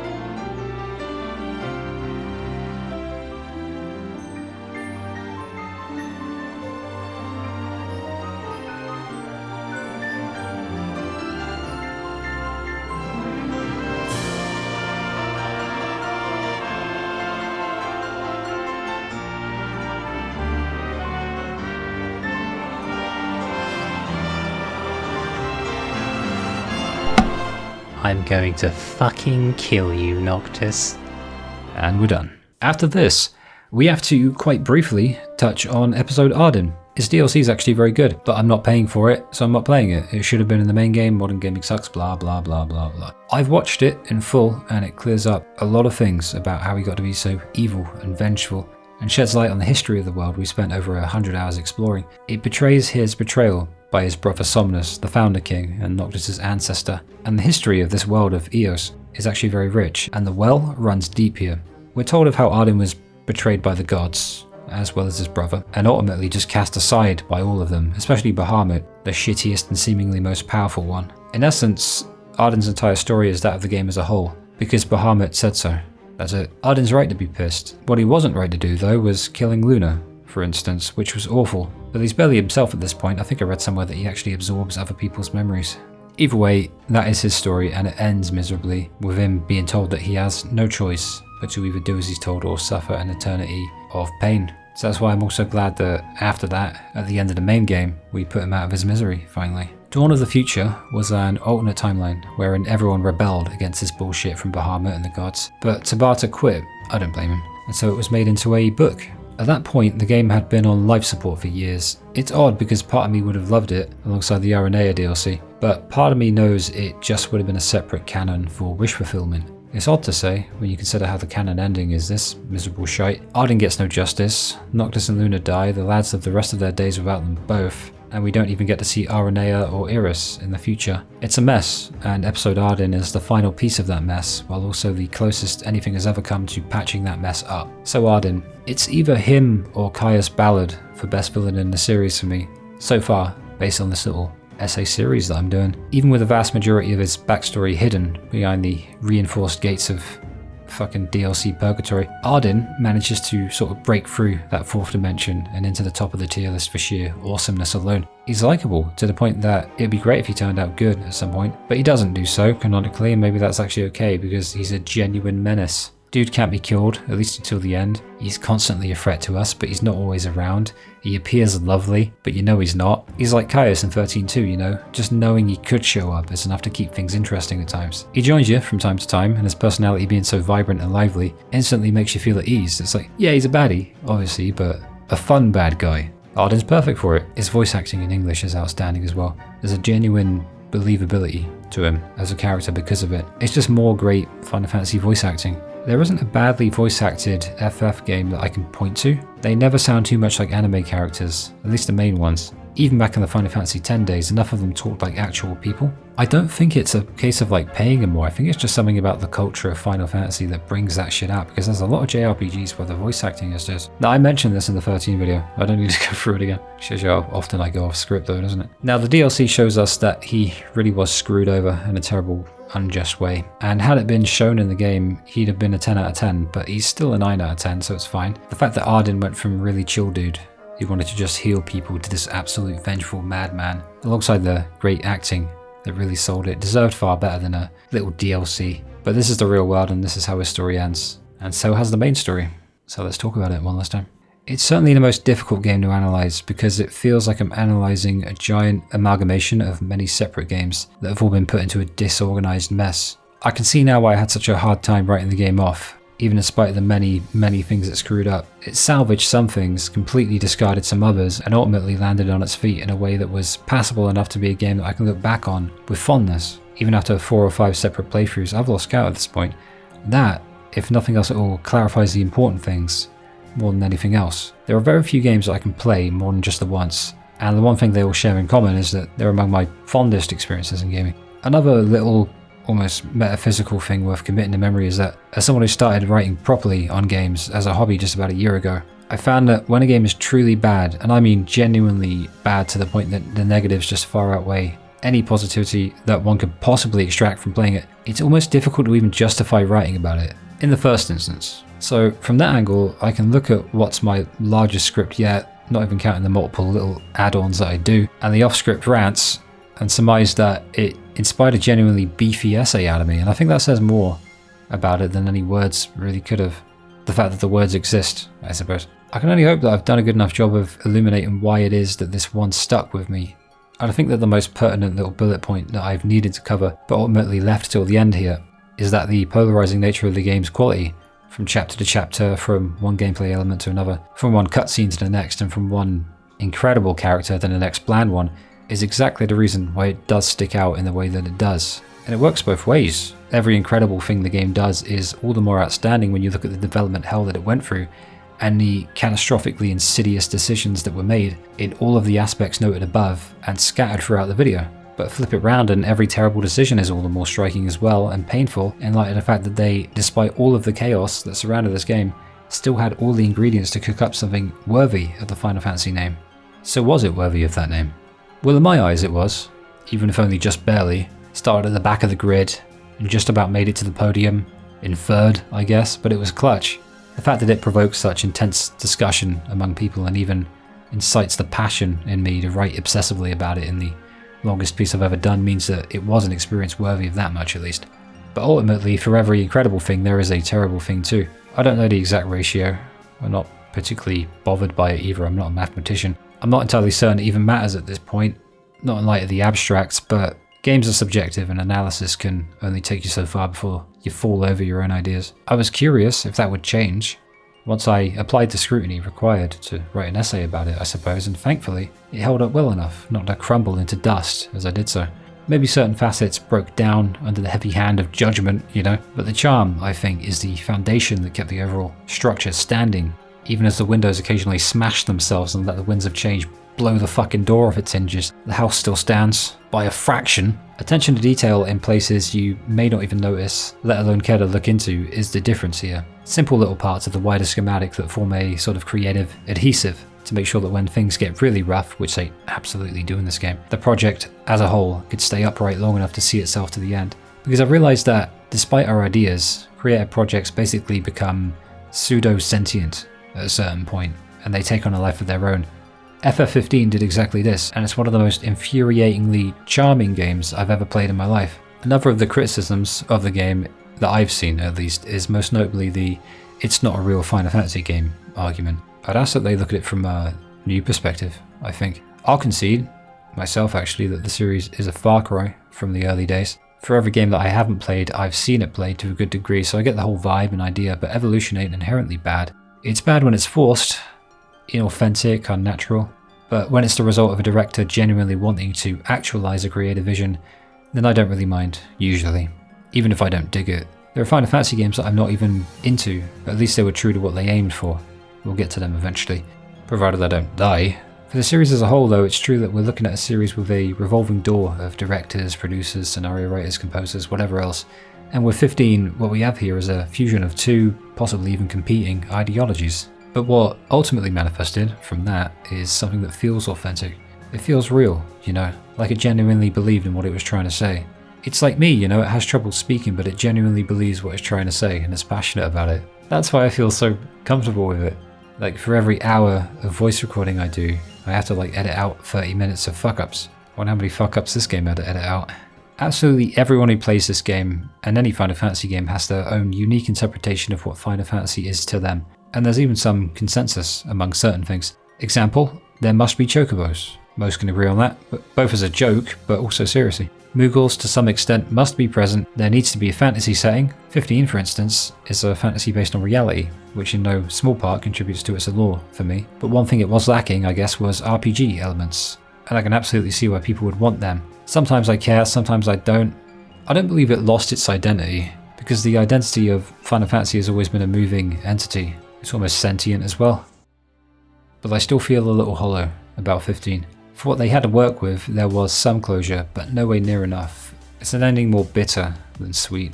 And the afterlife scene with the wedding and the triumphant music does very little to quell my indignant glare at the screen. The real villain of the game, Bahamut, faces no retribution for what he did to Ardyn or many others and what he set in motion. He still persists and will preside evermore, and the humans will continue to be his puppets, as far as we know. And we learn nothing more of the origin of his plan other than because Bahamut said so. Because a crystal said so. That's it. Bahamut and the crystal said so. And if you weren't even aware of episode Ardyn, you'd be left confused to boot. The story is definitely compelling, and there's so much to love, but when it mattered most, it just couldn't see itself through to the end in a way that brought genuine closure to it all for me. I feel kind of betrayed, to be honest. And that's weird because it was such a fun game at times and I love it so much. But I do feel kind of betrayed, because it's the illusion of closure. It's a lie. For a lie though, I don't regret it. Close one, I'll say that much. It's just that the deep lore of the world and the few incredible characters, they just feel wasted. And the question is, will modern Square Enix ever make a Final Fantasy game again that isn't absolutely riddled with issues? They're such an anomaly, man. Capable of like captivating lore, compelling ideas, cinematic genius, and yet they never seem to be able to organize them all and put them together into the same project in a harmonious way. It's like they're incapable of doing so. This manifests in the episodic DLC attempting to explain things that ought to have been explained in the main game, and the wasted characters. Behind every problem with modern Final Fantasy is a root, and you can't fix it with a reboot. That's why some people are so divided on FF games too. Some think modern Final Fantasy is shit, and it can be. Some think modern Final Fantasy is 21st century Kino, and it can be. But until they get a director who knows what they're doing, and back them fully, I can only look to the future in a jaded way. As nervous as I am excited, maybe even more nervous. It should be easy to hate Final Fantasy 15, but I just can't do it. I hate parts of it, that's absolutely true. Some of those parts are abstract elements, others are far more literal and easier to pinpoint and pick out. But despite the absolute mess that this game was made of, and alongside the mess that it left behind, there's just something so special about it too. I feel it when this very song plays, and the thoughts of Noctis and Ardyn and the Crystal come to mind. It also exists in the warmer memories of downtime between all of the craziness in the main story. Moments of charm. But as much as I do love this game, in spite of itself and in spite of myself too, I hope I don't ever play it again. I don't want to play it again, man. The closure will never come. I'll never see the wonderful characters gain a happy or even vaguely satisfying conclusion. I'll never be able to make manifest an ending that rewards myself and the many others who spent over 100 hours with it, only to realize that it didn't quite know how to finish your job. And so this This right here, this is as close to closure as I will ever get. Further playthroughs, and I know this, they will only serve to amplify all of these negative emotions. And that's why I went so deep into it, I suppose. But there's no more analysis to be done. No more buried treasure. I ain't gonna read the alternate ending book. I've grown accustomed to needing to see it with my own eyes on account of having put 150 hours into the game. Words in a book cannot satiate my desire for a good ending. It just ain't the same. Maybe one day, when I'm like 70 years old, I'll cave in, head out into the nuclear wasteland that is the outside world and find a copy of the book, take a rat away with me and just enjoy it. Or maybe I'll go back to the Final Fantasy XIII trilogy with Lightning Returns, where we can actually challenge our fate. Being a gamer ain't easy, man.